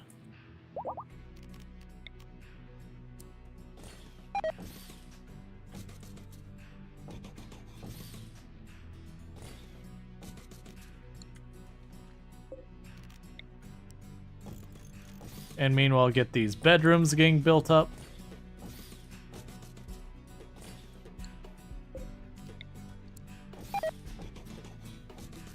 With all of our wonderful slate furniture. Okay. Oh, cool. The next research is air conditioning, which means freezer time. Now, the downside is where we got the Death Pall. Death Pall is one of the only ones I'm probably not going to get many Shamblers or anything I could use here for Bioferrite. We are seemingly basically maintaining... Oh, I just realized. How much part I got left in you? 890? Okay, so we got things we gotta build. Bioferrite harvester.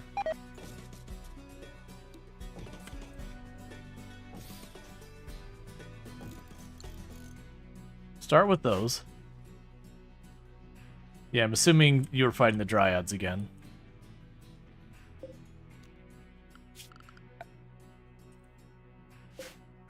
Yeah, so what we want to do is get those Bioferrite harvesters in here, so we don't manually need to do it. And Luxray just became an adult.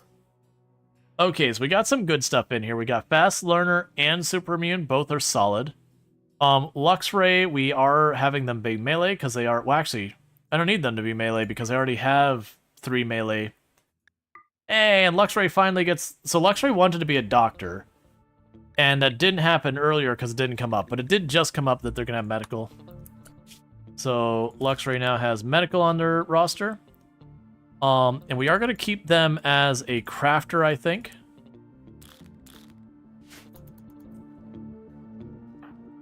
And we need to go to schedule, anything, for all of that.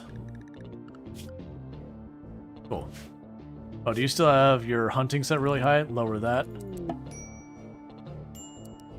Okay, so Death Pall is clearing. So what will happen is all of the Shambler links that are walking around everywhere right now, once they collapse again.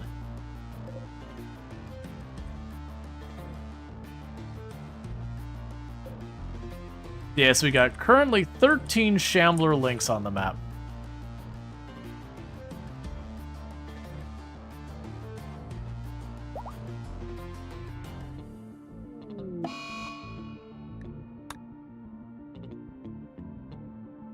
Okay, and our first of their dryads finally died. I mean, they got thrashed out there because I just closed the door and walked away. It happens.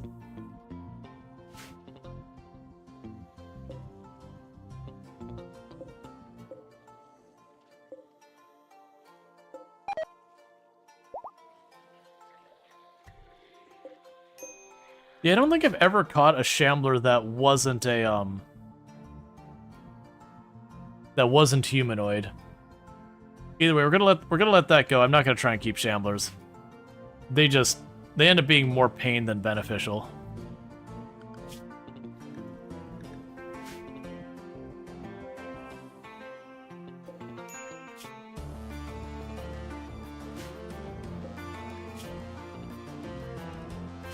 Okay, they should all collapse very soon.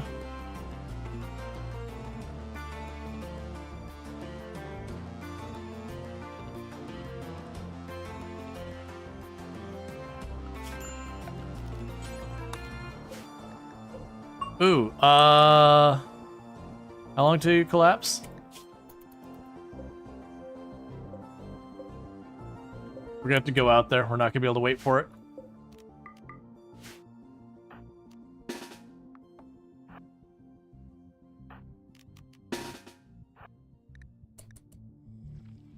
We need the melee to get out there first, because our Twisted Obelisk is about to max out. If that happens, it's gonna start mutating everything on the map. So we gotta hustle. Alright, so melee's making out the front door. Everyone start booking it right behind them.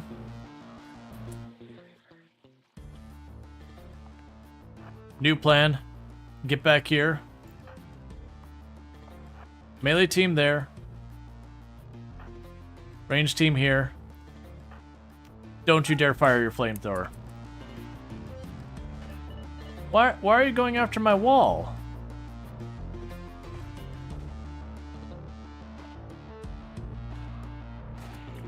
Okay. So get everyone over here, get you all out there. Flamethrower back on. We're at 92%.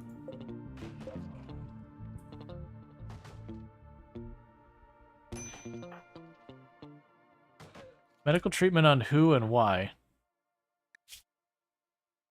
Link's Club. Oh, there's another one just in there. Hang on.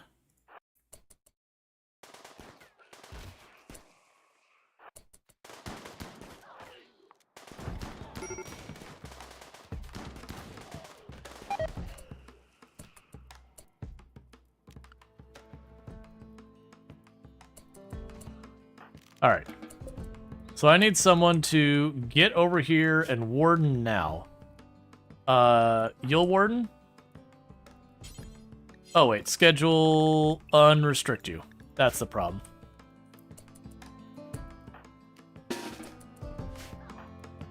Okay, cool. We got... Oh, wait.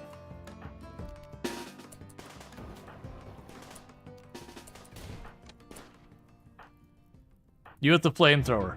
Stop it. Okay, try that again. Forget the fire. Suppress it. Oh, hey, actually. Oh, too slow. I was gonna try and capture the Shambler links, but it's just a little too slow. Alright, so everyone's gonna patch each other up. Because this hits 100%, it'll mutate our people at random kind of thing.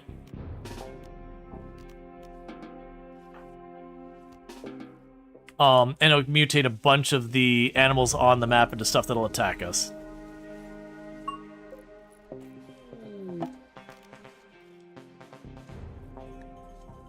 Alright, well, Conrad just got mutated. That's not super convenient. I do like the idea of keeping this around and getting the... what is it? Words are hard, chat. Disease, lung rot. Oh, it was one of our dryads just laying out with the Shambler corpses.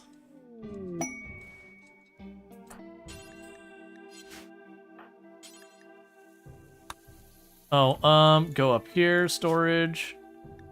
Entity corpses.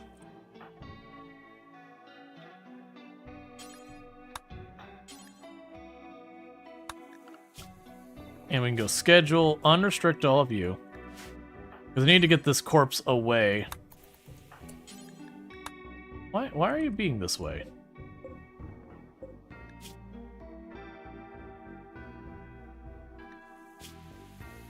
Yeah, because you... Oh, Shambler... I see. That's going to be a difficulty. Storage, we will allow animal corpses that are not fresh. Because I want to get that away so we're not standing on rotting corpses trying to do work. And did you get treated? You good? Cool. Because in that case, quickly chuck all these bodies away from the psychic tree so that, again, we're not standing under it.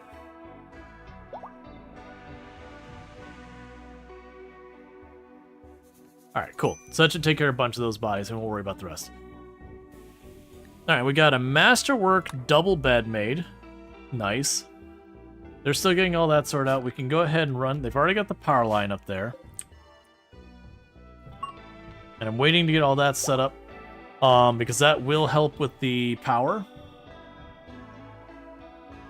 Or, sorry, the bioferrite. And we'll keep trying to get all that sorted out. So we got the Grey Paul. Everyone's patched up. The downside is, unfortunately, that wasn't a particularly useful anomaly event. Because if you recall, the big thing we were hoping to do with the anomaly event there was to get more sources of bioferrite. And that was one we just killed all the things. We didn't get anything to slap onto a table and do all that. Ideally, we want stuff like Sight Stealers. Revenant would be really, really good. Devour, only if I could shatter one's spine so that I don't have to deal with it eating whoever tries to maintain it. Metal Horror can be decent. Those tend to get themselves destroyed, though. Let's see. Ghouls can be okay. You don't tend to get those very often either. They tend to just die as well. There's a lot of masterwork beds happening. An engraving of the engraving this furniture resembles Doppelganger, striving to comprehend the nature of Fingerspike while scribbling in a notebook. The colonist's deep fascination with the Fingerspike is evident. A weasel stands near the main subject. This portrayal refers to Doppelganger studying Fingerspike on the 15th of April, May in 5509. And then this one is, an engraving of this furniture shows a burglar eating an onion. The work is executed in modern style. Provocatively, the scene takes place on the outskirts of a city. The furniture is engraved with the image of Vortis Loss sitting in quiet contemplation, reflecting on the profound truths within the fundamentals of deep mining, with a cup of tea by his side. There is a sense that some secrets have yet to be uncovered. This portrayal relates to Vortis Lost finishing Fundamentals of Deep Mining, 7th of August. Lots of art. Okay, well, let's make one good decision with another. Oh, I can't physically do it. I was going to be like, let's immediately do another Void Provocation. Right, cooldowns. I got to wait another 8 in-game hours. Also,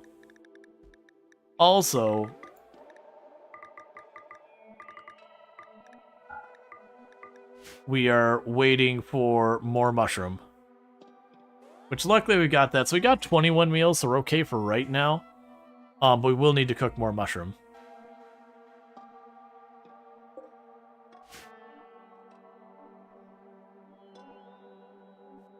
Okay.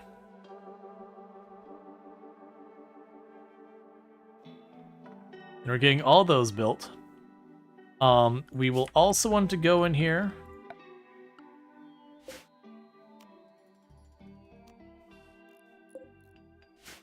Because what I will do, and this will be an interesting thing,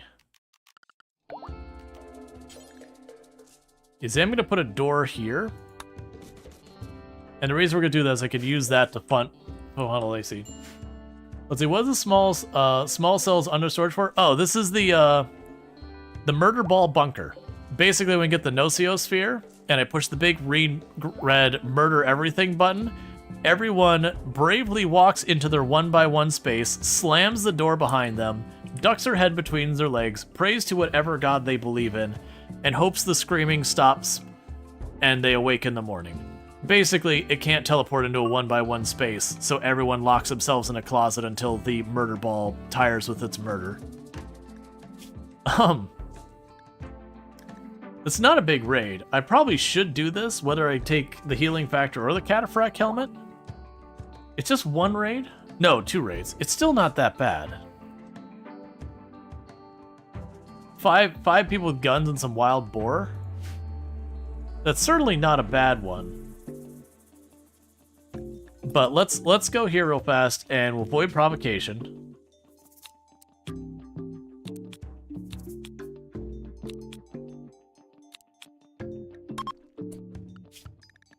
And restrict everyone back into the home zone.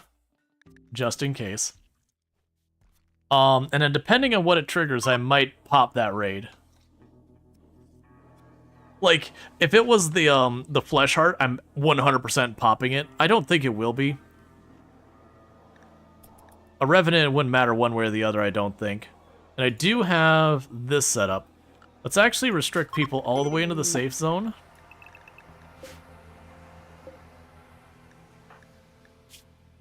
Yep, you fell down. Because I restrict them all the way into safe zone, that means they're back here. If we see that pop, it'll let us know in advance if it's a Revenant or Sight Stealers coming in. Well, it won't let us know which one. Alright, it's a corrupted obelisk, so let's research that and study that. Everyone's off restriction again.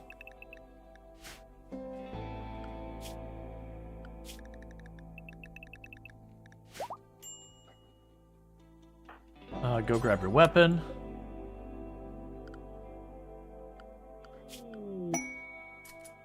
Yeah, because healing factors can be really good. Cataphract helmet is like, this is long-term good, that's short-term good. Yeah, because it's only 5 ranged people and 3 wild boars, give or take. The actual makeup of the groups can vary, but that's about what we should expect. Now, downside is they are Yetkins, which does mean they're good at messing things up. And thank you, Anonymous, for dropping $50 for Hope for the Day. We really do appreciate it. $361 raised for Hope for the Day. Again, all of this is going towards Hope for the Day, which is a charity that proactively tries to help prevent suicide, as well as also on top of that goes and works on destigmatizing mental health and all that. So very much a good cause. So thank you so much for contributing to that cause and all that. I do think I am going to accept this. We are going to restrict everyone back into the home zone again, because I feel like that's a very handleable raid by us. We've got way more than enough to deal with it. And the price is right, as they say. That what they're offering, I am down to accept. Now, I was really hoping, again, for something that could get me some more bioferrite. Because I'm going to need way more bioferrite to keep our generators up, let alone expand. Yes, we still have more power available. We gotta wait, because these are going to take power when they kick on. It should put us right at the limit of what my power grid can handle right now. But with that, I won't manually need to extract, and these are a bit more efficient on the amount we get out of them. It just takes someone hauling from it every once in a while. And how long does it say for the quest? Paid hostility. They'll arrive within the next 3 days, so that'll be soon. I wonder, do we have a... So I could send the drone. That wouldn't really do much, because I think that's actually the same faction.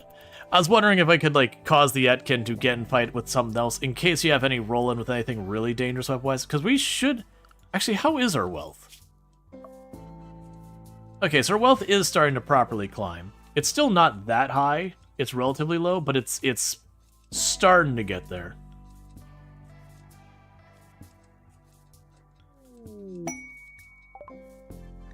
Another masterwork. This furniture bears the representation of Doppelganger, striving to comprehend the nature of a gore hulk. While scribbling on a notebook, the gore hulk does not appear to react to Doppelganger's efforts. The work seems to express suffering. This illustration relates to Doppelganger studying gore hulk on the 4th of December, 5508.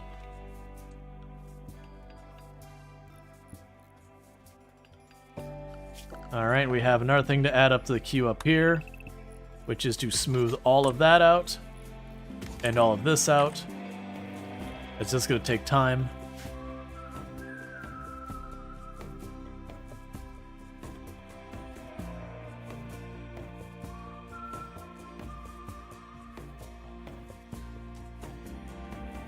Just keep building.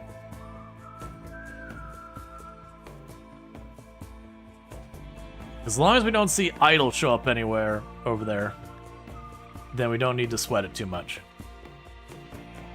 Now, most likely these two raids that we're going to get are going to be near each other, where it says within 3 days. My assumption was to get one, and perhaps even before it finishes its approach, the next one will arrive.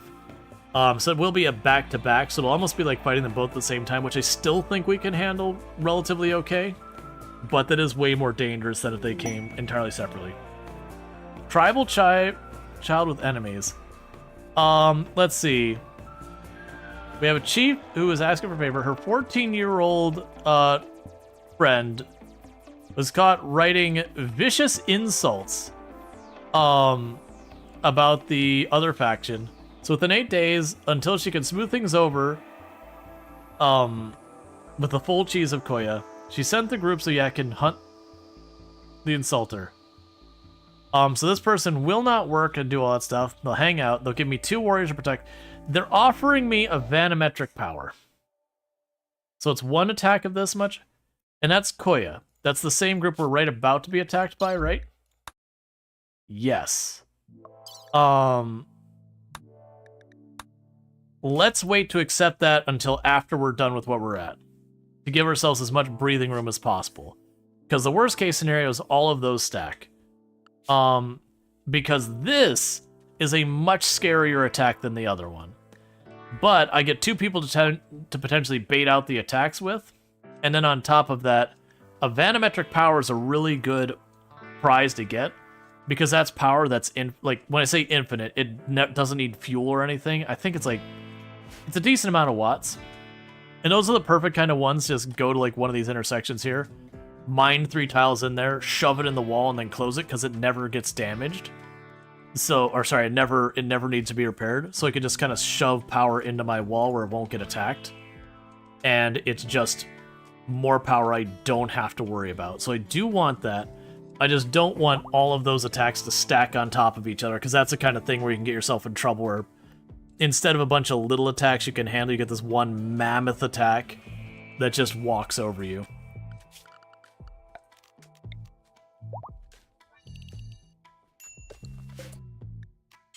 And a new fungus farm. Starvation on Donkey Duff is not needed. You can just go eat. Because part of what will help us is Server Lord having that flamethrower. It's like an electric power socket. Yeah, it's magic power that comes from the magic.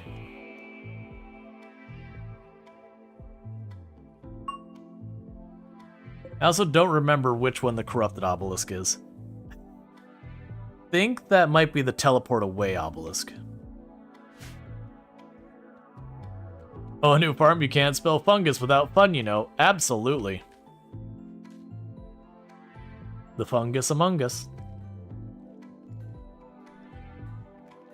We're probably gonna need more growers soon. I've got lots of people capable. I probably just need to actually allocate someone to do it. Another baby is on its way. That puts us up to 13 children. And then a 14th one on the way.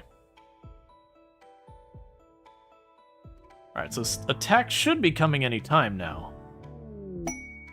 Inspired trade. The best would be if we had like a caravan rolling and then the attack happens. Those are just freebies.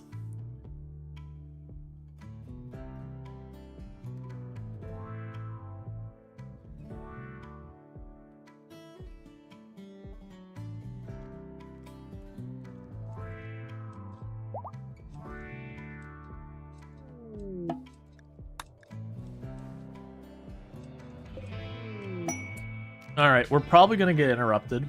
I'm gonna try to sneak it in anyways. We're gonna do the Sky Lantern party. Because that'll also give us a mood buffer while this is all going down.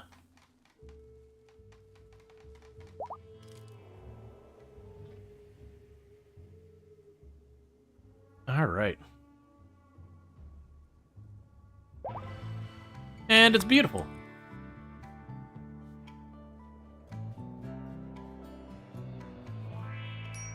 Because it'd also be hard for this map for two groups to miss each other.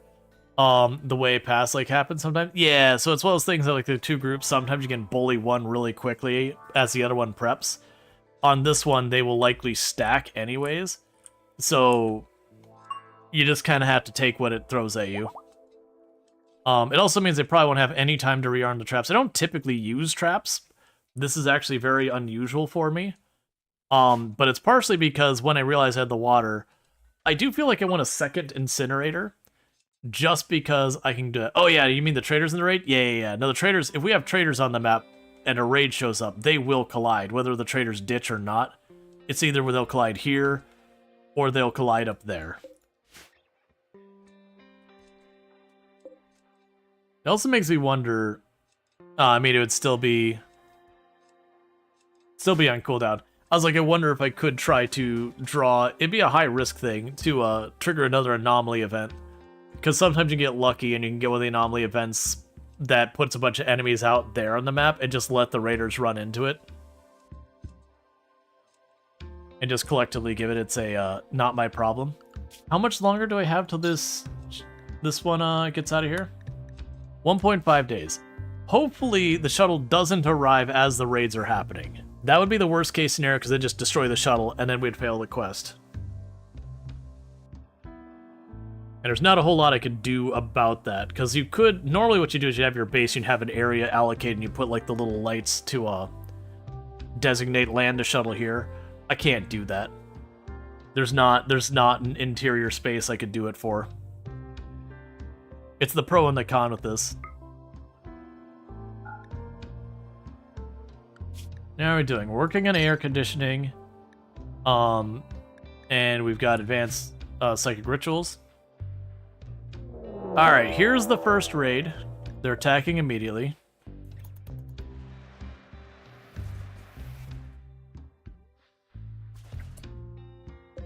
You lied to me, game. You lied to me hard. It's both groups. They just came together.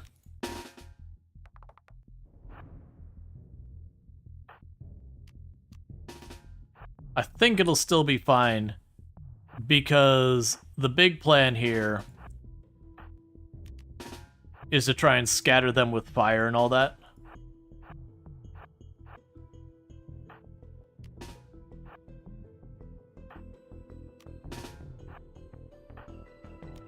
The thing you have to watch in this case is they are going to have actual firepower in this one.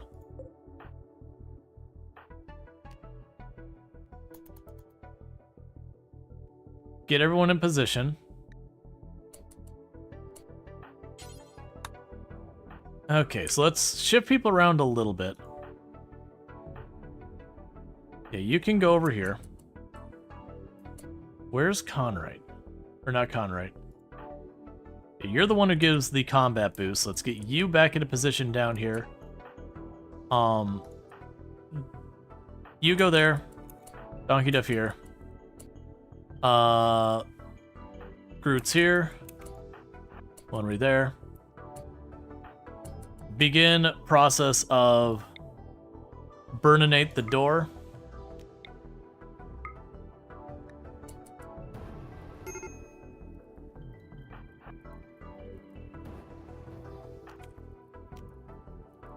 Okay, so I have everyone but one person in there. So we're gonna go bully the Dryads, per the usual. It's 1 day long effects, let's just pop it now.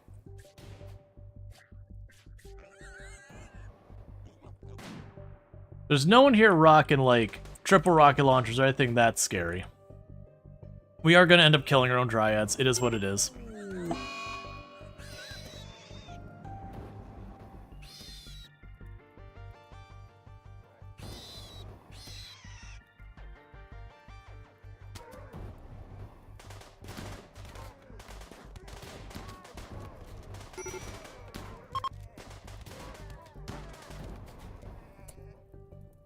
And sorted.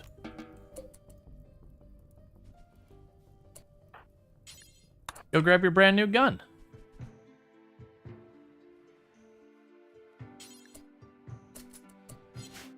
And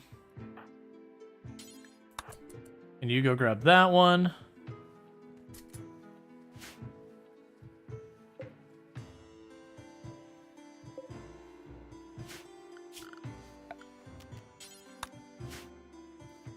They fled so early? Well, you gotta remember those pigs counted as some of their roster.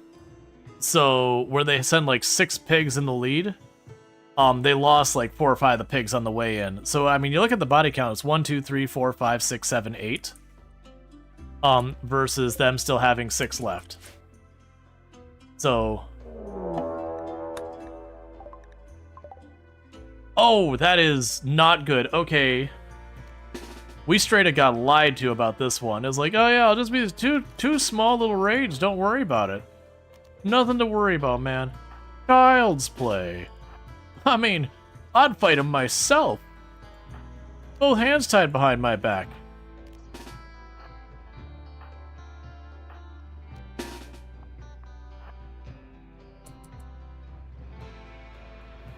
Oh, Doppel, you are going to be... Oh, wait. There's not that many. Honestly, it might be one of those things that I'm better... Ah, Doppel, you are not in good position, buddy.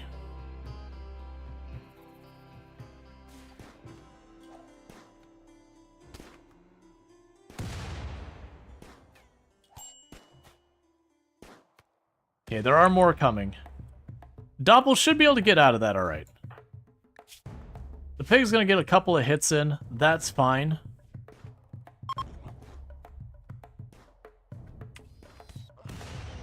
Please stop attacking this.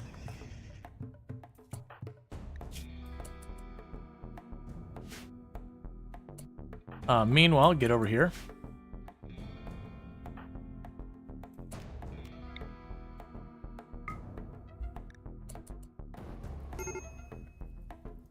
So this room's gonna start heating up fast.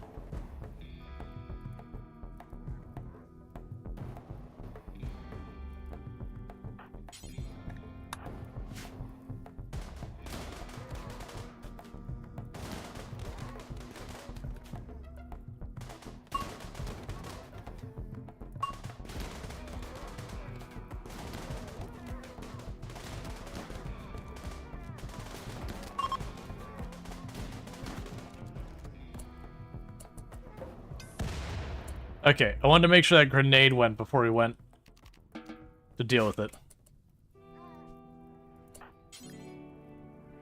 Oh, do I not have... Alright, so you are a prison.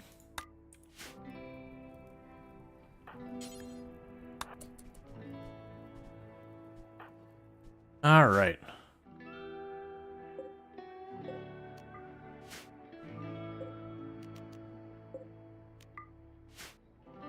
And that many more permanent guests. Am I running Combat Expanded? No, I generally don't run hardly any mods that change much.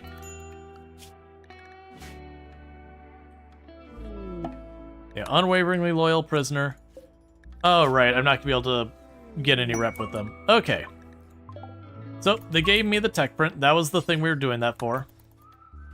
It did lie to me. It was like, oh yeah, it's only gonna be like 8 enemies. It just took the 2 groups and front-loaded all of the enemies between both waves into one giant, massive group. So yeah, I'm gonna release this one. We're not gonna get anything for it. But it is what it is.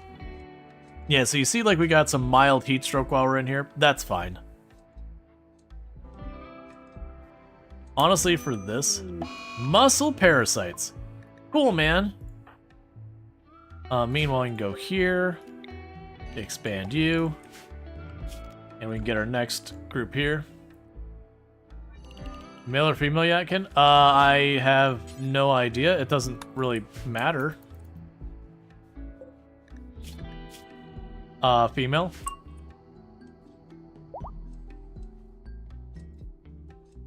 So I think we're gonna probably do... I mean, it's fine. I was gonna say, like, just light them on fire and just deal with it that way. Andrew Sensei is our hauler, and I don't think they got hurt. Yeah, so they should haul that to take care of it.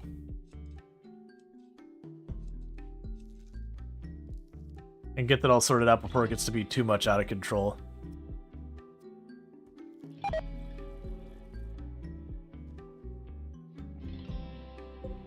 Yeah, and I was hoping... I always forget, it's one of those things that always annoys me is the fact that you can never gain rep with. Because it just makes it so there's so many mechanics in the game that aren't worth doing anything for. Just unfortunately. Because, like, catching and releasing them to get standings isn't a thing. Trying to trade to befriend them isn't a thing. Like, you won't get quests from that point because they can't be friends. You get the idea. It's just... It kind of sucks in how limiting it is. It makes them very one-dimensional.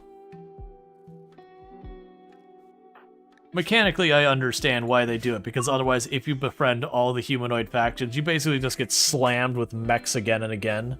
Or Manhunter packs, or Infestation.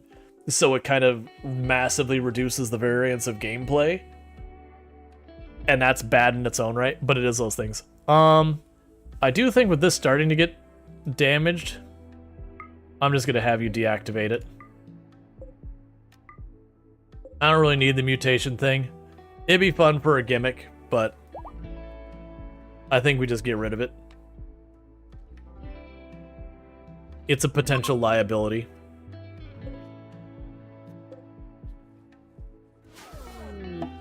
Shuttle has arrived. Get this person out of here.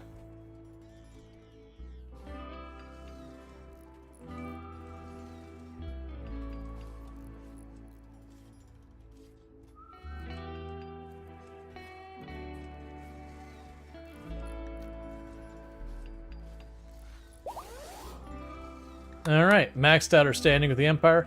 What is Andy doing? Because they're supposed to be the one hauling the corpses. Okay, you're hauling shelves.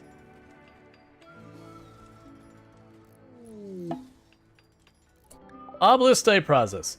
Investigation of the obelisk has revealed some information. It's an archotechnological device that seems to interact with organic creatures at a distance. It's probably a piece of a much larger archotech structure that was destroyed or broken apart long ago. The machinery at its core is inhumanly complex and frighteningly powerful. Its purpose and method of activation remain totally mysterious. If not suppressed, it will activate, its activity level will increase over time, and there's no telling what will happen if it fully activates.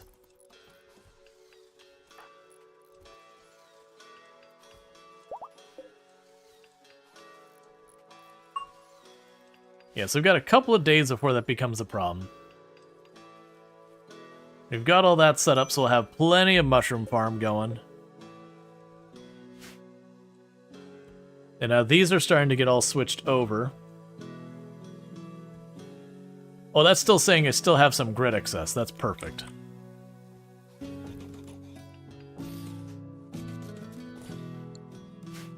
That'll help me get more bioferrite.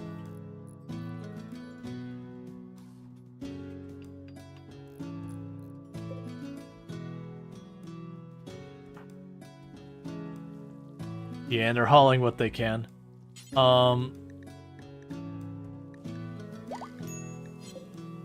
And we have Earthrush Stoney became a child. Welcome to childhood.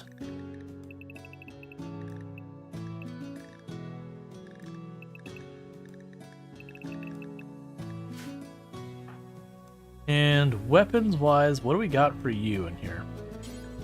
An auto pistol's pretty decent for what we need here.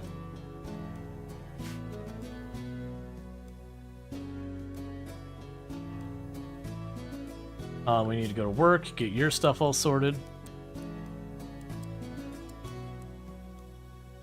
Cool. Oh, right, and you have the flamethrower.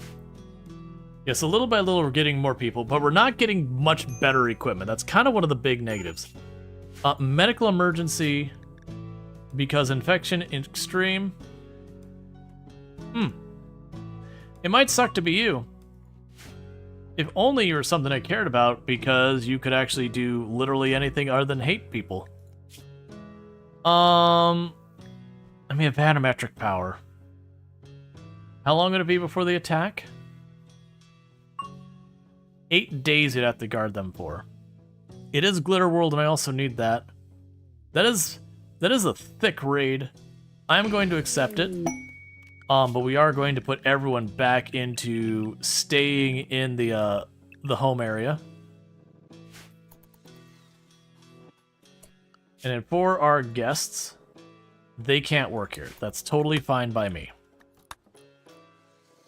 They're just melee.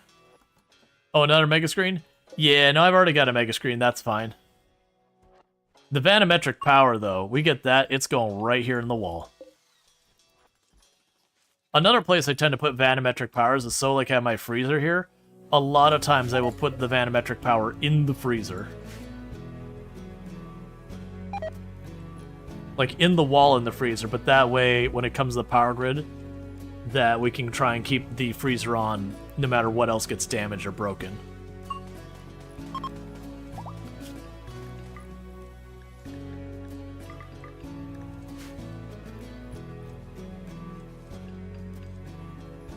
Okay.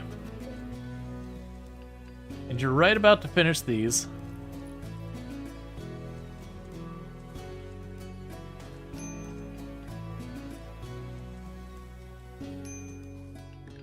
Medical treatment on you. For muscle parasites. I forgot about that. Muscle parasites actually can hurt combat pretty bad. I mean, we're already in it. I think it'll be fine.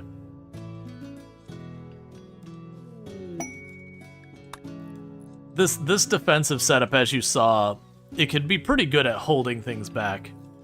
The only downside is if someone gets back here and ducks behind there, something like a sniper rifle, that could be a problem. But then, you know, that's still a very addressable thing. Would you go get yourself taken care of and not stand out there till you hate existence?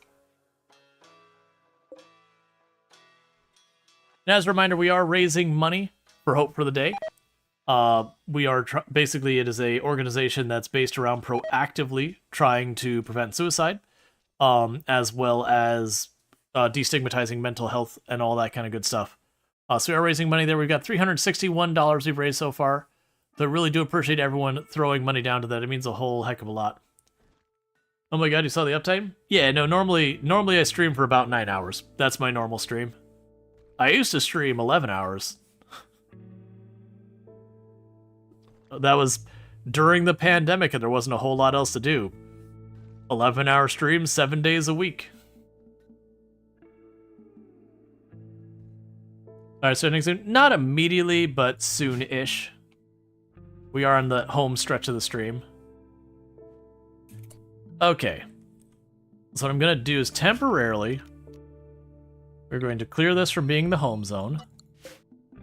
And, Server Lord, I don't like the fact that this area smells funny. Okay, you may carry about your business.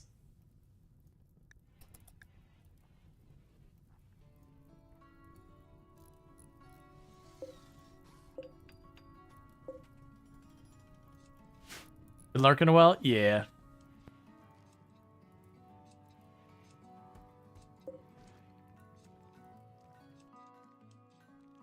Alright, next batch, Server Lord, if I could have you run over here. I think... No, I can't get an angle on it, can I? There you go.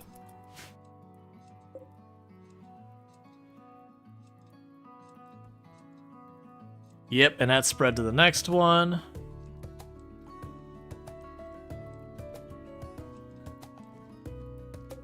I don't need to get all of the bodies. It's mostly just getting these couple right here, so it's not a ton of it. Mad horses. Alright, well, that's not exactly what I was hoping for.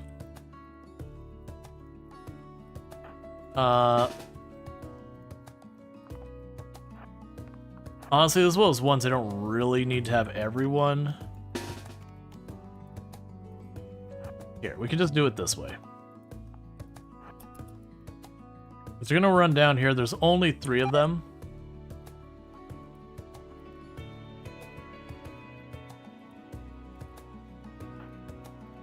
We should be able to, like, wipe them out before they get very close.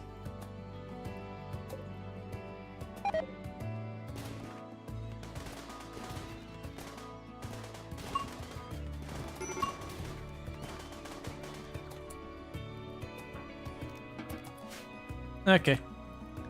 All handled.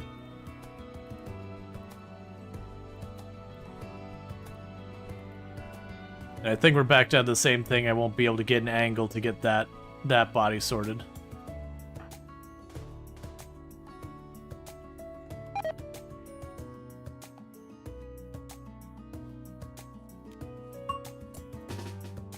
Okay, let's see if we can make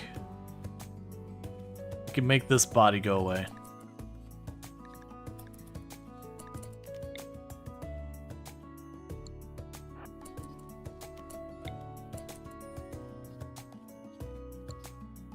Yeah, I can't get an angle on that. They don't have a spot in range right now because we have that other attack supposedly coming. That's fine. It's 1 corpse. We can probably add humanoid to this. So humanoid, but not unnatural. Get that body out of here. Just so we don't have people running back and forth through the rot stink and getting lung rot again. Alright. Inspired Taming. I don't have anything I particularly need. Schedule. Everyone's restricted here for the attack coming in.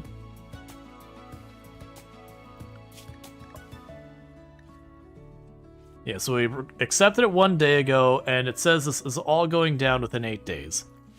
They did give me 3 defenders to help out with it, which is part of the reason I'm not super worried about it, is I can put those 3 defenders right here, right in line with that to draw fire.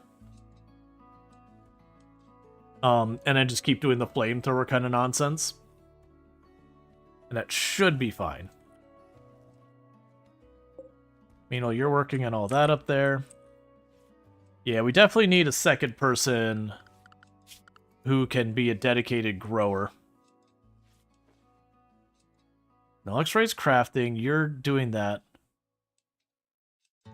I do want to make sure the research keeps going, so we're not going to deprioritize that.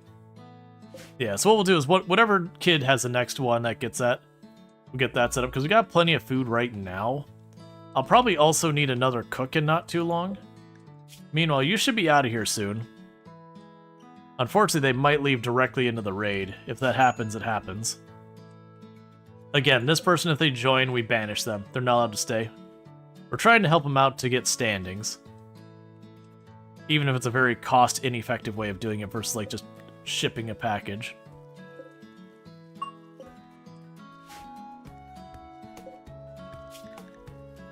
Okay, and that's all going fine.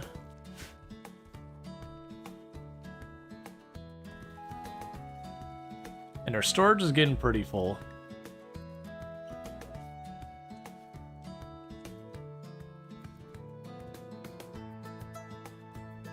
We will end up making this into food storage soon. I can actually probably start that.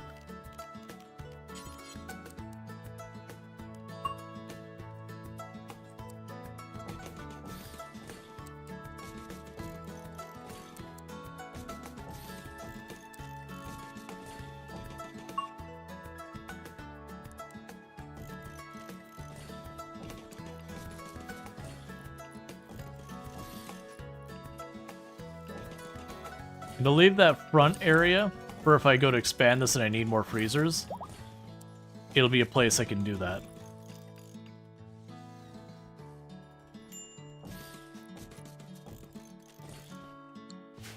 Yeah, so this will reserve for the freezers and all that down the road. We get all that set, and that'll be for food.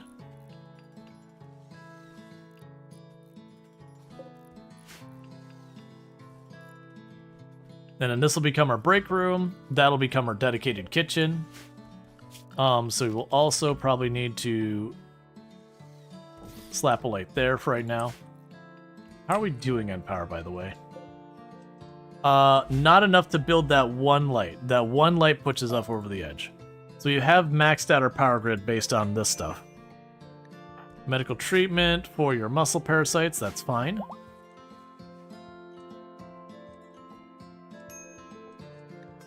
And for your muscle parasites...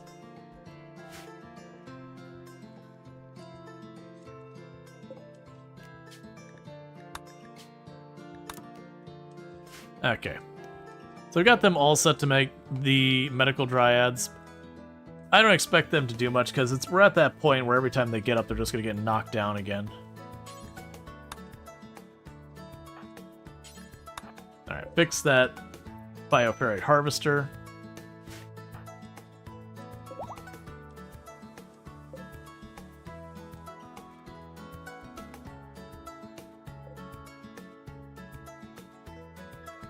And I believe this is the teleportation. Yeah, I think that's a teleportation obelisk, which is a little bit of a concern. Usually the way I handle this one is ultimately, once it teleports one of my people away, I'll deliberately attack it and destroy it to cause it to teleport a ton of my people. Or you get the idea, attack it until it teleports a bunch of my people. That way I don't have one person stuck by themselves.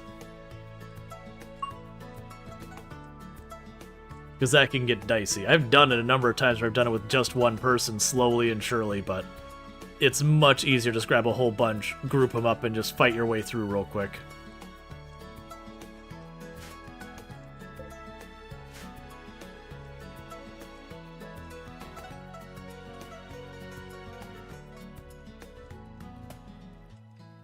And then, okay, so raid is coming. They are dropping in up there, which works out pretty okay for me. Okay, so let's start this. So you three are expendable. So you stand right there. You three I don't want to get too hurt. So I'll go ahead and have you ready in the front lines to help. You two go back one. So you're not the closest. Then you've got this. Then you got Luxray. Then you got the kids.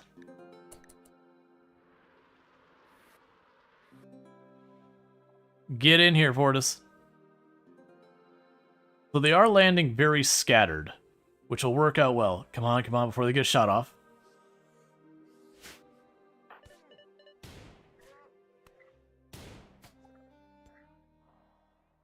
Yeah, they're really scattered, so if they can drop the Dryad real fast, they'll just feed in one by one, which is perfect.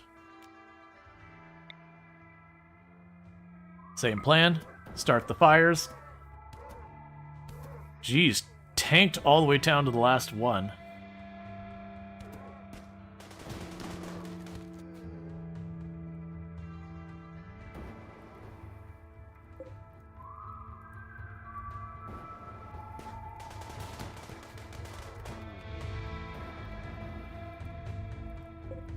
Yep, so you got a shield belt.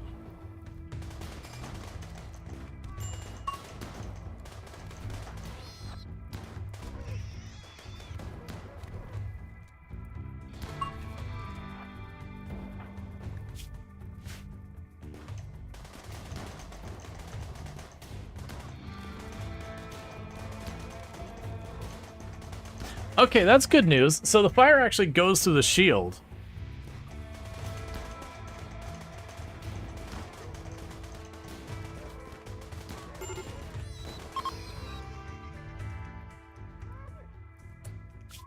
Okay, and I also just realized, so that marks not to put out the fire. Okay, so fire, get out of here. Do I want to chase? I feel like we chase, we see if we can't pick off any of them over here. Because some of them had some pretty good weapons. The fire thing works pretty well. Yeah, no, if you get two of them where you get like fire one, wait, fire the second.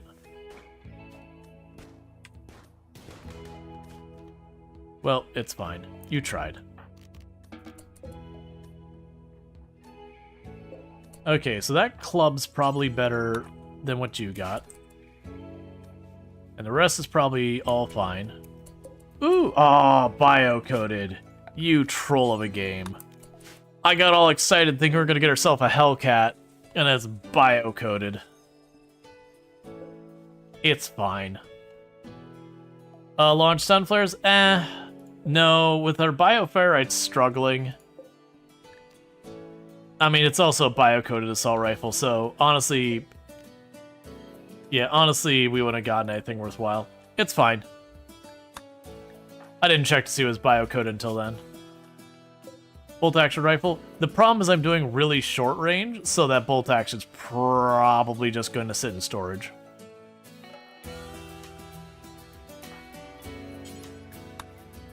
Alright, with that said though, chat, it is getting to be about that time. So, once again, thank you so much for everyone who's been contributing to the charity today. We did raise a total of $361. I'll be throwing a bit extra on that after stream, and then I'll, like, announce the total raise and all that good stuff later on. Later on tonight after the stream and all that stuff. So thank you so much for all that support. For everyone watching over on YouTube, the stream will be ending abruptly for you. But if you have enjoyed tonight's content and you're not already following the channel, don't forget to follow. That is the way this whole thing works. But over on YouTube, don't forget to like and subscribe. But the stream will be ending over there. I don't have a host lined up, so that is kind of what it is. But over here on Twitch, I'm going to send you to my ending stream screen. And let's see